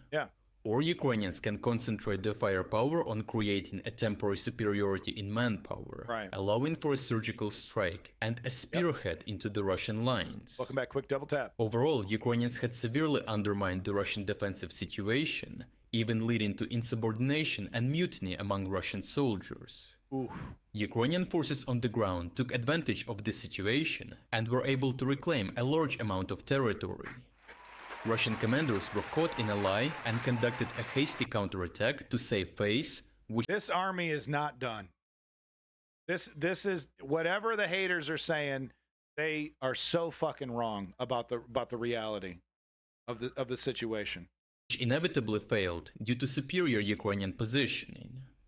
Russian commanders then resorted back to their tactic of throwing bodies at the problem to keep Ukrainians from breaking through, leaving Ukrainians with two options going forward, wearing the Russians down in the long term or breaking through in the short term. In appreciation of your... literal inflation, no, of course not. No, I mean, if Ukraine was a member of NATO, this would not be happening. But the ifs and buts were candy and nuts, we'd all have a fucking Merry Christmas, huh? Sorry, quick double tap, but you caught me right at the end of the stream there. Sorry. My bad. My bad. But no, I just want to give props to literally everyone in the chat. Thank you so much for being here, giving me your opinions, making the chat the #1 chat on Twitch. I do appreciate it, so I just want to give props to Chem Goblin, Literal Inflation, Kissing Gonzo, quick double tap. You know you get props. A lot of conversation back and forth between those two. Kissing God, that's fine. You guys were having a nice conversation. You know, it's nice to see for once a nice conversation happening in the chat between two people. Clutch Cargo, big props to you. Big props to Woke Patriot. Big props to Davey, who's driving across the nation right now or something. Thank you, Davey, for coming on in. Zio Duke, big props to you. A lot of OGs in here, so big props to you for coming in and being that regular viewer of the News Underground. I do appreciate that. Rob MQ, big props to you. Who else in here? Who else in the chat? Back and forth. We got Never Forget Brother. Thank you, Never Forget Brother, for coming in. Big props to you. Who else? Oh, Lenny. Of course, your boy Lenny, #1. Your boy from south of Boston, Lenny, Ice King of Space. Big props to you. But of course, let's remind everybody that Lenny is the #1 financial contributor to the News Underground. #1 with that garbage fuel merch, and I'm sure he'll be #1 on the Patreon once that comes along. Yes, a Patreon is happening. Oh, big props to Smash. Thank you, Smash, for coming in. Thank you, Smash. Oh, no problem. Quick double tap. It's all good in the hood, buddy.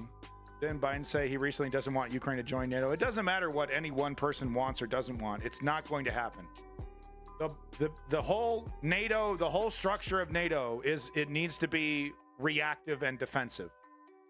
The moment you turn this coalition that is, promises to defend each other into an aggressive body, it fucks everything up, as George Bush did when he, being the only one, I believe Article 4, right? Is it Article 3 or Article 4?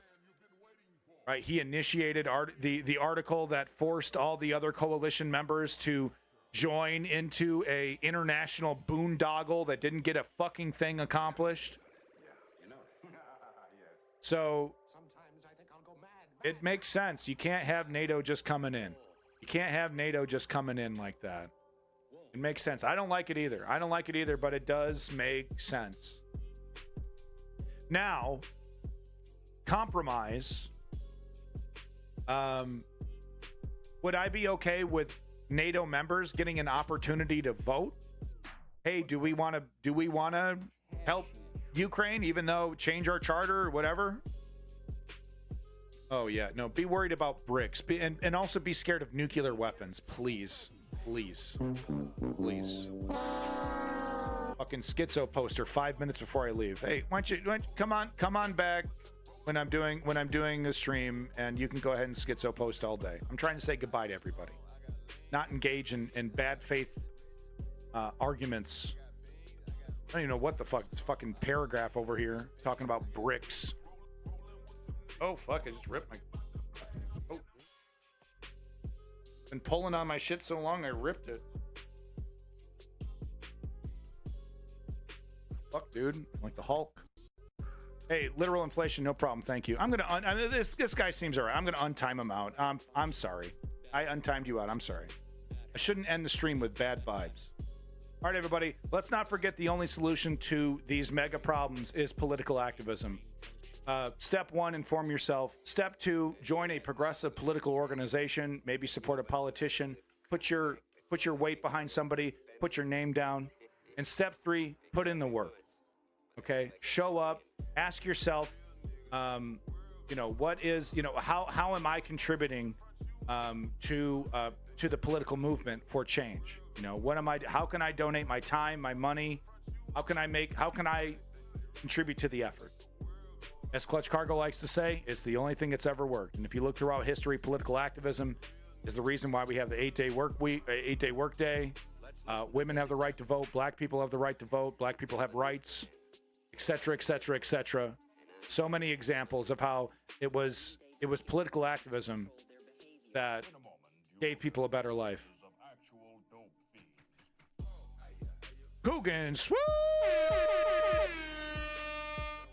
Big props to Quick Double Tap. Thank you so much for coming in. And of course, once again, big props to Kissing Gonzo and Kem Goblin and Zio Duke for being awesome motherfuckers.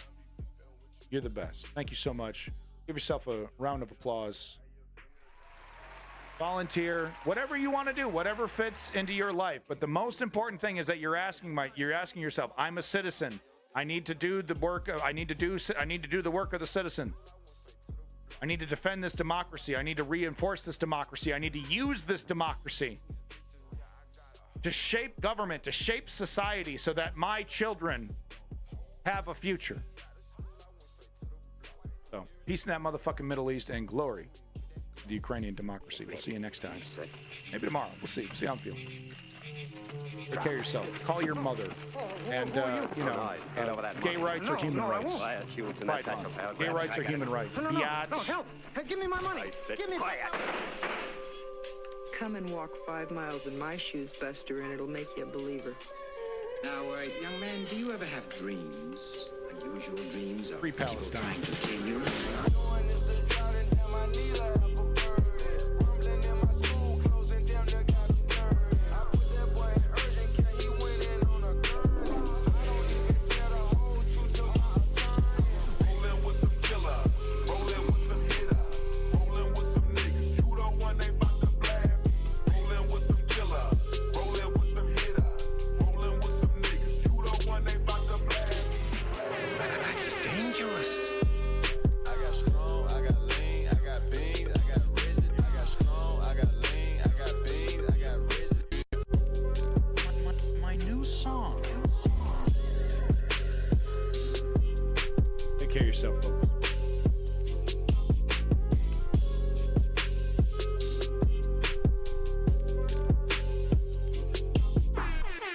Hi.